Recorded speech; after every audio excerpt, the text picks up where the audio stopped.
Hello and welcome to the FIFA 21 Global Series West Asia Playoffs. My name is Kyle Walker and here we are. We have 3 days of FIFA 21 competitive action for you. Yes, you heard that right. 3 days, not the usual 2. We've got an extra day as West Asia kicks off and we look to find out who will be going to the FIFAe World Cup, and we have $100,000 in the prize pool as well that all of our competitors will be hoping to get a share of. Now, joining me as always, Mike LaBelle. Mike, here we are, West Asia, 3 days, not 2. Can you put up with me for that long? Well, we're going to find out. I mean, it's definitely early morning in New York City, and we are now seeing the reintroduction of the Swiss format and then going into a double elimination. Pretty excited. This is what all the competitors have been looking forward to, not only financially, but also you got that opportunity, FIFAe World Cup. That is the dream if you are a pro FIFA player. Exactly. All of our competitors will be hoping, they'll be dreaming of getting their hands on that FIFAe World Cup trophy. And that is not just in West Asia, but in Oceania, East Asia, Europe, North America, and South America as well. All of those competitors will be going head to head in the playoffs, and they'll be hoping to get that spot at the FIFAe World Cup and grab the trophy and the grand prize as well, the moolah, the money.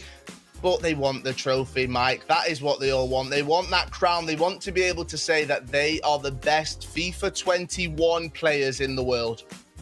They're just building that legacy. You're building on that narrative.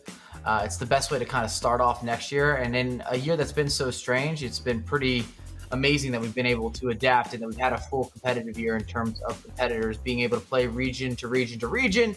We've got to experience a lot of new faces and new competitors. And then, of course, it comes down to this big LAN event at the end of the year. Now, it does feel like a little bit of normality today because we've got the Swiss format. You did say it is being reintroduced. That is what we're used to at the LAN events. Mike, talk us through that a little bit. How will that differ for our competitors? I think most competitors really enjoy the Swiss format because you keep playing, well, whether you're looking for the first to 3 wins in this case, or unfortunately you'd be first to 3 losses and you'd be eliminated kind of early, and you always play another player that's got the exact same identical record. So guys that are in form, they're playing really well in the day, play against each other. People that are struggling or somewhere in between, and you see how it goes. But something that I've always loved about the Swiss format is that you can recover. We've seen time and time again where players have their back against the wall and they go for a late run and they're able to get themselves back into the tournament.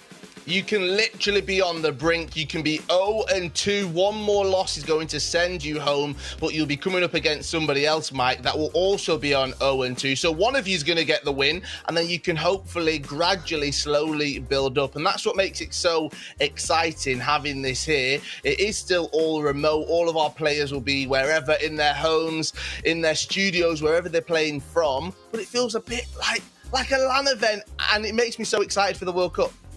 And I call that struggletainment, where you have 2 guys that have been not necessarily clicking on all cylinders, and it's just a matter of, can I get on the board? Can I get that win and then start to believe or have that hopeful ambition to regain the confidence and being self-assured and then making that run? And then when it comes to West Asia as well, what a region this is, because we do have some of the greatest players that we've seen throughout the years of FIFA. Then also this year, we've had some new names come in. Sharon Jot from India, we've seen what he's been able to do. Even though it is West Asia, there's still lots of different countries who have been introduced into the competitive scene. And I would definitely have Sharon Jot as a man to watch or just pay close attention to. And then we've got to talk about it. Msdossary is kind of the man, the myth, the legend, one of the most accomplished FIFA players we've ever seen. And of course, comes out of this region. So that is always the question is, well, can somebody beat him? Can somebody beat him in a tournament that really matters? Are you going to take away that FIFAe World Cup spot from Msdossary? Well, we'll see what happens over the next 3 days. But if you're wanting to get involved in some competitive FIFA 21, well, you can do with the PS4 Tournament Open Series. Yes, these are weekly competitions for all skill levels where you compete against your friends and rivals for unique rewards. You compete online for prizes ranging from unique game-specific dynamic themes and avatars to in-game currency and cash prizes as well. Now, those who play in EA Sports FIFA 21 will have a chance to show off to friends and rivals in weekly broadcasts hosted by PlayStation, and all you have to do is go to compete.playstation.com, sign in with your PSN ID, and then Mike LaBelle. The rest you can do in the console. Yeah, it's relatively simple. Everything's integrated in. And as you were saying, this is really your one destination where you're getting the tips, you're getting the tricks, you get the insider content, you get to practice, you get to compete, you get the opportunity of free prizes while you're getting better at the game. And I always talk about the importance of repetition and definitely staying fresh as well. If you want to be a pro FIFA player, if you want some measurables, and we've seen multiple players come through using the Open Series and then get themselves into the actual ecosystem. That is what we want you at home to be playing in those PS4 Tournaments Open Series. And then who knows, I always see it, we might see you in the Global Series in years to come. But if you are at home, obviously you're watching this on Twitch. I can see the Twitch chat right now. We also want you to jump on the socials and join the conversation at EA FIFA Esports. Drop us a mention using that hashtag FGS21. We want to hear from you. Yes, you at home. We want to hear from you wherever you are in the world. Let us know where you're tuning in from and how you're finding the 3 days of FIFA 21 action. Now, also, we have to talk about some of the rewards. You don't just get to see myself, Mike, Richard Buckley, Brandon Smith. You also get rewarded for watching some of the best FIFA 21 action and competitors in the world. If you link your EA and Twitch accounts, watch the stream for at least 60 minutes, claim the reward on Twitch, and you'll receive an FGS Player Token. That one you can see right there, Paddy Kirk, in your FIFA Ultimate Team account. Once you've collected at least one token, you'll be able to redeem them for FIFA Ultimate Team rewards in-game. Now, we've got something else that's special for you as well. We like to add a little bit extra for you. Yes, anyone that watches with those linked accounts as well will also receive a crest from Tundra Esports. You might have heard of those. They represent a few players from this region. Plus, we've got some TIFOs for you from 25 Esports as well. So make sure you watch at least an hour, 60 minutes plus of FIFA 21 action this weekend at the West Asia playoffs, and you can redeem your rewards on Twitch with a linked Twitch and EA account.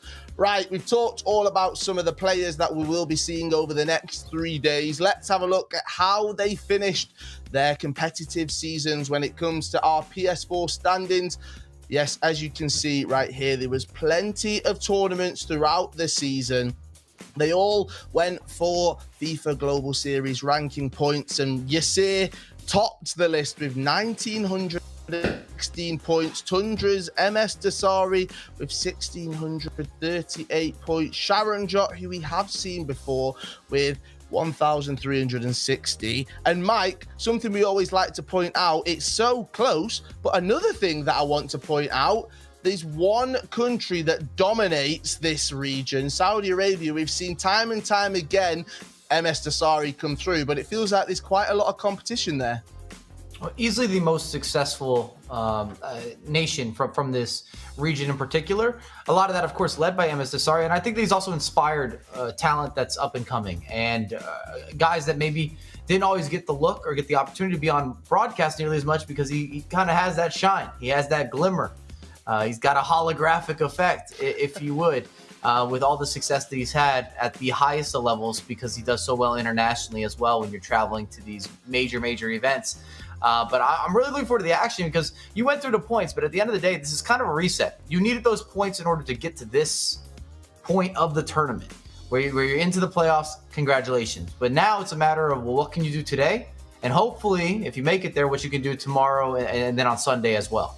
There's going to be plenty of games that are happening throughout the next 3 days. We do jump into our Swiss round, though, and that will be starting very soon. All of these games will be happening right here. And as we said, the winner will get a 1-0. The loser will get an 0-1, and they will be matched up with whoever has the same record as them. They will all be happening. We'll be keeping you up to date with all of those matches right there, as 16 competitors go head-to-head. But the first matchup, we will be watching ASMR's Y2 Harthy taking on Sir Yasir.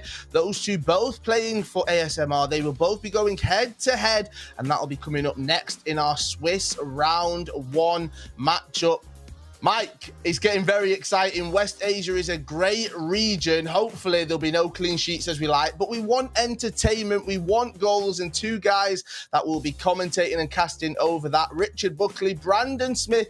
We can bring them into the conversation as well. Guys, are you prepared? Are you ready, Richard, for 3 days of top quality FIFA 21 action?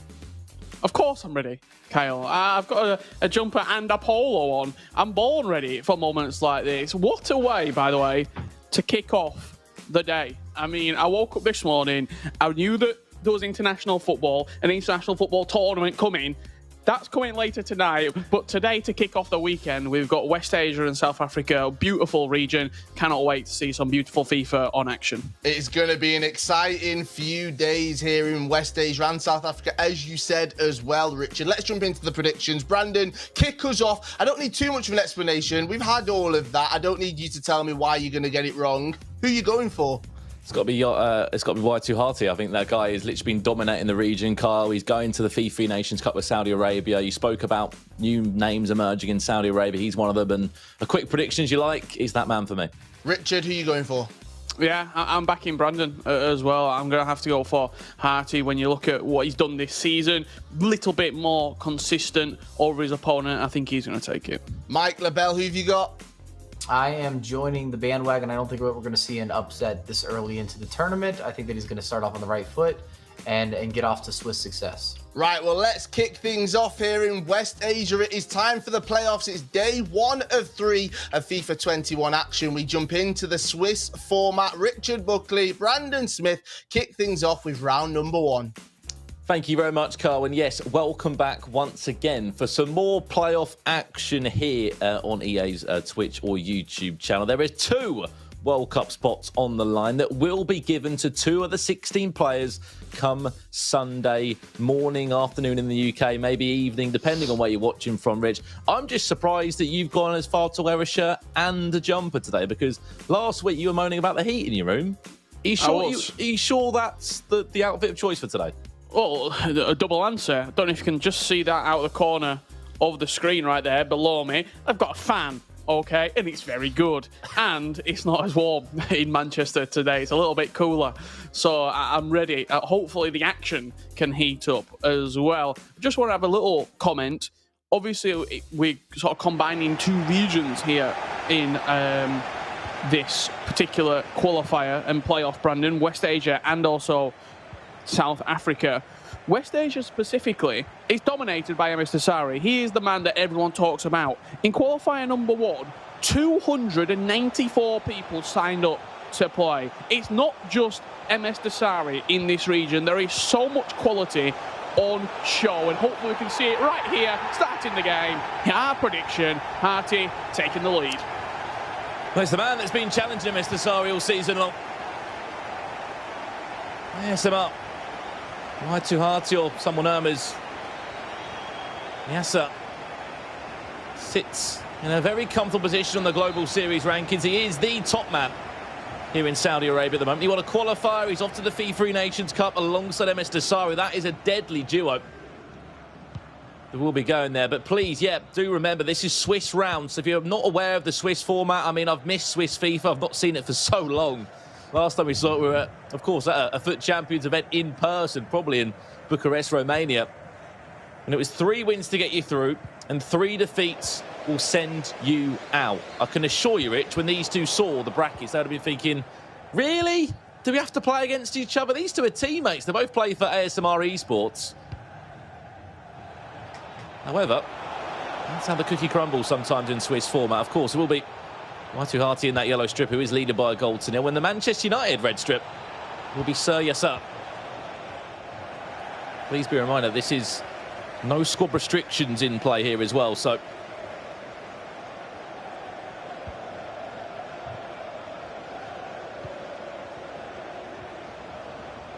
Neymar. Chance. Outstanding. Oh. Should have been 2. Yeah, it's important to also point out this first round in particular paired off the Global Series rankings. So, as you said, Harty is number 1. He will be top seed, so to say, matching the lowest ranked player in the Global Series rankings. From this round onwards, however, it will match to your record. So players at 1-0 will match against other 1-0s. You get to 3, you go through to tomorrow. Chance for 2. Pele off the post. It should have been.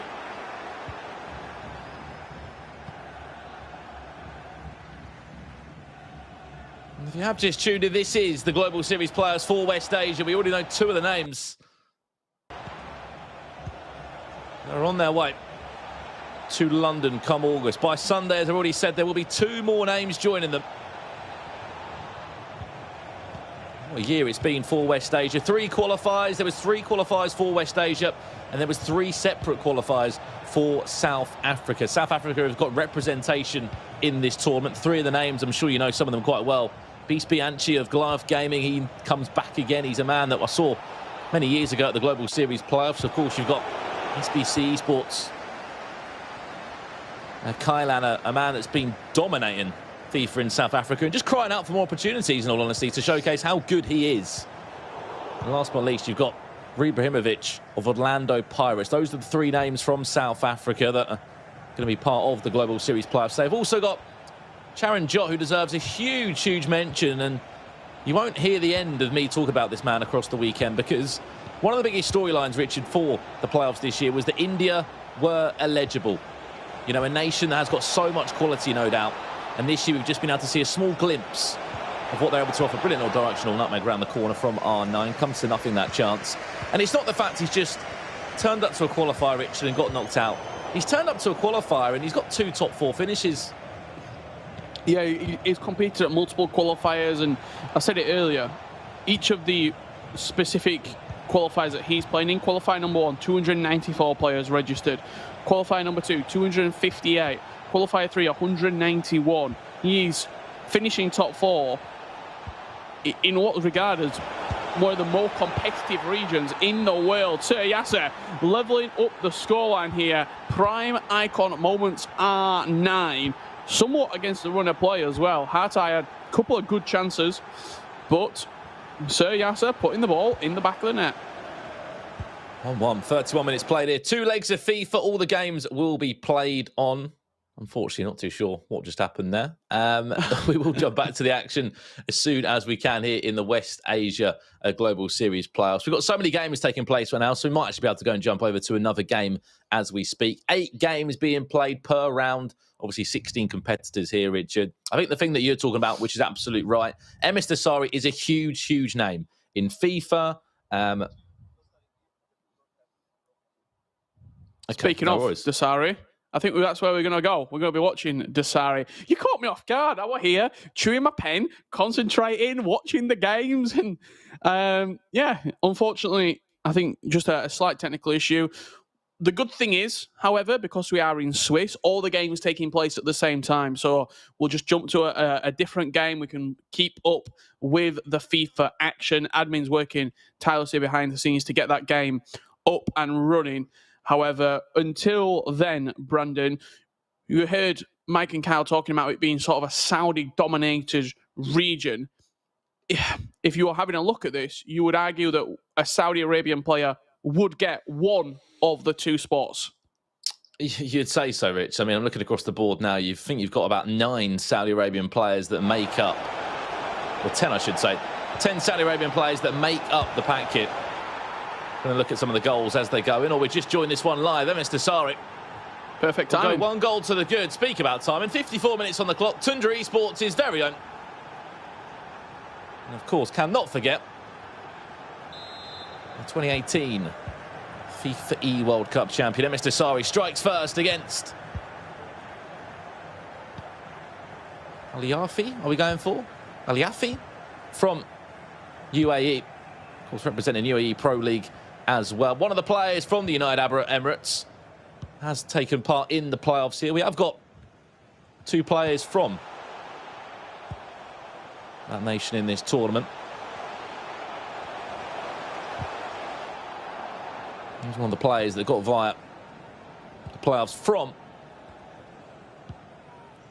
the UAE Pro League. Again, another virtual league, which will give you a fast-track ticket to the Global Series playoffs. It was 9 players from the West Asia rankings and the top 3 from the South Africa rankings. And then there was a PlayStation Country Cup and 2 to 3, I should say, 3 spots in total from virtual league partners. That being the EMBS, as some will know, the Saudi FIFA Pro League. Msdossary took one of the spots there. We'll do our best to dissect this as we go through proceedings today. But do not worry, this is Swiss rounds. We'll do our best to cover all the games as the goals do go in. Here comes maybe a rebound or another chance. Still can't get over that way that we ended last week's show. Oh my God. Yeah, unbelievable scenes in East Asia. It was drama all the way to minute 94 on the clock. If you've not seen that, do yourself a favour. Go back, watch last week's action, especially the final 5 minutes, because it was mind-blowing. Msdossary doing what Msdossary does here. 2-0 up. Cristiano Ronaldo with the double, leading Al-Yafi 2-0.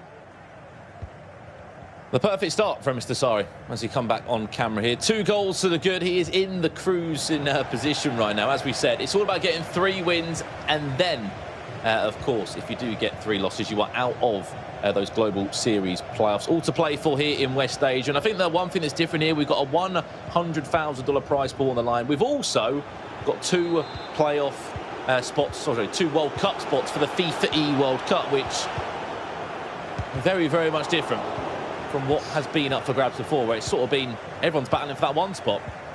Yeah, absolutely.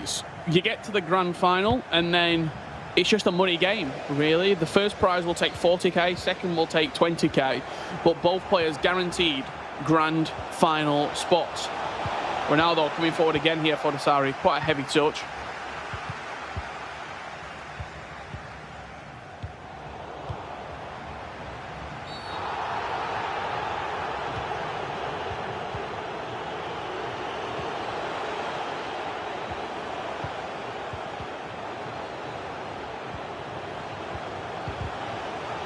Goals to the good.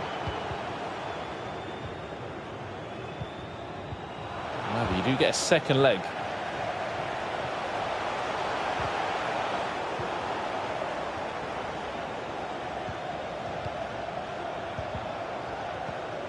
Just feels weird to be able to watch Swiss format again.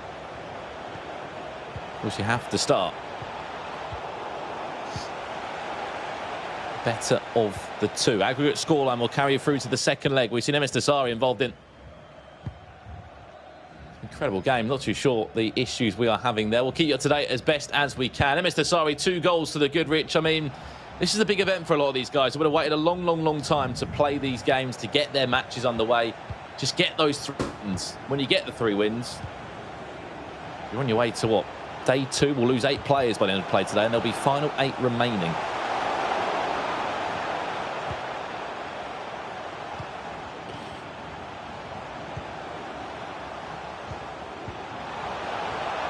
Chance. Mbappe as well. Not too sure where that space came from, to be honest. I'm just watching the replay back here. Mbappe gets it inside, plays the ball into Bruno Fernandes. It looked like an offside trap played just at the wrong time. Mbappe made the run just in front of the last defender. He moved past the back line and a simple finish past the goalkeeper. Apologies for any issues that we may be having here. We'll try and get whatever the persisting issue is ironed out as soon as possible, so we can bring you some coverage of the games. Here we are back underway. 2-1 here.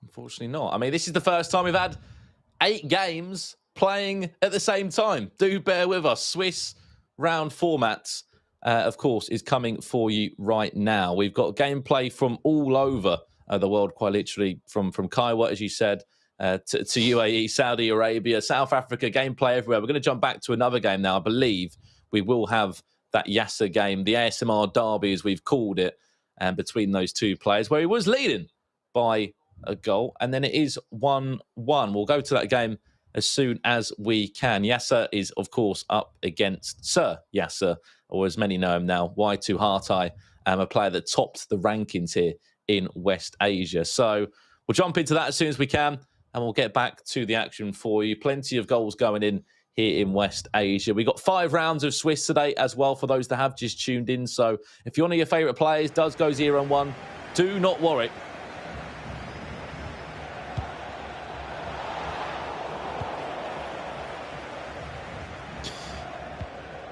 Back underway here. Hartai 3-1 up, leading.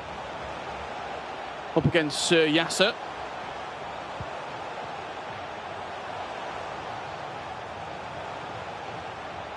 Hartai in the Dortmund strip. It's been a very comfortable position here, looking to make it 4. Neymar on the edge of the box, playing into Cristiano Ronaldo. Ronaldo picks it up. Ooh. Very well, twinkle toes in the box from Cristiano Ronaldo. Again, please be reminded the whole global series this year has been done remotely. We're commentating here in the United Kingdom. We've got players playing FIFA from all over the world.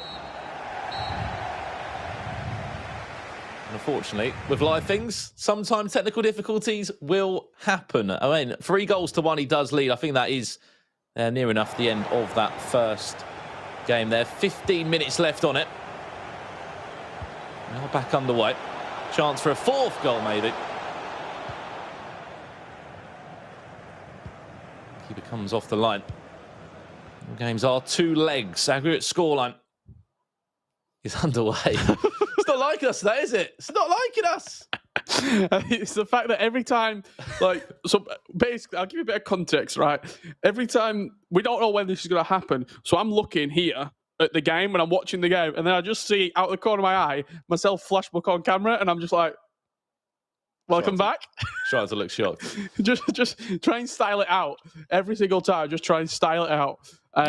Yeah, whatever the issue is that we are sort of persisting with here, we will try and get it sorted as soon as possible. People working behind the scenes to make sure that this doesn't happen throughout the rest of the day. A few teething problems here in the opening stages of this West Asia and South Africa qualifier.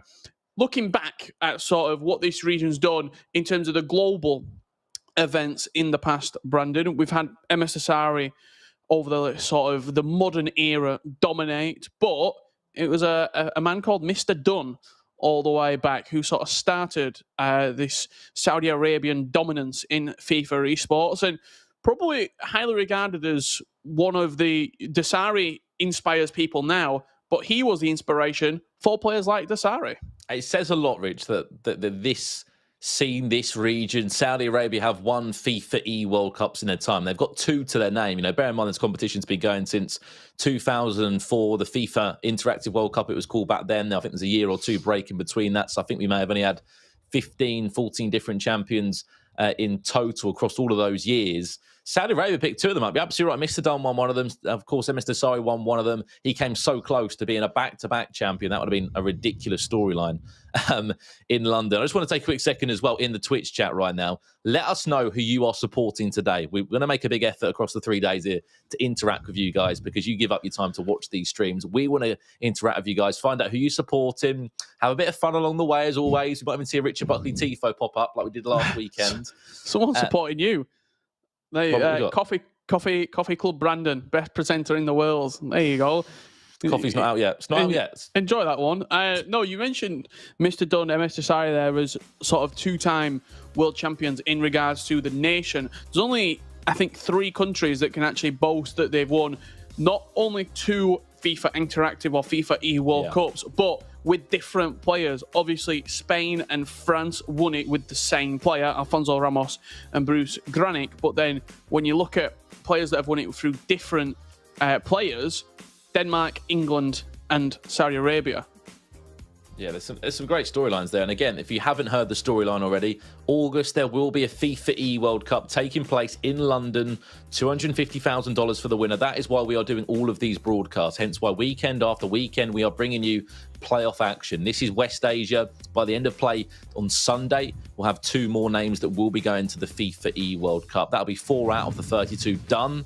Then it goes to North America next weekend. Then it goes to South America, and then it concludes in Europe, back-to-back weekends, PlayStation, Xbox. It's going to be great. And by the end of that, Rich, we'll know our final 32 that will be going, of course, to London. If you are wondering why there's no gameplay at the moment, we've got a couple of technical difficulties in our first round of Swiss here. We will keep you up to date with all the results as they go. And I do recommend as well, if you have got a laptop or something handy, go and check out the FIFA 21 Global Series website or EA's website. You can actually see all of the live standings, all the goals as they go in, and a bit more information about the players, or FIFA.gg if you're interested in those rankings there, because there's so much to talk about, Rich. There's been so many tournaments. Bear in mind, we've been at home.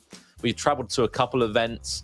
I went to Copenhagen last week, or this week, I should say, for an event for the first time in like 14 months. Other than that, I mean, we've all been from home. These guys have been from home as well. So there is literally so much up for grabs here. And I love the fact we've still had a FIFAe Nations Cup in the process. We've still had a FIFAe Club World Cup. We've still had qualifiers. We've had playoffs as well. So really, I've been spoiled, bearing in mind in the current pandemic that we are, that we're still having tournaments like this one, including these West Asia playoffs. Yeah, absolutely so. And this all funneling through to the FIFAe World Cup that's going to be taking place in London.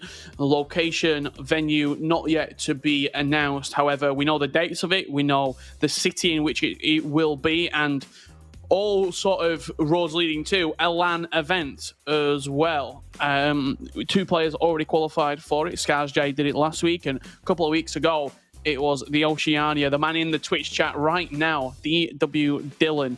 He made his appearance and his plane ticket finalised for those FIFAe World Cup Grand Finals. It's a historic tournament. It's the tournament that everyone wants to be at. It's the tournament that sort of, it's the history-making tournament in regards to FIFA.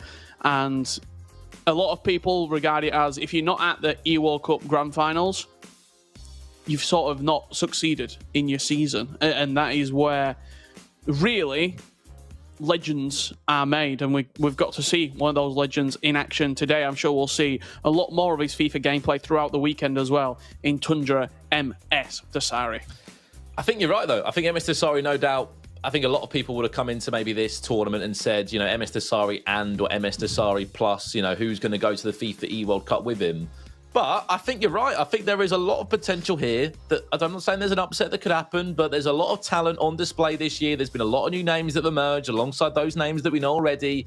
And FIFA from home is very different from FIFA at LAN. However, to back that up on top of that, Msdossary plays good FIFA from home. Very good FIFA from home. He wins Summer Cup Series. He wins qualifiers. He turns up when he needs to. Qualified for the FIFAe Nations Cup from home. This man plays good FIFA from home, where some people just can't get in that groove, Rich. They can't find that rhythm because it is a lot different from playing at LAN.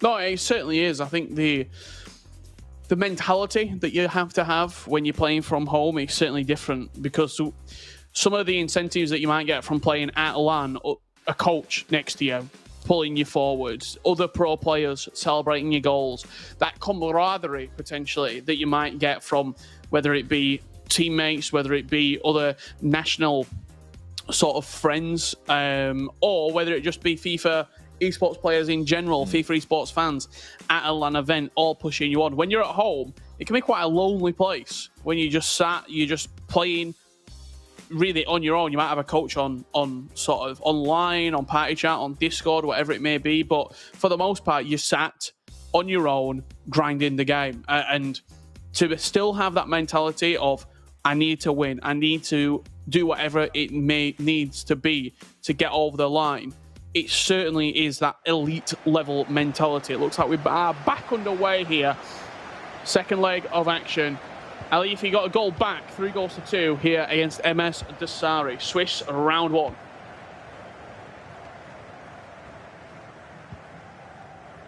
We're back underway in this one. In the second leg as well, we must add. We apologise for any technical difficulties.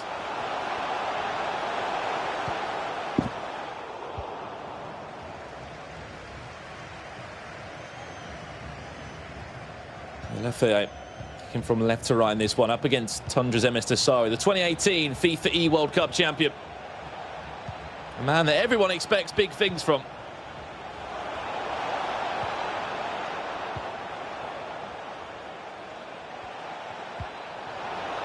Chance, Msdossary, R9! Well, there'll be a couple of people that'll be watching this today who will have doubts in that man's mind, such as we. Msdossary, he's breaking the stream. Stop scoring goals. It was a great finish. R9 Ronaldo inside the box, firing in at the near post. 4-2 up is Msdossary, starting that second leg with a vengeance. He shouldn't have conceded, really, at the end of the first leg. Comes out firing in the second leg. He's one of those players that mentality has never been an issue for him. He's always been right on the cusp of perfection, has Msdossary, and we're expecting another top-class performance from him today. Just giving you a little bit of lowdown on how today is going to work if you are unfamiliar with the Swiss format. Every player starts at a 0-0 record. If you win your game, you then go to 1 win, 0 losses. There will be an even amount of people who are also on 1 win and 0 losses. You play against each other. You then go 2-0. And then if you get to 3-0, you have officially qualified into the knockout stages tomorrow. You will then carry on playing until we have 1 player left at 4-0. That final game will then be between all the players who are 3-1 and also 2-2. 3 wins and you go through, 3 losses and unfortunately you go out. Let's check out this game for a split second. We join it in the second leg. This is Ibrahimovic from South Africa. He took the 3rd spot there. He came 3rd in the rankings, up against a Juve 9. I think we're going to go for some Saudi Arabia. He's one of the only free agents so far in this tournament. We join us back again. You're getting a lot of me and Richard today. I hope you're enjoying it. We're getting a lot of us today. I'm all about it. I'm glad I want something nice today. No creases. I mean, it could have been a disaster, couldn't it? If we'd have known. But no, just so you were saying there, Brandon, giving us a little bit of lowdown on the 2 players in the match itself. All of these first round matches currently underway. Some might have finished if they sort of pushed through the game. Back underway here in the second half. But carry on telling me about Ibrahimovic and Juve. Yes, so Ibrahimovic, as I said, Rich, he took the 3rd top spot in South Africa to qualify for these playoffs. He plays for Orlando Pirates, of course, the popular football team. It's up against a Juve 9, who is one of the only free agents. And I think there's a lot of risk being taken by some players. What I mean by that is there's players that have qualified for this. This man finished 4th in the rankings. He'd have to turn up a little bit better than that. He wants to continue his run in the Swiss rounds. Mbappe does very well for Ibrahimovic, leads by 4-3. But back to the point is that I think there's 3 or 4 free agents in this tournament, Richard, that I reckon are taking that risk to try and get to a World Cup, because you become so much more desirable. If you've got one of those 32 spots going to a FIFAe World Cup, I will guarantee you someone will put pen to paper with you. Someone will want to sign you for that tournament. Oh, certainly. I mean, your stock goes through the roof if you do get a FIFAe World Cup spot. There's very, very little free agents ever in the FIFAe World Cup. I can't remember.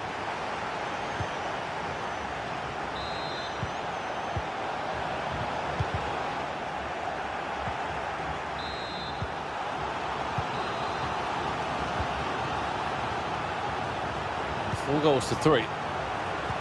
Ibrahimovic leads. I mean, South Africa played their own qualifiers coming into these playoffs. And there's some great storylines that I will speak about as the day does go on here. Ball into the box, headed into the hands of Edwin van der Sar.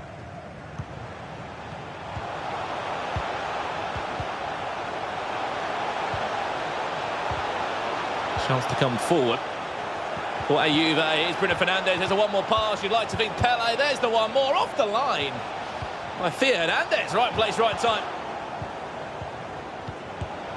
Still not done though. CR7, easy as you like. Fake shot into the finish. And back again. We're at 4-4.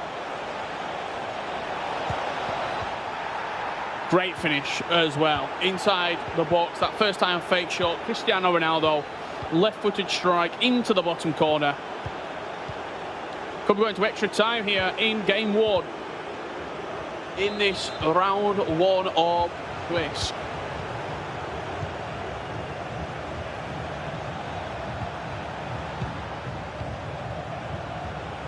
I mean, we love the Swiss round, Rich, because there's always storylines that emerge. Players that are 0-2, then turn it around and go 3-2. Well,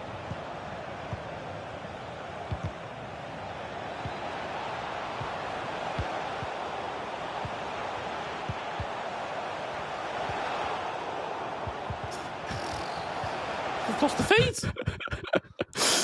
Yeah, just as he was coming forward there, João Cancelo looked like he potentially could have been making a move into the box. Unfortunately, we are going to be moving back into Sir Yasser versus Y2 Hearty. Yeah, we will get that sorted for you guys. As the day goes on, I can pretty much assure you from round 2 in Swiss, we won't have the same issues here. However, Y2 Hearty is leading by 4-1. This is in leg 2 now. Remember, you just need 3 wins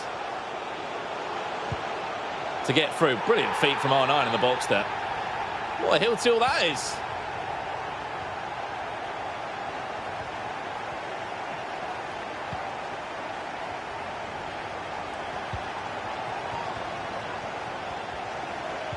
Four goals to 2.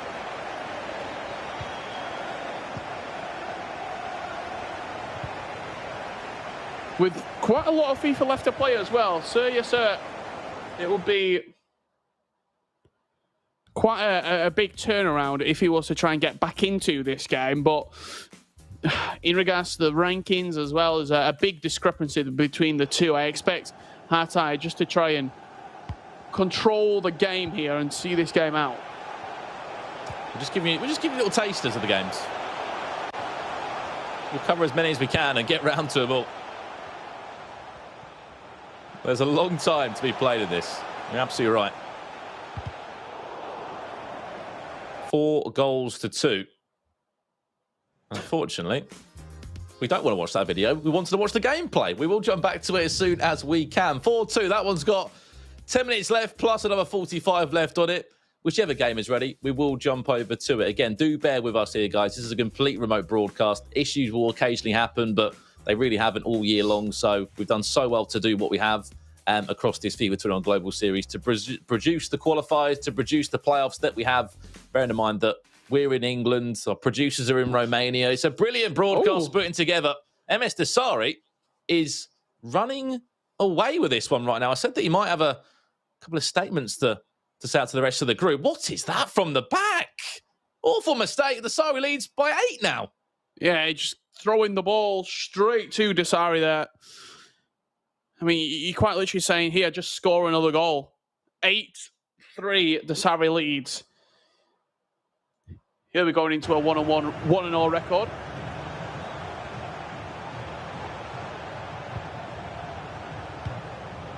Perfect start for Msdossary, which could mean we could see Yasser up against Msdossary maybe in the next round. They both win their first games, Rich. First against second on the Global Series rankings. Haven't seen Charanjot's game yet from India. I'll be curious to see how he is getting on at this moment in time. So many good stories here unfolding in the playoffs. And I mean, Kailan as well. He came first in South Africa. Some great stories there. Speaking of South Africa, quickly, while we've got a couple of minutes, there was 3 qualifiers, right, in South Africa this year. Every qualifier, Rich, it was Kailan against Beast Bianchi in the final.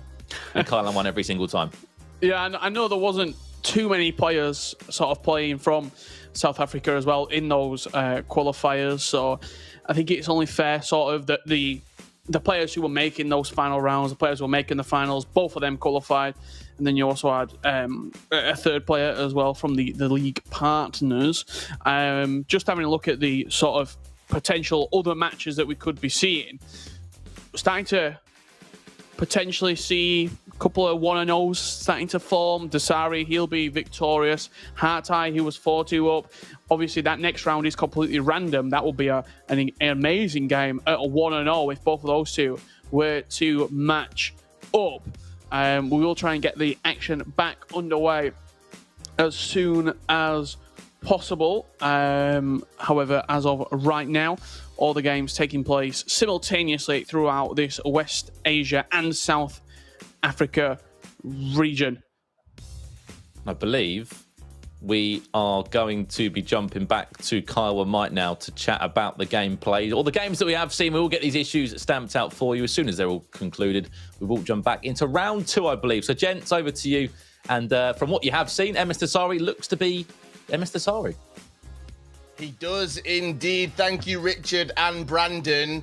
What I'm actually hearing, the producer's talking to me, it's because Richard was looking so dapper with the polo shirt and the jumper. We just wanted to see you, Richard. That's what it was. And then they saw Mike's shirt and they thought, oh, a bit of the salmon pink. We're going to come back to Mike as well. So, Mike, we've seen Msdossary. We'll stop talking about the wardrobe of us all. We've seen Msdossary. We've had a glimpse of him. But as Brandon was saying, it does seem Msdossary is being Msdossary. Richard's going to be sweating in 30 minutes. I'm just letting you know now. You can be prepared. He's going to be drenched in sweat. The hair is going to be all down in his face. It's not having no more curls. Nothing's going to be left in it. Just sweat everywhere. I'm calling it now. It's going to get a little hotter, and he's going to have to deal. I hope his air conditioning works amazing. But I don't think we saw any really big surprises throughout the games this far. I mean, obviously, action was still going on and so forth. But players are doing what we expected them to do. And then with the Swiss in particular, you're not punished the same way for a slow start. Obviously, you prefer to get off to a very prominent, dominant, decisive, everything's free flow and fluid. But at the end of the day, because of how it works, you get more than a couple chances in order to kind of bring it together.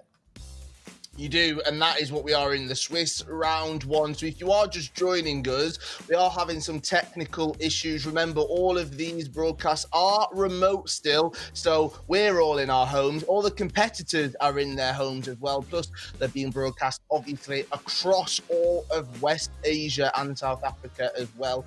So there's plenty of competitors all around the world. But we will be back to the FIFA 21 action very, very soon.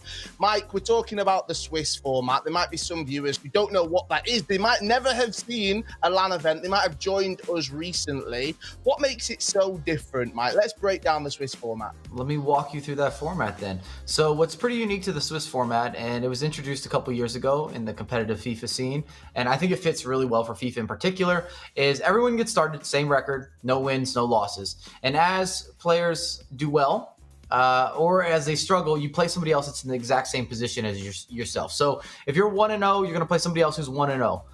If you're an 0-1, you're going to play somebody else that's 0-1, and so forth and so on. And that goes until, in this case, we have you have 3 wins or you have 3 losses. 3 wins means that you're advancing to day number 2. 3 losses, you're going home early. You're definitely turning off the console. It might be the last time that you play FIFA 21.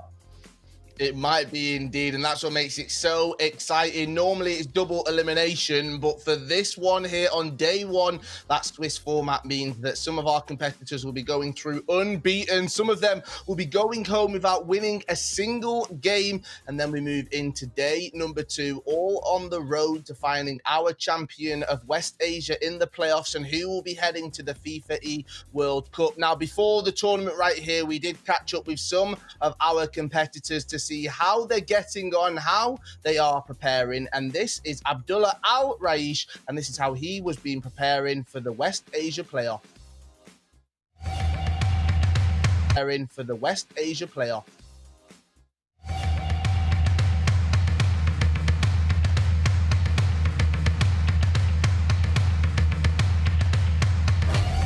I am Abdullah Raish from Kuwait, 26 years old. I am father for 2 kids. I am Kuwaiti champions for many times locally tournaments.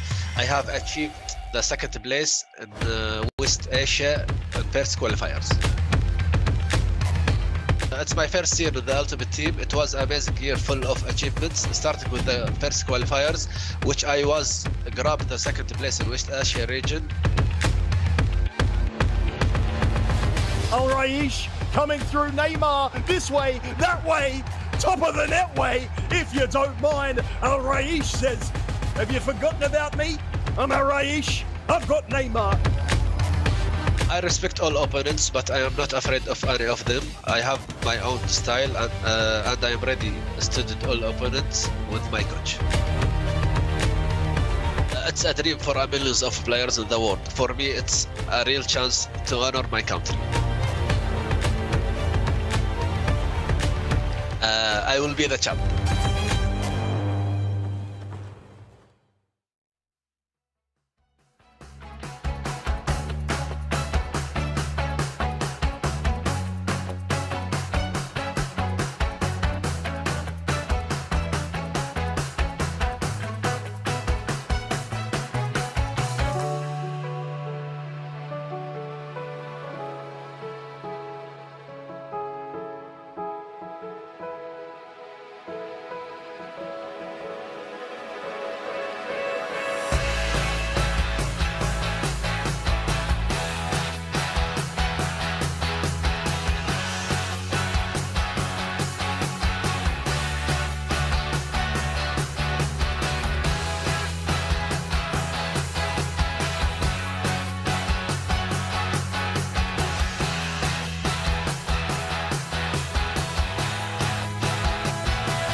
control everything around me.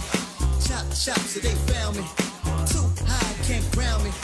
Purple haze surround me. So open up them windows and feel the way that wind blows. I gotta keep that tempo, tempo. That ain't that simple, simple. Come on, come on, come on, come on. Rock me, don't stop. I'm all the way to the top. Rock me, don't stop.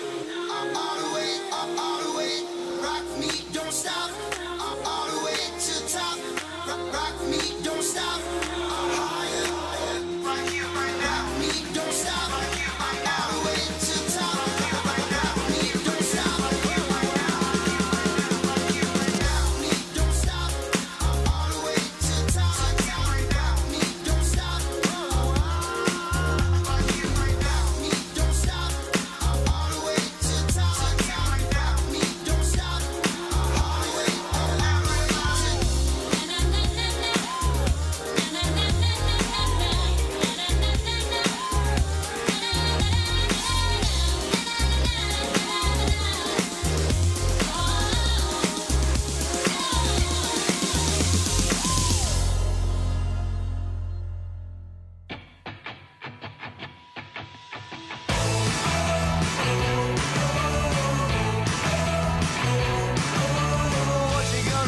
What you gonna say? That I should take it easy. Standing on the edge, trying to catch my breath. Well, nothing beats this feeling. So I don't ever wanna let this. I don't ever wanna let this go. Oh, I never felt a touch like yours. Going crazy and my main for sure. You know I wrote it on the bathroom wall, so everybody knows. Everybody knows. Everybody knows. Here we go again. Here we go again. Now I see double vision, hanging on the edge. Now I'm out of breath. Oh, tell me, am I dreaming? I don't ever wanna let this. I don't ever wanna let this go. No, I never felt a touch like yours. Going crazy, I'm a mate for sure. You know I wrote it on the bathroom wall, so everybody knows. Everybody knows. Everybody knows.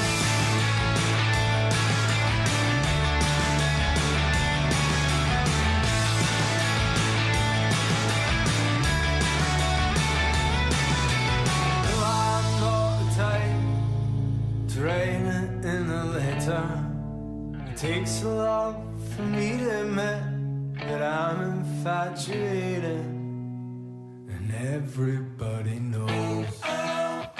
Everybody knows. Everybody knows. Everybody knows. Everybody knows. Everybody knows. Everybody knows.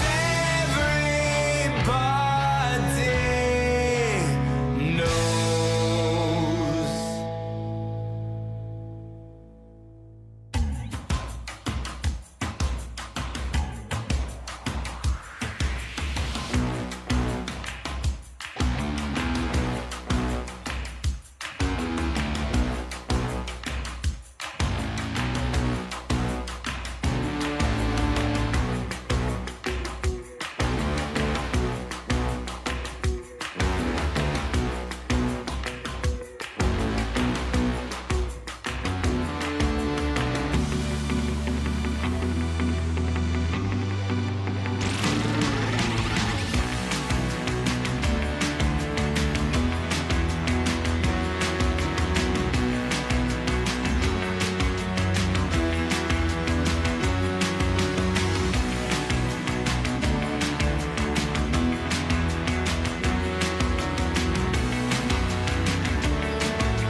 found me.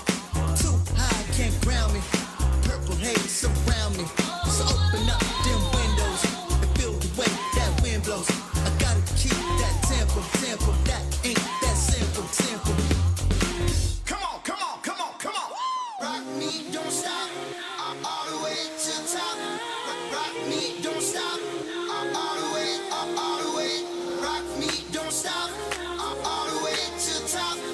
Rock me, don't stop. Higher. Right here, right now. Rock me, don't stop. Right here, right now. All the way to the top. Right now. Rock me, don't stop. Right here, right now. Right here, right now. Rock me, don't stop. All the way to the top. Right here, right now. Rock me, don't stop. Right here, right now. Rock me, don't stop. All the way to the top. Right here, right now. Rock me, don't stop. All the way to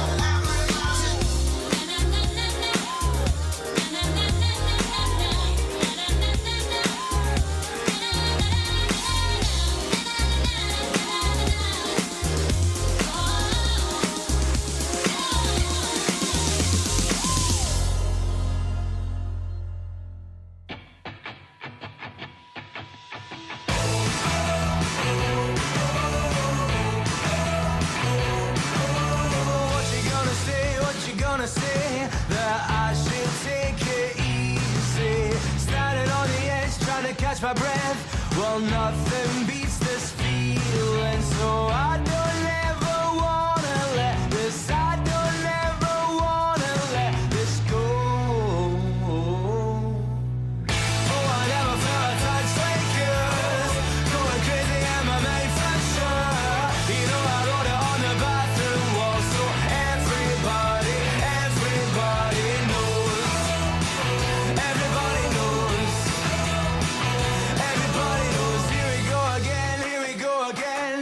Now I see double vision, hanging on the edge. Now I'm out of breath. Oh, tell me, am I dreaming? I don't ever wanna let this. I don't ever wanna let this go. No, I never felt a touch like yours. Going crazy, am I made for sure? You know I wrote it on the bathroom wall, so everybody knows. Everybody knows. Everybody knows.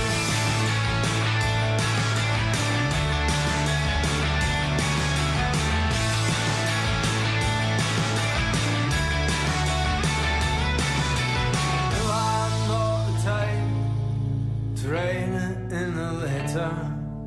It takes a lot for me to admit that I'm infatuated, and everybody knows. Everybody knows. Everybody knows. Everybody knows. Everybody knows. Everybody knows. Everybody knows. Everybody knows.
earn 8 new swap tokens by watching the final events of the FIFA 21 Global Series and redeem them for untradeable pack rewards. Simply link your Twitch and EA accounts, watch at least 1 hour of any of these events, and claim your FGS Player Token with the new Twitch Drops campaign system.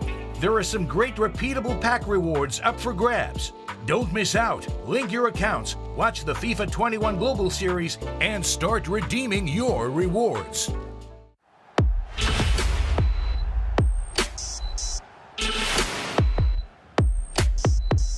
Hey, you already know us, and you know our region. It's West Asia, aka the place every match is a goal fest.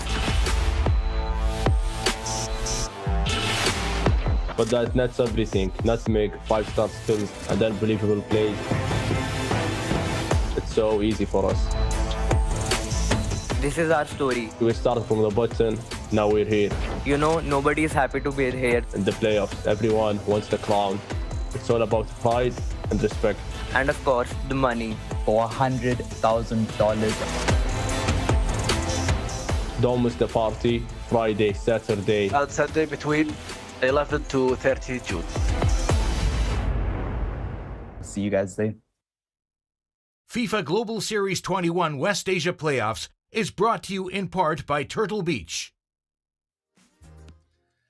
Hello and welcome back to the FIFA 21 Global Series. We are in West Asia and we are at the playoff stage ahead of the FIFAe World Cup. All of our competitors are going head-to-head in the Swiss rounds. And I just want to say thank you to all of you viewers for sticking with us. There have been some technical issues. We know that. I'm reading the Twitch chat. I know that you know that as well. However, over the next 3 days, I promise you, as Sharon Jott said, West Asia is a goal fest, so we will make up for it in entertaining FIFA 21 action. Now, joining me, as always, Mike LaBelle will be helping us break everything down. And Mike, Sharon Jott did say that West Asia guaranteed goal fests, and Msdossary was talking about all of the skill moves. I mean, this is a very, very competitive region, but also a very entertaining region as well. And it should be said, in general, when you're talking FIFA 21 at the competitive level, they're pretty high-scoring affairs. We have not discussed many games or matchups throughout this year where it's ended up being a bunch of possession play or really being able to slow down what's happening on the virtual pitch. It's end-to-end, a lot of action. We see a lot of comebacks. We see a lot of goals scored and a lot of goals conceded. We do indeed, and hopefully over the next 3 days we'll be seeing plenty of that action as well. We want drama, we want intensity, and I'm sure we'll be getting all of those. We've got a jam-packed schedule, and we started with our Swiss round number 1. We can see those results right now in the Swiss round. It means the person who wins ASMR, Y2, Hearty, Tundra's Msdossary, Sharon Jott, AUV9, Juba 642, Power Zayed, MBC Kaylan, and also Abdullah Al Raish. They will all go head to head as in the Swiss format. They are 1-0, and all of our losers, well, they're 0-1. That means they have one loss to their name. And when it comes to those standings, as you can see just here, all of our players, you can see their records. We'll be keeping this updated throughout the next 3 days of the action right there, okay? The Swiss round number 2 will be commencing very, very shortly, and these are our matchups. This is what we will be having, and we'll be keeping you updated with all of the scores, but it will be Juba 642 taking on Abdullah Al Raish that we will be watching on stream very, very shortly. Mike, looking at these two going head-to-head, Abdullah Al Raish, we've heard from him. We've seen how he is preparing. He's coming into this hot and possibly one of those competitors that we could see at the FIFAe World Cup.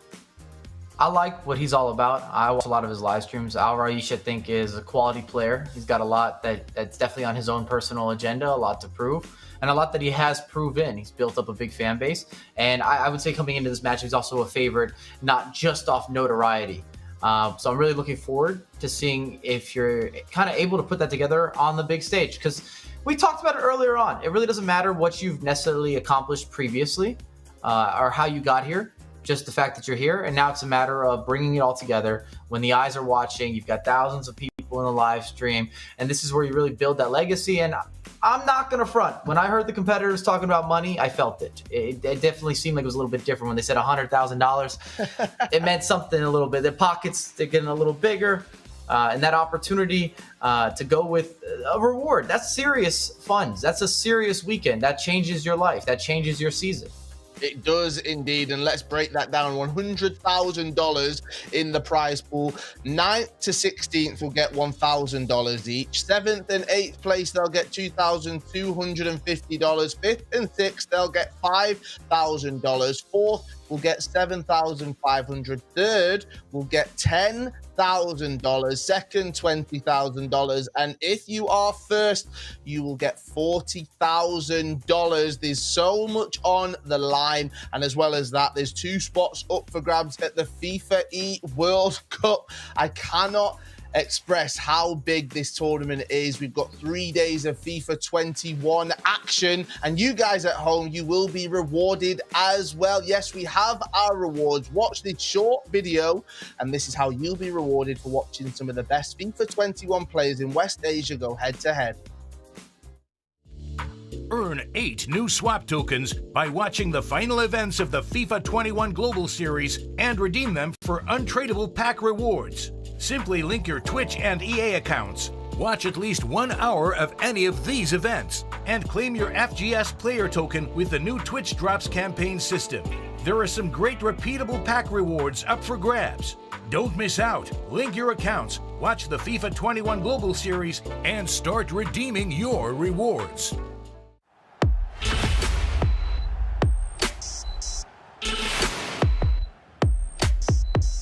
Hey, you already know us, and you know our region. It's West Asia, aka the place every match is a goal fest.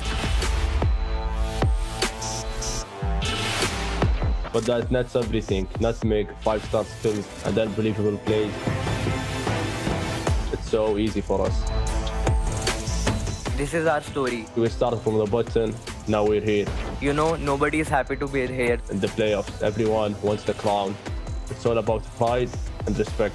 And of course, the money. For $100,000. Don't miss the party. Friday, Saturday. And Sunday between 11 to 30 June. See you guys there. FIFA Global Series 21 West Asia Playoffs is presented by PS4.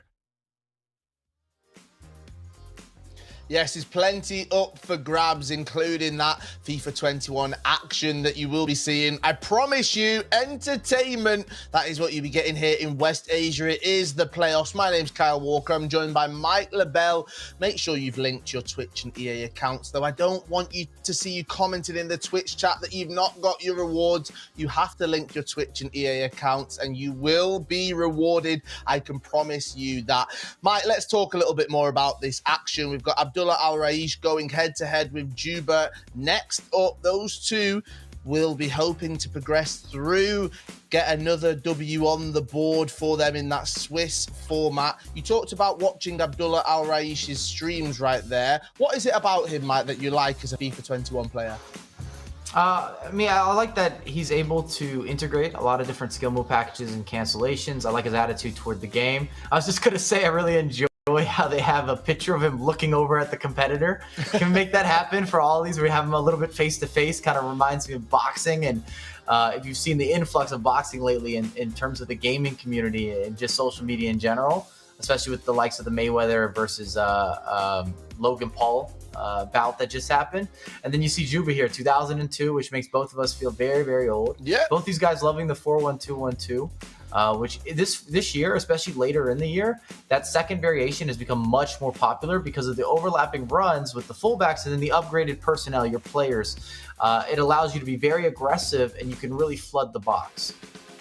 Well, having a look at these two going head-to-head, One of them, Abdullah Al-Raishi, was 7th on the PS4 FIFA Global Series rankings. Juba was 10th. They are so close, but they do go head-to-head in the Swiss format here in the West Asia playoffs. Let's bring Richard Buckley and Brandon Smith into the conversation. Guys, these two will be going head-to-head. Richard, this is a great opportunity for Juba to actually showcase what he can do on this platform here in the playoffs. No, it certainly is, Kyle. I mean, when you consider quite a turbulent sort of opening round, there's been a little bit of a delay now as well for the players. I think it's going to be more about mentally who's calm, who can keep focused, mainly who about can just get the job done. It's not about playing well on day one, it's just about getting through Swiss. Just get through the games and make sure that you're in day 2 and Championship Sunday. That makes them play with a little bit more freedom, Brandon, possibly. Maybe so. I mean, maybe it gives you a chance to try out these teams. As we know, there's no squad restrictions in play, Carl. So you can try out different players. You can try out different prime icon moments, team of the seasons. Does Neymar make your team? Does R9 get dropped? That was the storyline last week in East Asia. But you're absolutely right, as Richard said. Just get your 3 wins. It's a bit like the playoffs. It doesn't matter how you get here. Just get here. It doesn't matter how you get to the knockouts. Just get there. Get your 3 wins and get out. Well, both of these competitors will be hoping to do that. Mike, you're kicking off the predictions for us. Who are you going for? If I hadn't made it clear, I might have a little bit of a bias or some favoritism, but I'm with Al-Raish. I think he's going to get the job done. Richard? I fancy Juba in this game. I think he's going to take it, Kyle. And Brandon Smith, who have you got? I'll join Mike LaBelle, Al-Raish, Abdullah Al-Raish, any player from Kaiwat that's in the final of the playoffs here. So let's go for this, man. Well, they're going head-to-head. Who comes out on top? Who keeps another W to their name for the Swiss formats? You'll be able to find it right here. Guys, kick it off for us. Richard Buckley, Brandon Smith, over to you. Thank you very much, Carl. And yes, we do apologise, as we said, for any technical difficulties. We are very confident, hopefully, to say that we will have a smooth running here from round 2 all the way from round 5 of the Swiss rounds. Day 1 here in West Asia, we'll see 8 players go through to tomorrow's knockouts. They'll see 8 players leave the tournament, and that'll be the end of their FIFA 21 road. But sort of what we come to expect from round 1 of Swiss. Rich, look across the board to the left-hand side of me now. We see a win for Yaitu Hati, Msdossary. Kailan wins his opening game. The only thing you'd maybe say was a bit of an upset was that Charanjot lost on a penalty shootout. It was 5-5 in the 2 legs, and then the penalty shootout didn't go his way. I think it was Hafiziti that won that one from Saudi Arabia. So other than that, pretty much as we sort of come to expect from some of the results. And the reason that players, in particular FIFA esports players, prefer Swiss over the double elimination bracket is you get an extra loss in Swiss. You can lose 2 and still be in the tournament. In the double elimination, if you lose that one game, you're down to a loser's bracket. It's a long road. It's a long road to get to a grand final. Whereas in Swiss, if you go 0-2, you still have an opportunity to make it through to the latter stages of the competition. Once we get to those latter stages, everyone is then on an even playing field. You don't get a loser's bracket, you don't get a winner's bracket. It's just knockout FIFA every single round until we get to the grand final. Yeah, it's going to be double eliminations, we said, tomorrow as well. It's going to be a long old day of FIFA come Saturday. Sunday's show will be a little bit shorter, but what we'll know is by Sunday PM who will be the next 2 players on that flight come August to London, whether they're flying from Kaiway or from UAE, Saudi Arabia, South Africa, the list goes on. No matter where they're flying from, they will be in London for the FIFAe World Cup. It's going to be big. It's going to be exciting. And again, we cannot wait for this second round of action. Both players, a very different storyline of how their first rounds went in the Swiss. Juba won 6-5 against Msdossary. And Abdullah Al-Raish won 3-1 against the South African FIFA player in Beast Bianchi, a player that came second in their rankings there overall. It was an action-packed first leg of action. Hopefully, this will be just as good to follow here. Juba, of course, kicking from left to right in that blue strip, and it will be Abdullah Al-Raish from right to left here. 2 legs of FIFA, Richard, and for one of these 2, it will be a dream start to proceedings in the playoffs with a 2-0 result. It doesn't get much better than a 2-0 to kickstart day 1 here. Tell you, Abdullah Al-Raish, not from Japan there, as you can see in the bottom right corner. He's from Kuwait. There was a player from Japan last week. He went by the name of SZJ. He took plane ticket number 2.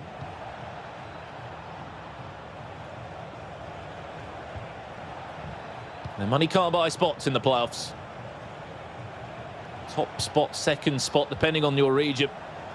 Can send you packing for London. Again, we do apologise. Elastico from Abdullah Al-Rish. What do we know about both of these two players? We know one thing, the Ruud Gullit might have just put in 1-0 up. What a chance that was. The Berber spin might have not really been needed, to be completely honest. Gullit thought, you know what, I need to make something happen here. I need to be a bit more creative. Maybe a bit too creative there, Rich. Yeah, I mean, sometimes you just got to back yourself. He had to shoot, had to score that.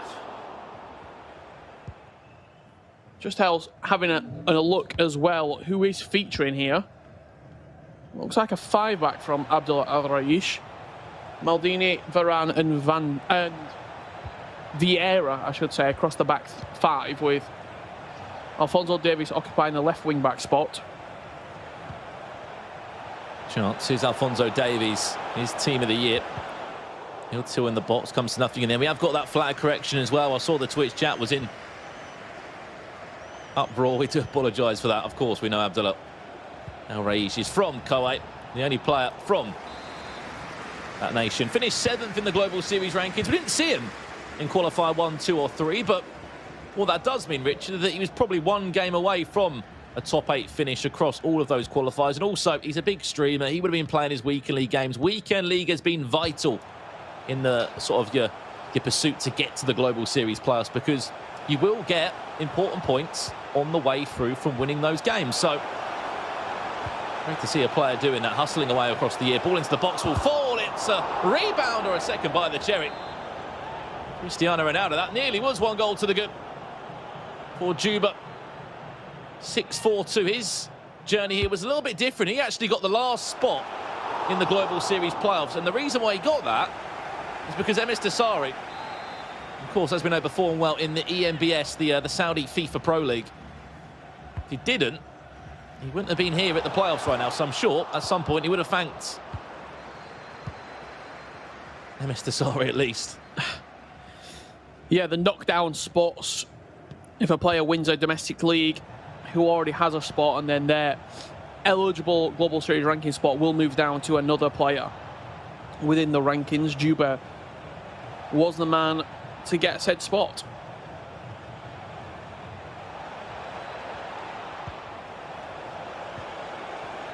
Zidane. That's Zidane. No way around the corner.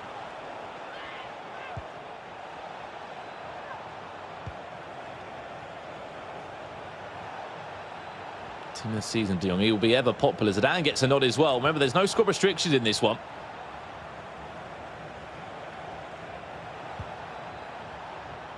I have to correct myself. Apologies. Abdullah Al-Raish, of course, was in a grand final back in qualifier 1. That was all that time ago, back in January. There's 2 players actually from Kuwait in that one. It was Kaid HM, who also got a top 3 finish there. We don't see him in the playoffs, though, unfortunately. Which shows how competitive it was as well.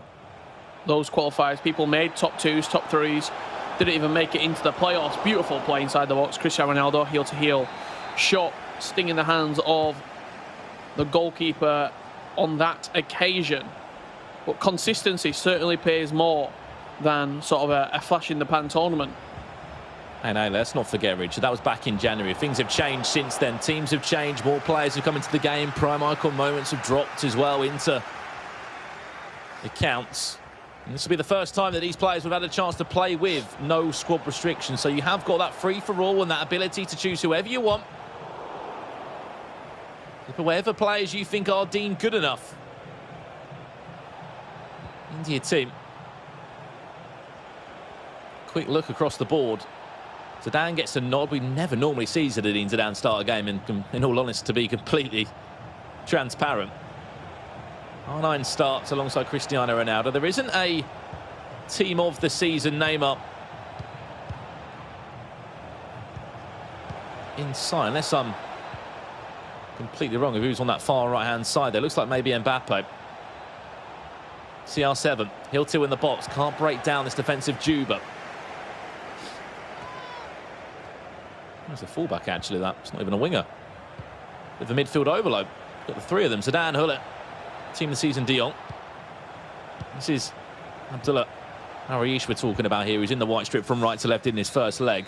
And then what looks like CR7 and R9 as the two standalone strikers up top. You saw the possession just for a glimpse there.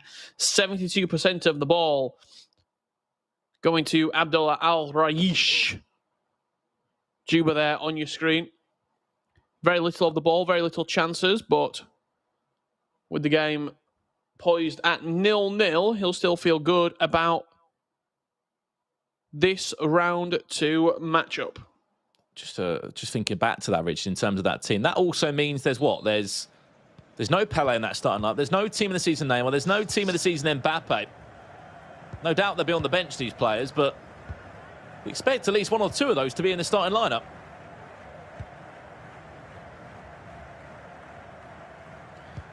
Yeah, you certainly would. I mean, Pele was instrumental last week. But here you saw Msdossary using him. Here we see Abdullah Al-Raish using him also. Speaking of R9. Shot again. He's just struggling to break down that final line of defence is Abdullah.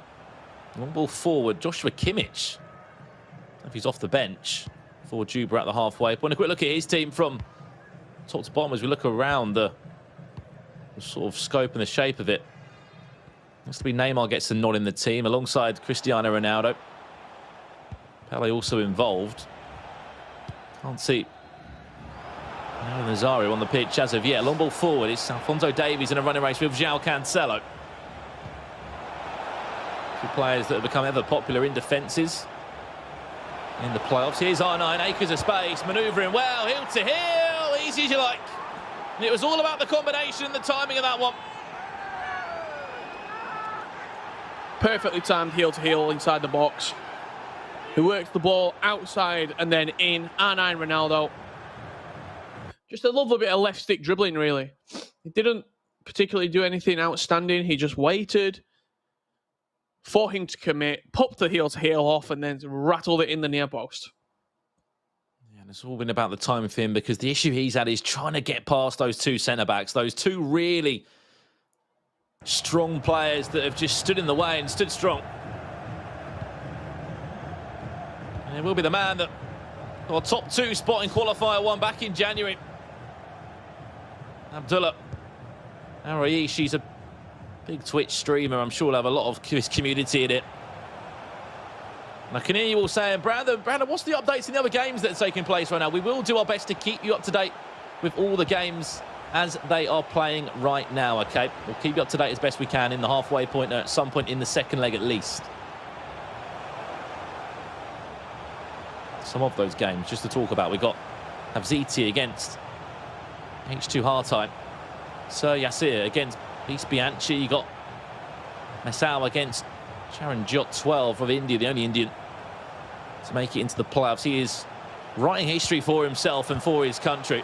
Hopefully get to see him on broadcast a little bit later on today, if possible. He's been on the tips of everyone's tongue, Rich, in terms of how good he has been this year. 2 top 4 finishes, a second place finish back in qualifier number 3. The first year India has been eligible for the Global Series, and they have hit the ground running. I know a lot of people backing him, supporting Charan Jot. I'm sure we'll see him at some point today, whether that be in the next round or if he makes it all the way to round 4 and 5.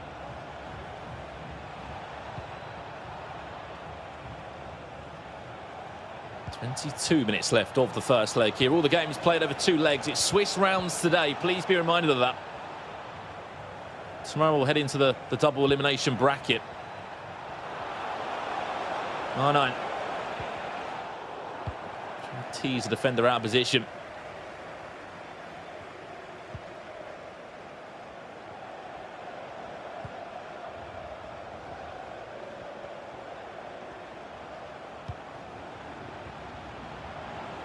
On the flip side, it seems to be Yeah, and Bruno Fernandes as the two midfielders. So many good players. Here's Pele. Bakes around the side, cuts it into the back post. It's Virgil van Dijk that has to literally throw his body. Yeah, an unusual cross to the back post. I thought he might have potentially looked for a double tap back into the box, maybe another dribble.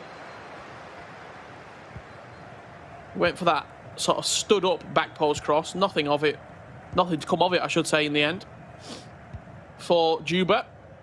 But promising going into leg number 2 with only 15 minutes remaining here in the first matchup.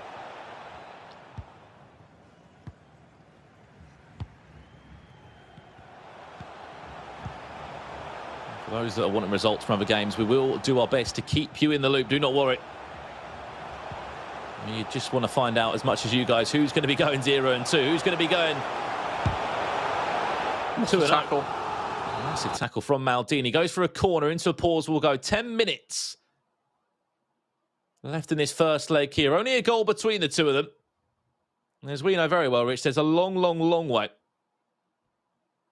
until we get anywhere near sort of that last second half, that last second leg where one of these two will be one win away, one game away from a place in day 2 of the tournament. It's just about getting 3 wins. Does not matter how you get there.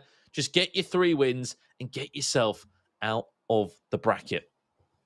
And that is really what you expect as well. If you're coming into this tournament, you're finished within the, was it top 10 on the Global Series rankings, and then whether it be through other means, league partners, other tournaments, you expect to make it far in the tournament. When you enter and when you qualify for a playoff, all of the competitors will be thinking, I'm good enough to make it far in this tournament. As the corner comes whipped into the box, Juba looking to get up with Cristiano Ronaldo. Yeah, well, only 2 can make it. Ronaldo's actually been beaten, Richard, and you're absolutely right. Only 2 players can make the FIFAe World Cup. They'll join SZJ of Japan and DW Dillon on the journey there.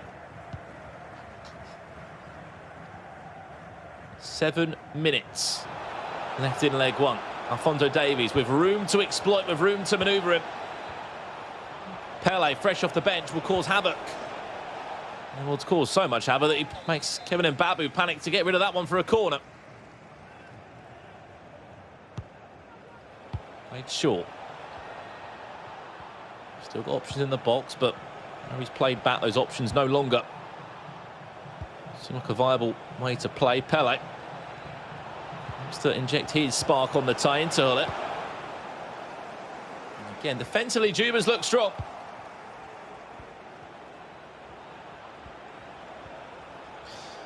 Yeah, he certainly has. He's only been compromised on that one occasion, has Juba. It was great work inside the box from Abdullah Al Raish. He'll be looking to double his lead here before the first leg does conclude, but it's not been the greatest attacking performance from either player. Direction's not been around the corner. It will be 2. A simple cutback. And what do we say about Abdullah Al Raish? Who was on his bench, Richard? Neymar, Pele, Mbappe. We said one of those would have to come on. One of those would come on and cause a problem. And look who it is. Pele, fresh off the bench, full of pace and energy. And he's on the score sheet to make it 2 goals to the good for that man. Pele had the easy job. He just had to put the ball in the back of the net. It was Cristiano Ronaldo who made the opportunity. Directional nutmeg around the corner of the defender. Left him for dead inside the box, and a simple finish for Pele just to slot into a gaping goal. We talked about the attacking play maybe not being as crisp, not being as fluid as we expected. Abdullah Al Raish clutched up on 2 different occasions. And Ronaldo there in the near post. You see a little grimace from Juba, and Ronaldo around the corner, driven pass into Pele. It's a simple finish from the Brazilian. Yeah, only player, as we said, from Kuwait that is in the playoffs here is Abdullah Al Raish. He is in a great position right now. 2 goals to the good for him. He's in the driving force. He's one of the only free agents as well, we must add, that is in this playoff. So we said this before, if you can have that final roll of the dice book a spot at the FIFA World Cup final, you are profiting from this in such a way. You should be getting a club, you should be getting a contract, you should be getting some sort of, recognition for just trying to get this far and for making it so the biggest event of the year. Everyone wants to be at the FIFA World Cup. Only 2 spots can be there, and we will not shut up about it until that FIFA World Cup happens in August, because it's a money can't buy prize. Yes, you win $40,000 for winning this tournament as well on top of that, but just getting to that World Cup is going to be on everybody's mind. But it's a day at a time, it's a win at a time, and it's a game at a time for all of these players at the moment.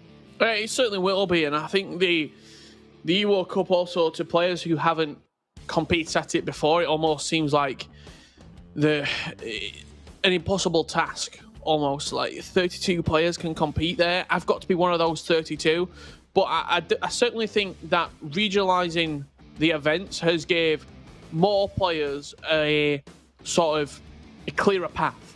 It means that you don't have to necessarily go to one event and perform really, really good at one event and make it far against all the other regions. You can do it in your region. You can do it in West Asia and South Africa. All you have to do is be top 2. You've got to make it to the grand final. If you make it to the grand final, well, you're on your way to London in the first weekend of August.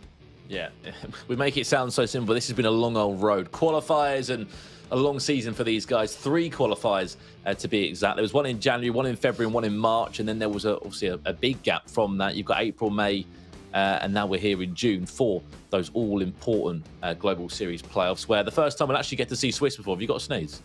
Oh, I'm about to, yeah. I've been sniffling. The hay fever's playing up today. They give me the sneeze eyes.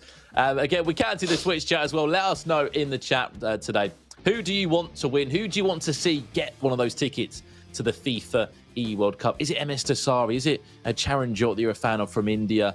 Of course, is it Beast Bianchi, Kailan? Or is it Abdullah Araish that is on the screen now? Or anyone else that we haven't mentioned yet? There are 16 players here today. By the end of play today, there will only be 8 players that remain. So do let us know in the chat. Your voice is heard, whether it's on social media or whether it's here today on YouTube or on Twitch. We can see your messages and we'll do our best to interact with you all. But 2 goals, Richard, it's not the biggest of cushions. Also, it's not the biggest of hurdles on the flip side for Juba to turn around. We've seen bigger scorelines turned around in our time in FIFA. We certainly have, yeah. I mean, we saw some remarkable results just last weekend. Exe 4-1 down with 8 minutes to go in the first leg. He scored 3 goals and then went on the second leg and just dominated.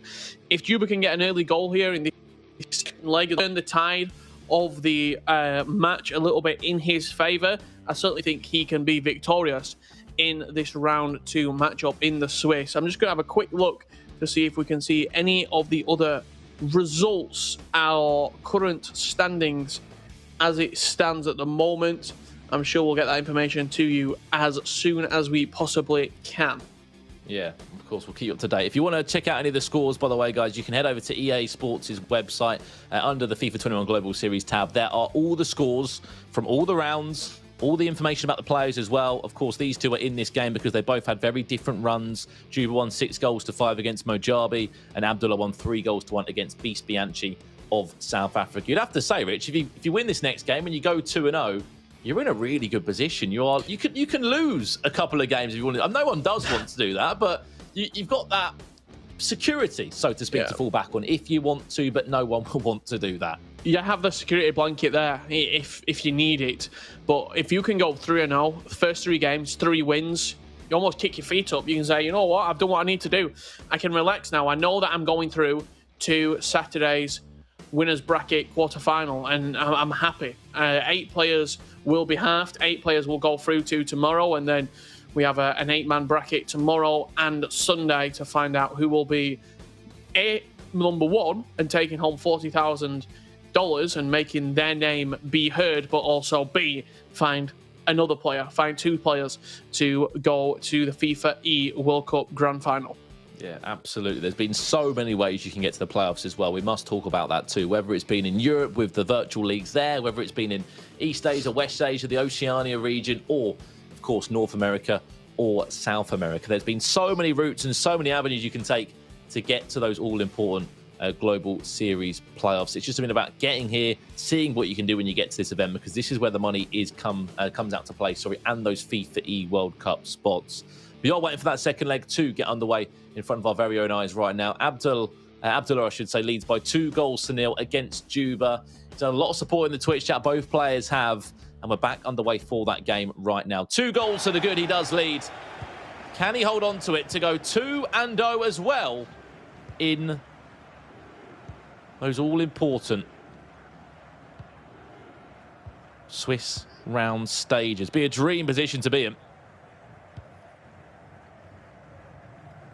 It's the perfect position after 2 games, 2 wins. Especially if they're comfortable as well. He won the first game 3-1. He can win this game.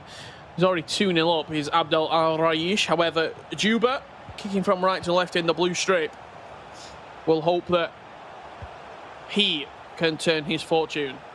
Well, I've got some scores to talk about, Richard. We'll speak about in just a second. Msdossary leads 2-1 from leg 1. That's against a Juve 9.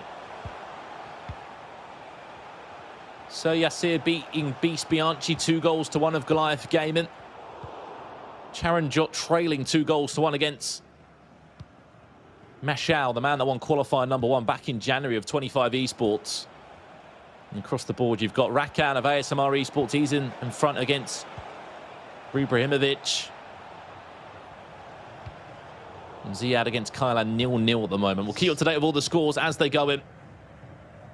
Plenty of matches taking place right now, and we'll keep you up to date with who is in a loser bracket scenario, I should say in a loser position in a knockout game of FIFA. That's always my favourite round, round 3, where people unfortunately do go home. But you do make some great games and some great storylines in the process. Yeah, as soon as you start seeing people getting in those elimination games, I think that's where it certainly hots up. The first couple of rounds, they certainly feel sort of setting the scene, the prelude, so to say. But as soon as we get into game 3, game 4, game 5, and those elimination matches start to take part, just offside there, the tension ramps up. What chance that was from Juba, by the way. His chance he's had so far. He needs 2 goals if he wants to try and turn this game around. It's a long ball forward. Abdullah Arais finds another goal. It'll be 3 goals to him. I think he'll be in the driving seat 150%. Oh no, a bit too to hustle that one. Well, we assess the front 4, the front 2 of. So let's have a little look on the flip side of Juba now. He's got Cristiano Ronaldo, Neymar in there. Looks to be maybe R9 pushed out wide.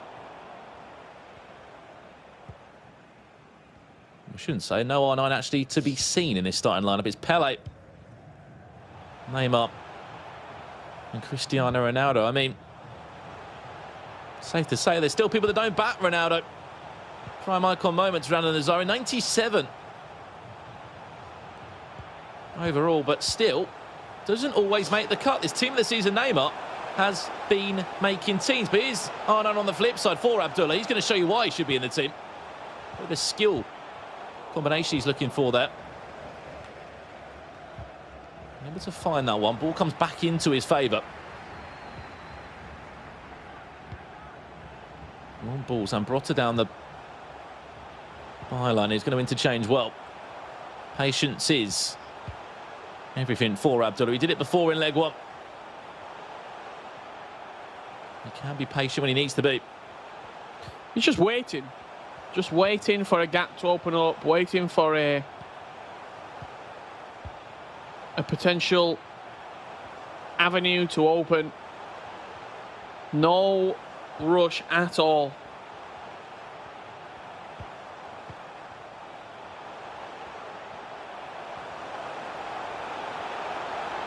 To that. An unusual pick for some people starting 11s.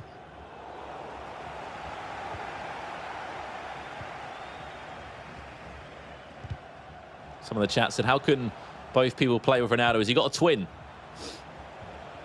Well, he's got pretty much a clone of himself in R9, who's just as good. But the way this works is it's on FIFA Ultimate Team. For those that might be new to the Global Series, it's no squad restriction, so you've basically got a plethora of players you can choose from. Both players can use the same in-game players.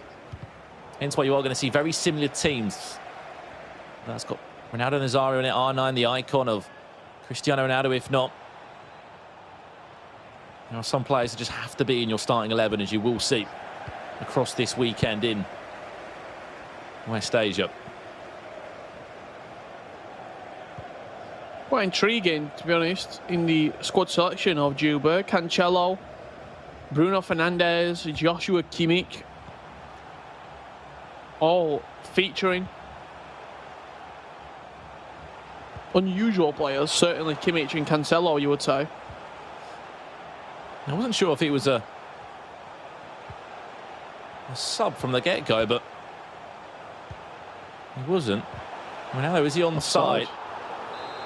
Unfortunately not. Just offside there, Ronaldo, for Abdullah. He's 3 minutes away from half-time in the second match here, and he is still leading by 2-0. He's in cruise control of everything that's happening at this moment in time.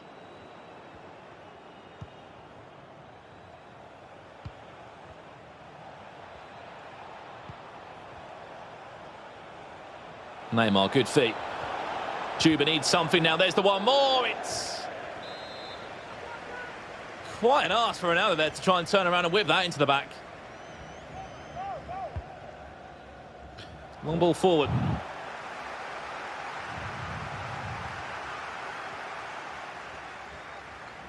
I think he could have done more there, you know, Cristiano Ronaldo.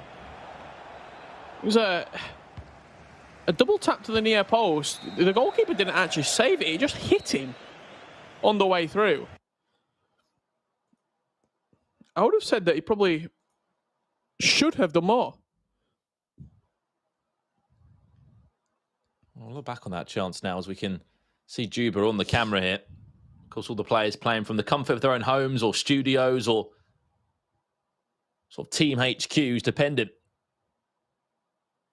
on where, of course, you play from or where's your setup, so to speak.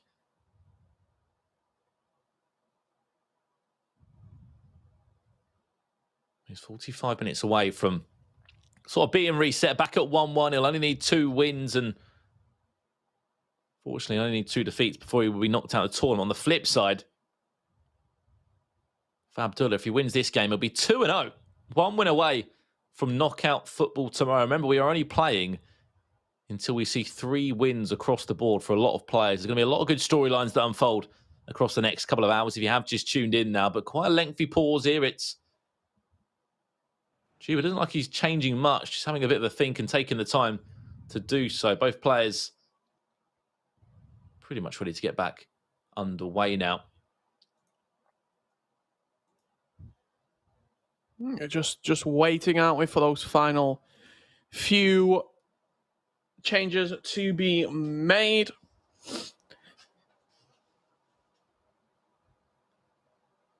Saw the recent Festival of Football promo teased earlier today as well.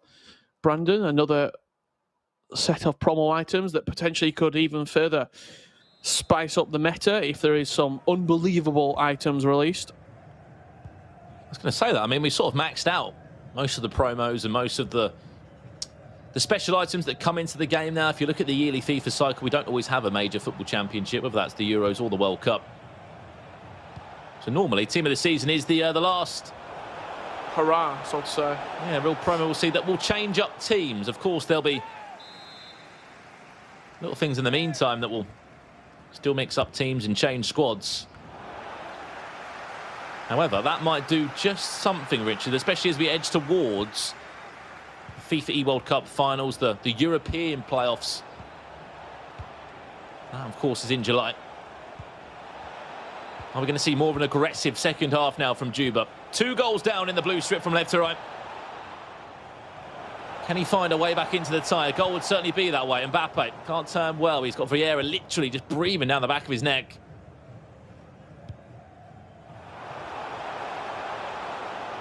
It's a great ball out wide. There's the cutback. Ronaldo, lovely heel to heel. Could he have laid it into R9? By that point, he trapped back. Yeah, just as he player locked into CR7, looked as though the chance had just gone as he attempted the heel to heel. Pele shooting across goal. Oh, well, they're on the rebound.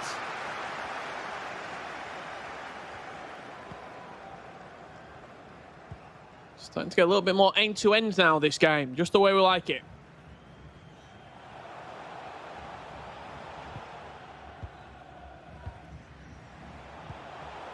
This is good now. Ronaldo, Zidane.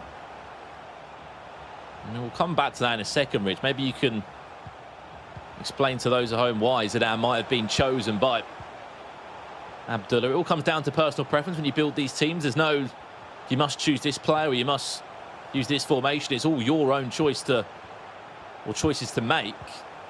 Zidane is an interesting one. He can get forward and he can score goals, and he no doubt can be a sort of an ultimate box-to-box midfielder if you want him to be. Well, he also suits the formation that you're playing very well. R9 finesse just over the bar. Zidane in a 5-3-2. He's one of those centre mids, the outside centre mids, that can get forward, that can get involved in the attacks, but also he possesses the 5-star skills, he possesses the 5-star weak foot, he's agile, he can dribble, he can shoot, he can pass. But, as well as all those offensive attributes that he possesses, he is 6'1", he is physical, he can be a presence defensively. So he's the ultimate sort of centre mid in a 5-back defensive formation that can be an overload offensively, but can also get back defensively and put a shift in. Oh, absolutely. Hasn't got on the score sheet as of yet, but no doubt he's been part of being a very solid midfielder. He's been involved in the goals. We might not have scored them. It's been a very controlled game, in all honesty, from Abdullah Al-Raish. He knows what a tournament this is, what an opportunity for him as a free agent. Both players free agents, must be said, but he's 20 minutes away from being 2-0 in the Swiss rounds. He's won his first 2 games. He just looks sort of unscarred as well. No one's really got near him as of yet. He's got 2 good goals when he's got in the box. His combinations have been on point. He's just a very patient FIFA player.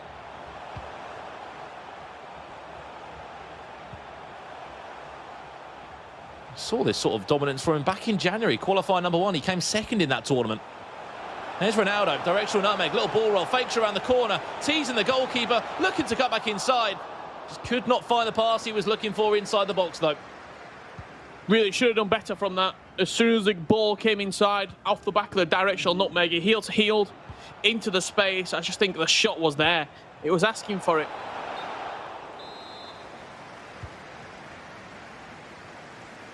Juba's timed that pause horrifically bad, I have to say, as well. Just as the free kick's been played, he paused the game.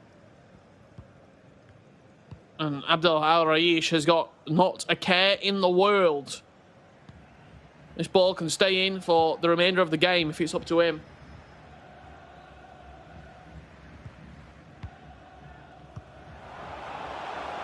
Chance. De Jong. Running race for CR7 and Maldini. Maldini comes out on top on that one. Just to quickly update you on a couple of other scores in round 2 in the Swiss rounds. As I said, go online. You can see the scores for yourselves as well. We will keep you up to date on the broadcast here. Pretty much all the second legs are underway. Msdossary leading 2-1 in his game. Y2 Heart High leads 2-1 in his tie as well. Ibrahimovic trailing 2-1. Charon Jot trailing 2-1 in his game. Ziad against Kailan is a 0-0 affair at the moment. Plenty of goals going in, but very tie games as well. Here's R9 to conclude the tie on his own. Cheeky finesse round the corner. And it has been a perfect 2 legs of FIFA for Abdullah Al-Raish. He will book a spot near enough into the knockout rounds tomorrow. He just needs one more win. He goes into round 3, Richard, full of confidence. No doubt that has been a perfect 2 legs of FIFA for him. Beautiful finish. R9 tucking it past the goalkeeper and tucking Juba, well and truly, into bed in this game. One apiece. I should say 1 win, 1 draw for Juba right now.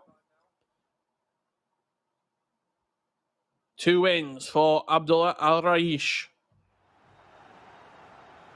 In terms of confidence, that'll do everything. 1 game away from knockout football. The only player from Kuwait that is in the final 16 here in the Global Series playoffs, and he will be doing everything he can to make his nation proud, alongside all of his Twitch followers and viewers that have very much been watching this today.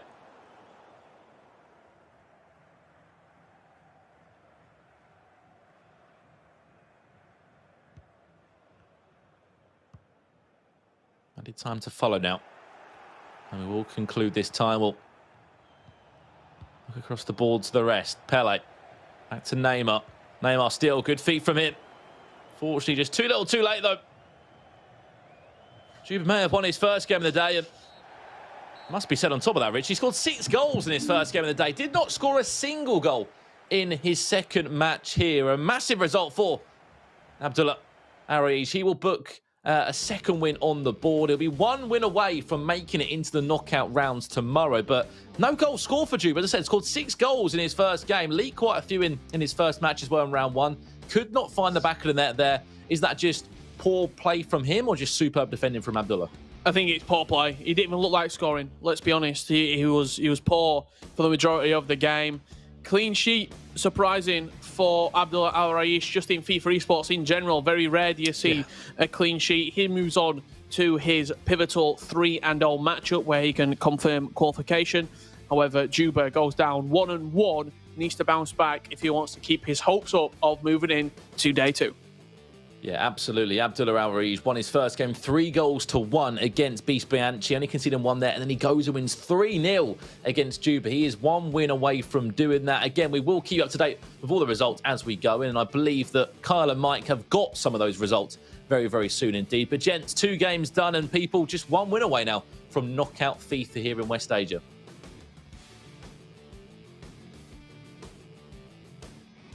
Yeah. But what a day it's been already. I mean, 2 rounds down. I hope everyone is enjoying. Jump in the Twitch chat right now, okay? I want to see you guys if you are enjoying it. We've had plenty of action. I'm surprised that we've seen some clean sheets. Hopefully we won't see too many of those, but maybe it does just highlight and it does showcase that, you know, some of the players, they are the world's best. Now, we have got Mike LaBelle joining me as well, all the way in New York City. Mike, we've seen plenty of action. We have seen some clean sheets as well. I know you won't be too happy about that, but like I said, this is West Asia's finest players. It just means that their defensive game, it's strong. As long as it's not a prelude for, I guess, future outcomes, I'm good with it. As you're going to see some of these highlights, as you just mentioned, it wasn't a high-scoring affair. Beautiful, tight footwork there, heel to heel, opens up the body, finesse shot. You're going to see a lot of the bridge dribble on repeat. One of the most effective ways to take space, attack that space, and to score and convert opportunities. R9, a little late, great. It really was just adding some insult to injury. Closed it out, 65% possession. You see it from Al-Raish. Juba wasn't able to get himself into the match, and a lot of that was just not having any ball retention.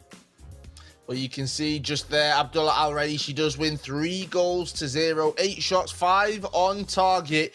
And Mike, when it comes to these big tournaments, you've got experienced players like Abdullah Al-Raish. Juba, he is an experienced player. However, we haven't seen too much of him in this region throughout this season. Do you think it's just a case of being at the playoffs and coming up against some of the stronger players, or maybe having a bit of an off day?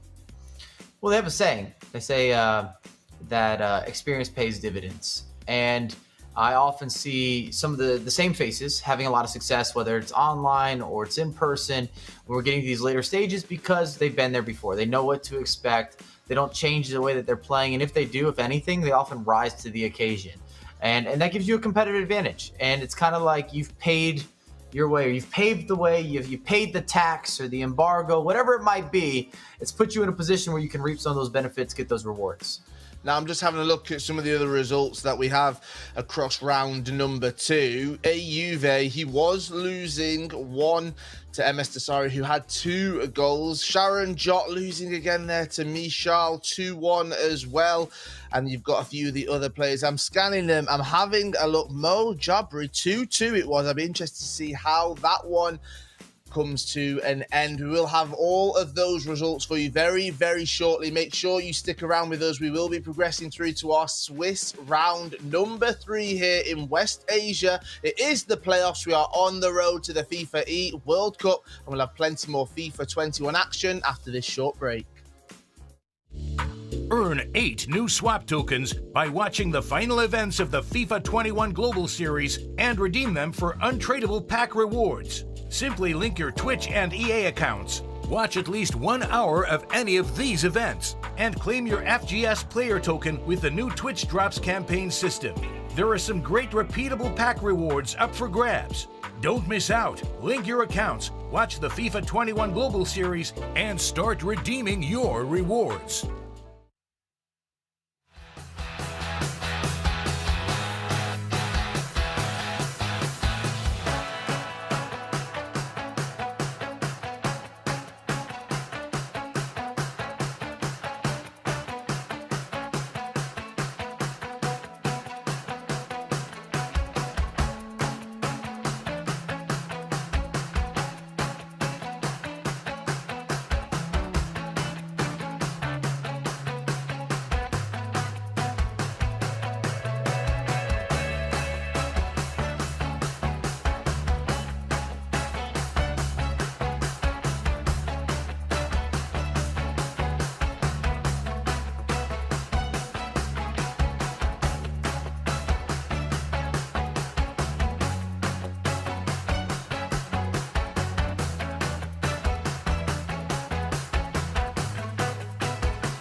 everything around me. Chop, chop, so they found me. Too high, can't ground me. Purple haze surround me. So open up them windows and feel the way that wind blows. I gotta keep that tempo, that ain't that simple. Come on, come on, come on, come on. Rock me, don't stop. All the way to the top. Rock me, don't stop. All the way, all the way. Rock me, don't stop. All the way to the top. Rock me, don't stop. Higher, right here, right now. Rock me, don't stop. All the way to the top. Rock me, don't stop. Rock me, don't stop. All the way to the top. Rock me, don't stop.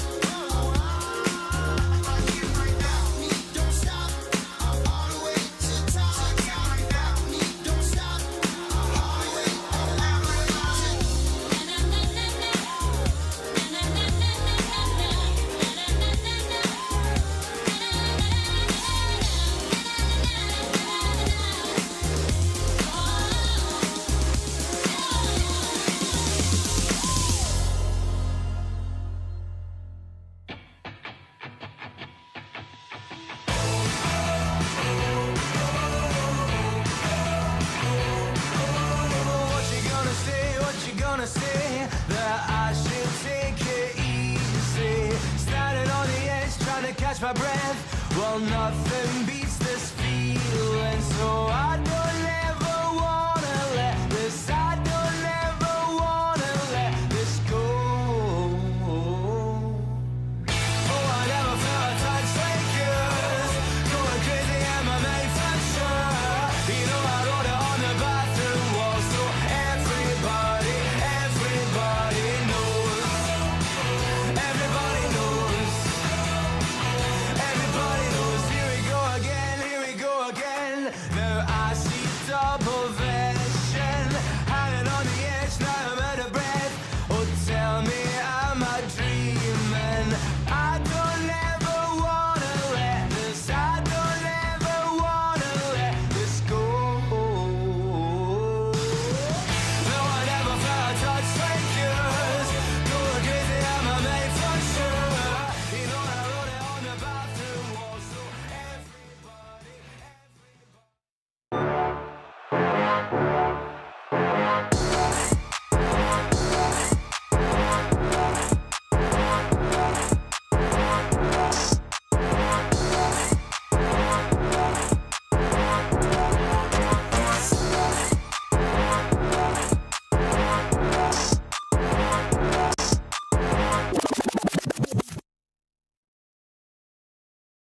FIFA Global Series 21 West Asia Playoffs is presented by PS4. Hello and welcome to the FIFA 21 Global Series playoffs. We are in West Asia, and as I keep on saying, we are on the road to the FIFAe World Cup. Two people from this region will be making their way through to the FIFAe World Cup in London in August. Plus, there's a $100,000 prize pool. Yes, all of our competitors will be getting a slice of that. Depending where they finish will be how big the slice will be. Joining me, as always, Mike LaBelle over in New York City. Mike, these competitors, they want to obviously go to the FIFAe World Cup, but on the way, I keep on saying it, that slice of the pie will be getting bigger and bigger how far they progress in the tournament. When I start thinking about pies, that's how we talk about pizza here. Don't make me hungry this morning. I will eat pizza every single morning. And I'd say it's more than just a little slice of the pie, especially if you're coming first or second. Not only do you have that FIFAe World Cup selection, but you're dealing with $40,000, $20,000. This is life-changing, definitely year-changing types of money and bonuses to go with whatever you've worked out and incorporated with your partnerships, your own personal branding, your organization, the team that you represent, you name it. So it's a really, really big opportunity this year, and it gets you to the big stage, or the biggest of stages, really should say, with the FIFAe World Cup. It definitely does, and I cannot wait for that tournament in August. But before we get there, we have to find all of our competitors from each of the regions. And here in West Asia, they've been going head-to-head in a Swiss format. We've had 2 rounds so far, and that means that some of our competitors, well, they will be clinging on right now as they go 0-2. As you can see, Abdullah Al-Raish, he wins his game 3-0. Power Zayed, he wins 5-1. Hafzeti, he beats ASMR Y2 Harthy 4-3. It says just there. Juve9 lost against Tundra's Msdossary, the man we know. Hopefully we'll be going through to that FIFAe World Cup. Then Sir Yasser, he was beaten by Beast Bianchi. Mo Jabri gets the job done 4-2. 25, Michal beats Sharon Jot 1-2, 5-3. And Ibrahimovic loses to ASMR Rakan right there. Mike, looking at those Swiss rounds, it means some of our competitors will be 2-0. Some of our competitors will be 1-1. But some of them, they will be 0-2, and they could be leaving the tournament after the next matchup. And that's the big takeaway, I think, is with when you're looking at this, Sharonjot's going to jump off the screen. This is someone that many of us had kind of poised as someone ready to make a run. We expect to see him in the later stages. He's really made a name. He's the representative from India, and he's made it very clear when we've done the interviews with him that there's a lot of players like him that are similar in terms of skill and capability, and we really just hadn't seen them compete out of this region whatsoever. This has been the first year, or the opener, of really getting to learn more about what's happening in India and the commitment level to FIFA and the competitive portion of FIFA in particular. So he's kind of got a battle back. That'd be a fun narrative for the day if you can somehow turn around his 0-2 beginning and be able to start to work your way back in. All you need is that one result, because remember, we're dealing with a Swiss format as well. Technically with a double elimination. Oh, actually, he'd be out if it was a double elimination. So he needs those just to come together with the Swiss format. He's probably maybe making some saving grace. And it just takes one. It just takes one to kind of get going, to get flowing. And the competitors that are 0-2 will be facing off against each other, which means one of them will be going home, but one of them will be getting that W that they all want, they all need to hopefully be going through. Here are our Swiss round 3 matchups right now. Power Zayed taking on ASMR Y2 Harthy. Tundra Msdossary taking on Abdullah Al-Raish. Then you've got 25 Michal taking on Mo Jabri. Juba 642 taking on Hafezeti. And then you've got on the other side ASMR Rakan taking on Juve9. Beast Bianchi taking on MBC Kaylan. Sir Yasser taking on Ibrahimovic. And then Sharon Jot 1-2 taking on Al Yafai 1x. That is that matchup we talked about. 0-2. We will be saying goodbye to some of those competitors, but some of them, Mike, well, one man in particular, Msdossary, unbeaten, taking on Abdullah Al-Raish. This could be the matchup we've all been hoping for. 2 heavyweights going head-to-head next. No doubt. I think both of us expected these guys to be in this type of conversation. I'm happy to have this matchup early. We also have our first competitor that's in qualified for day 2 between these 2 lovely gentlemen. And then I really want those up-to-date results. I hope Brandon and Richard are yelling at us during the commentary. I want to know what's happening in the Sharon Shot game, just because we've got that tension. Is he able to turn around? Who's gonna go home early? Who's got that first elimination? I just feel it's a shift in the tournament. We always love to build up sometimes the positives, but you know what? I'm okay with somebody's got to go home. It has to happen.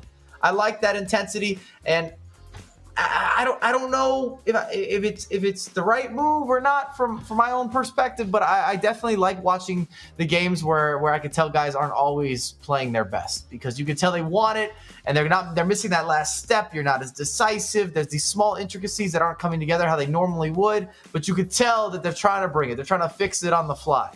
You're just wanting to see somebody go home and get knocked out, aren't you, Mike? I know they are already at home. They are at home. But yes, true. Part of the competition. There's only going to be, well, in this case, I guess there's 2 real winners with the FIFAe World Cup, but there's really only one winner. I would much rather be first place here with the 40K versus the 20K. You're going to double your money. Very, very true. And we'll be seeing who can make their way through to day number 2 and then hopefully to Championship Sunday as well, where they can secure their spot at the FIFAe World Cup. Now, not only do we have top quality FIFA 21 action for you, we've also got rewards. Yes.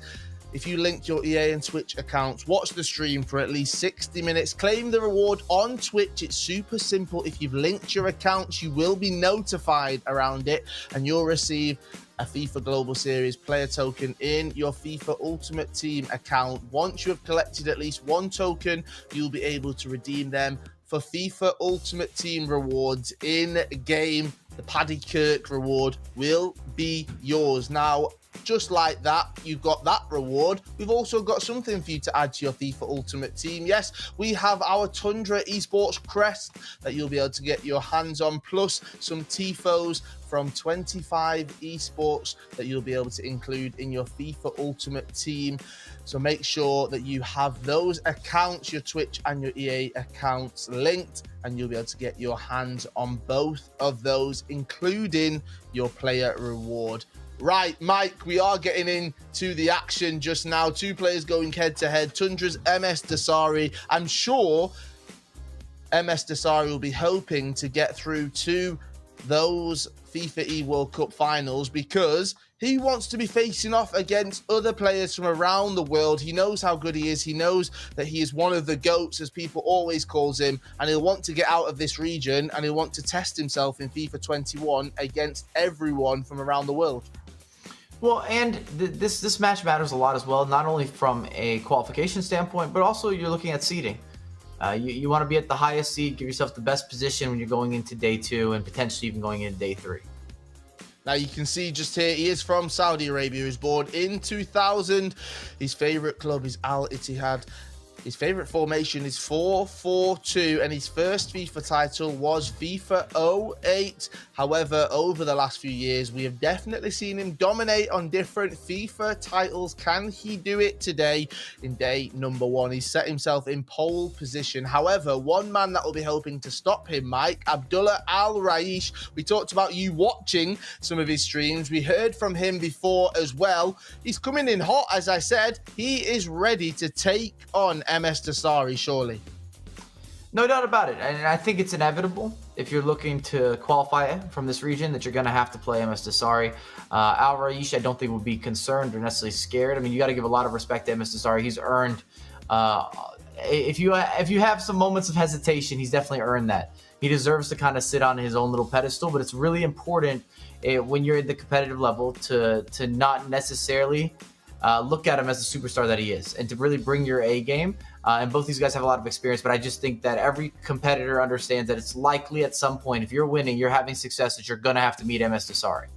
Now, I want to talk a little bit about where we're at with FIFA 21, Mike, because the meta is shifting all the time. Some of these players, they have to adapt, they have to change, but here we are at playoffs with unlocked accounts, all of the FUT items that they're able to use. I mean, surely that changes things coming into a tournament using some of those FUT items that you might not be used to.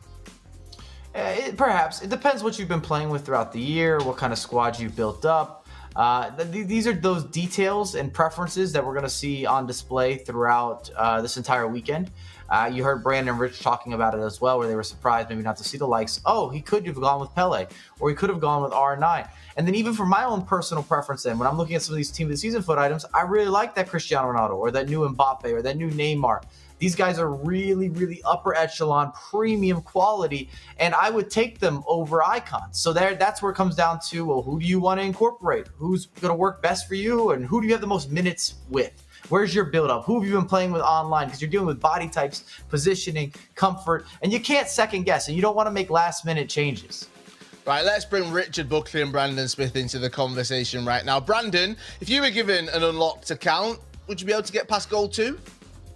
I generally reckon, give me an unlocked account, I'll get Elite. Generally. I'm pretty much giving everything there. Honestly, maybe not the first time or the second time. Maybe at the end of the month. Might take a couple of weeks. But no, I think we'll talk to lead this conversation back into where it should be going, not about my weekend league. I think it sounds crazy, but players sometimes can get overwhelmed with all these players that they've got literally given to them. They've played on their own accounts before, where they've had to play with squad restrictions. Playoffs, there is no restrictions to be followed. So, that's why you see people like, do I start Neymar? Do I start R9? Do I start Ronaldo? Who plays in the team? And I think that's why we've seen so much difference in teams, which has been interesting to see, Carl. Richard, you've hit elite. You don't need an unlocked account, do you? I don't. No, mate. I tell you, I could give Brandon an unlocked account and I'm going to say 10 hours of coaching with Msdossary and he still couldn't hit elite.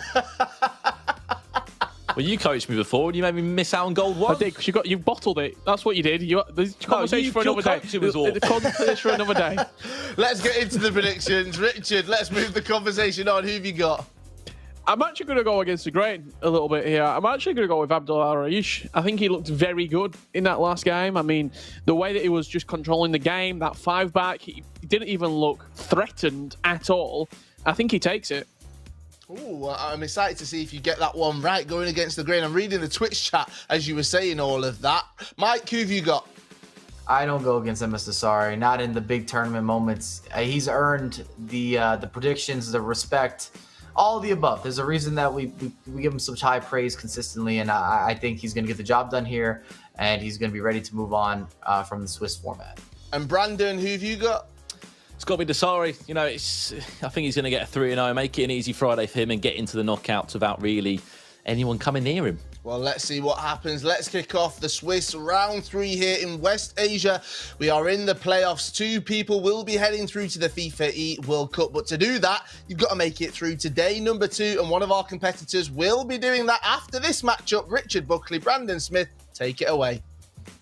Yes, thank you very much, Carl. And yeah, for me, this is an interesting one because there's 2 ways you come into round 3 of Swiss. You go, we're going to look at the people that are about to go out, or we're going to look at the people that are about to go through. We're going to go the way that they're about to go through because these are 2 players that have rightly been unbeaten so far here in our West Asia playoffs. Msdossary with, of course, Abdullah, the only player, as we said, from Kuwait that has made it into the playoffs. He's got loads of support in the chat from his followers. But Msdossary, this man has paved a way for himself in FIFA esports in Saudi Arabia. He's loved by many. He's endorsed by so many brands as well that love what he's about, how he calls himself, the king of the jungle at times, the celebration, the hands behind the ears that I'm sure we'll see if he gets himself to the FIFAe World Cup. And it just plans to be an Msdossary-like performance in my eyes here, Rich, and he goes 3-0. Yeah, and look, I certainly think that's doable, but nobody, and I mean nobody this year in FIFA esports, in FIFA 21, is invulnerable. Nobody has been perfect. We've seen near perfect performances. Probably PH Zin, Resende, Matthias Bonanno probably come closest to those perfect performances where you've won everything that you can win. I mean, look at Joxan. Very recently, he won, 3 out of the 5 qualifiers, I think it was. He won the Club World Cup. He was unbeatable, it seemed, in North America. It's not making even the playoffs. So certainly there's opportunities there for people to sort of overtake it. And also, you don't have to go 3-0. You don't have to go 4-0 to make it through to tomorrow. You just have to get there. And I think Dossary will go through at 4-1. However, I think the player that going 4-0 is going to be Abdullah Al-Raish. No, hopefully that will be the case for any Msdossary fan or Abdullah Al-Raish fan. We have got a couple of minutes before this game does start. If we can see any graphics in terms of how this round of fixtures looks, because the storyline for me that I'm a little bit gutted we're not been able to see so far, hopefully he wins his game so he stays in the tournament, is Charanjot, Rich. The only player from India is 0-2 right now. Speak about nerves coming into play in the playoffs for him. He's just not got the sort of hit the ground running today, and he's on the verge of being knocked out of the playoffs, Rich. Yeah, when you look at his games as well, in particular, round 2, a 5-3 loss, and then in round 1, it was actually a... I'm just trying to find it very quickly. It was penalty shootout, yeah. So he's the issue that he's having, he's conceded 5 goals in both games. 5 goals. He's conceding too many. He's too leaky at the back. He needs to tighten that up. He needs to sort of... I don't know. He just needs to play better if he's got any hopes of going far in this competition. Because for him to go 0-3, that'll be very, very disappointing for not only him, but all of the Indian FIFA fans getting behind him. Yeah, and I heard a couple of comments as well, and I saw them in the Twitch chat as well for Why Too Hearty. I thought he lost the game, and I think we all did. He came back and won on penalties, so he's 2-0 as well. The man that's ranked #1 here on these Global Series rankings in West Asia is 2-0. He's 1 win away from knockout FIFA, which means if Msdossary wins this, there's probably a good chance that those two are going to match up in that third and final game. Speaking of the South African representatives that are here today, we've got Kylan and Bispianchi. They're both 1-1 in the Swiss rounds. They've won a game and lost a game. However, for Himovic, he is 0-2. So by the end of this round, we will be losing players. We won't lose all 8 of them, Rich, but we'll be losing a couple. Yep. The numbers will start to fill out the playoffs here. Every single round, players will dwindle until we have 8 remaining. Those 8 will go into tomorrow's day. 7 fixtures tomorrow, 7 rounds of games. We start as a quarter-final, all the players in the winners bracket, and then we peter off into a winners and a losers bracket. Out of all those matches, we'll then find 4 to go into day number 3. We'll have the winners bracket winners bracket final, I should say, loser bracket semi-final, loser bracket final, and then our big grand final. So there's plenty up for grabs, and I cannot wait to see who is going to be confirming their spot in tomorrow in just 1 game's time. Yeah, and also I'm looking forward to seeing as well, Richard, to see who will get themselves straight in, as you said, to the knockout. So more importantly, who can go from 0-2 to 3-2? Yeah. We've seen it happen before. We've seen 0-3s to 4-3s. I still remember to this day, Aero, playoffs, back all that time ago. Someone else that was at those playoffs was Bispianchi, who went on a crazy run back in Amsterdam. That was what, FIFA 19 it was? FIFA 18. Back now. FIFA 18, Jesus. That was a long time ago. Obviously, the playoffs are all online this time round. So much FIFA coming up here on EA's Twitch or YouTube channel, depending on where you guys are watching from around the world. Next week, we've got the more important North America tournament taking place. It's going to be good for any North American fans out there. We've got South America as well the week after that, and then it'll be concluded in Europe across 2 weekends. The Xbox and the PlayStation will conclude, and then it'll be all eyes on the FIFAe World Cup Grand Final. Who will be the last 32 players remaining in the Global Series season, I guess? Yeah, hopefully we'll be there in London watching it all transpire. Who's going to be lifting that trophy? After last year, there was no E-World Cup Grand Final. The pandemic put a halt on all of FIFA esports throughout the summer. We came back in the fall with the entire season being played online, region locked to specific continents and regions within the world. And now we're all coming back together for one last hurrah. FIFA 21 going off with the E-World Cup Grand Final, and then 2 weeks later, the FIFA E-Nations Cup as well, which plans to be extraordinary.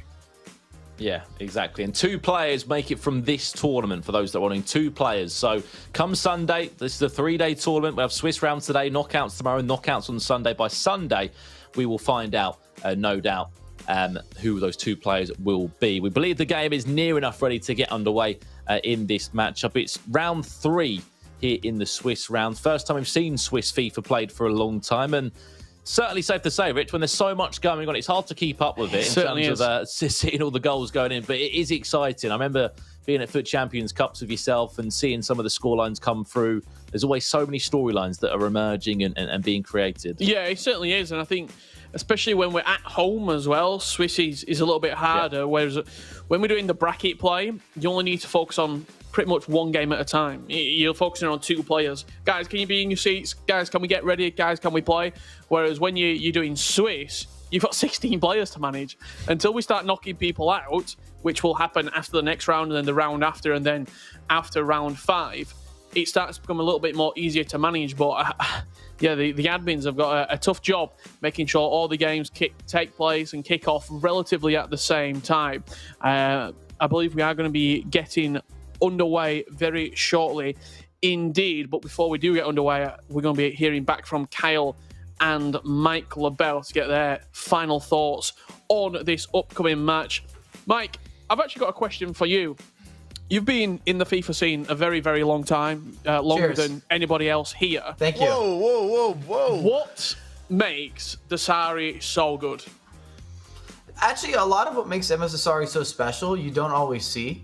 If you ever played against him, I've had that unfortunate situation or scenario. His defensive micromanaging has been one of the best in the world since his introduction really to the competitive ecosystem in 2017.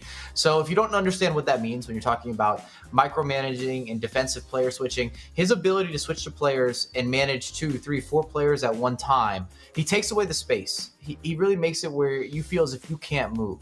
He's eliminating, he's suffocating, and he's amazing with the offside trap, and it makes his offense so much more free flow, and it's much easier to hit the counterattacks because you're not able to progress. You're not able to prosper. You're not having this form of expression that you thought you were going to have. A lot of people have a game plan for Msdossary. I'll call it how I see it. But then once you get into that game, your game plan goes out the door. You're not able to execute properly, and you don't often see this, but you feel it. If you're in that game versus him, you're saying, I can't do what I want to do. I'm really struggling. And then also mentally. Msdossary, from a mental standpoint, he makes comebacks, he sees out games, he has so many different tactical game plans. I'll never forget in 2017 and 2018, the battle of being on stage where his opponent would change a formation, then Msdossary would switch as well. So it was almost counteracting formations back and forth on these pause screens, and it would go on sometimes between 2, 3, 4 formations, and he always had a backup plan on a backup plan on a backup plan that did not have a fall off. He knew what to do and when to do it. That was a really long answer, but I feel like he deserved it. Now, it's prompted me to think something, and thinking about Msdossary over the last few years. I mean, we talk about this GOAT conversation that we had pretty much in 2019. We were talking about who was the GOAT of FIFA at that time. I mean, Brandon, for you, Msdossary is one of these competitors that he's managed to do it consistently throughout the years. We know that the games change, and from game to game, we see different competitors maybe take a break or fall off a little bit. Let's be completely honest. But with Msdossary, he does seem to be here consistently year on year. And he always seems to win something year after year as well, Carl. Whether that's the a playoff event, whether that's the Summer Cup series we had last year, whether that's a FIFAe World Cup, the league in Saudi Arabia. I think the whole GOAT conversation is a difficult one, and I think you're never going to find a final answer. However, if Msdossary won that World Cup back in 2019, back-to-back E-World Cup champion, I mean, we could be having a completely different conversation right now, because just that consistency is absolutely remarkable. He was an Xbox champion, losing to Mo Alba, but the year before that, he was a FIFAe World Cup champion. He's just such an impressive player. Well, let's see if he can continue. I want to build on that, Kyle. Oh, quick. We're nearly ready quickly, for the game. I got you. I was going to say there's like 5 players that you would work with that I think come to mind. Alfonso Ramos, Bruce Granick, Msdossary. Maybe you got Tex in that conversation, August Rosemeyer, guys that are really in that, I guess, Mount Rushmore of like that higher FIFA historian status. Well, we'll see if Msdossary can continue that. Maybe he can go one higher than Mount Rushmore. I don't know. To do that, he'd have to win another FIFAe World Cup, and that starts right here at the playoffs. Richard Buckley, Brandon Smith, let's get into some FIFA 21 action, shall we? Yeah, let's do that indeed. Our third game of the day, round 3, and we're speaking about Msdossary. Well, he can achieve where he maybe can go on that Mount Rushmore. However, the first step of the process, Richard, is get 3 wins and get yourself into the knockout rounds tomorrow in the Swiss round here of the FIFA 21 Global Series playoffs. I mean, Kyle Walker wants to see Msdossary's face, what? Etched into Everest, if he wants to go higher than Rushmore? What are we talking here? Like, we're just going mountainscaping at this point? I think the argument is certainly there. I also think, very similar to how people regard footballers, where they say, oh, well, we can't base Pele off of Ronaldo and Messi now. I think that is a very much a debate for FIFA as well. You can't, in my personal opinion, put Bruce Granick and Alfonso Ramos in this current conversation of FIFA esports, because it's a completely different landscape. The game's changed so much from what used to be played back in FIFA 10 to FIFA 15. Yeah, it's completely different game mode. The competition stepped up, in my personal opinion. So I think you have 2 conversations. You have Granick and Alfonso Ramos back in the day, whereas right now you've got Msdossary, you've got Tex, etc., running this conversation. However, the big man finds himself 1-0 down. Well, the man that you backed in this game, Richard, Abdullah Arish of Kaiwat, the only Kaiwat player to make it to the Global Series players, to make it to the top 10 in the Global Series rankings, is looking to just stir the pot here in West Asia. Hiltil in the box, Cristiano Ronaldo as easy as you like, and Msdossary. Tundra Esports finds himself 1-0 down after 40 minutes. Both of these two players have been unbeaten so far here in the Swiss rounds today. You're looking for 3 wins to get you out. You're looking for 3 defeats to knock you out of the tournament. I mean, no one's looking for that, but unfortunately, that will be the harsh reality for 8 players come the end of play today.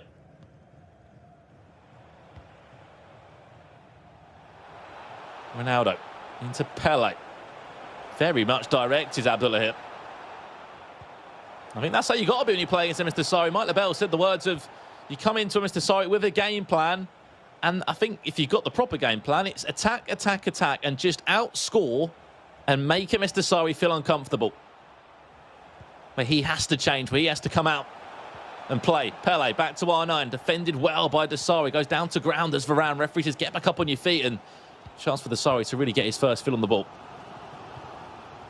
Interesting as well. I don't seem to recall Pele was in the squad the first time around. It's a completely different tactic change from Abdullah Al-Raish. He was playing a 5-back in the second game that we saw, Brandon. Whereas right now, certainly to me, looks like a 4-back with Vieira in midfield alongside Ruud Gullit. And then a back 4, Varane, Maldini, Davis, and Zambrotta. And just to exclude on that, you're absolutely right. Pele was on the bench. He had, I think, Mbappe on the bench as well. It was a stacked bench for you. Dossary now goes for a little scoop turn ball roll combo that was ever so popular last weekend in East Asia. Looks like it's travelled across to West Asia and still be as popular as it is within the whole FIFA community as it is to date right now.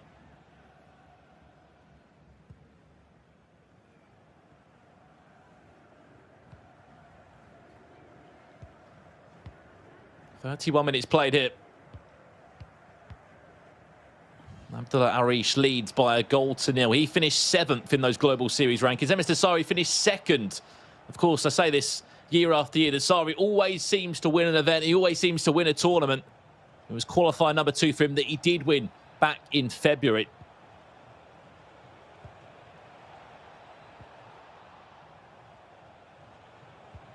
Sort of become so Dossary alike when he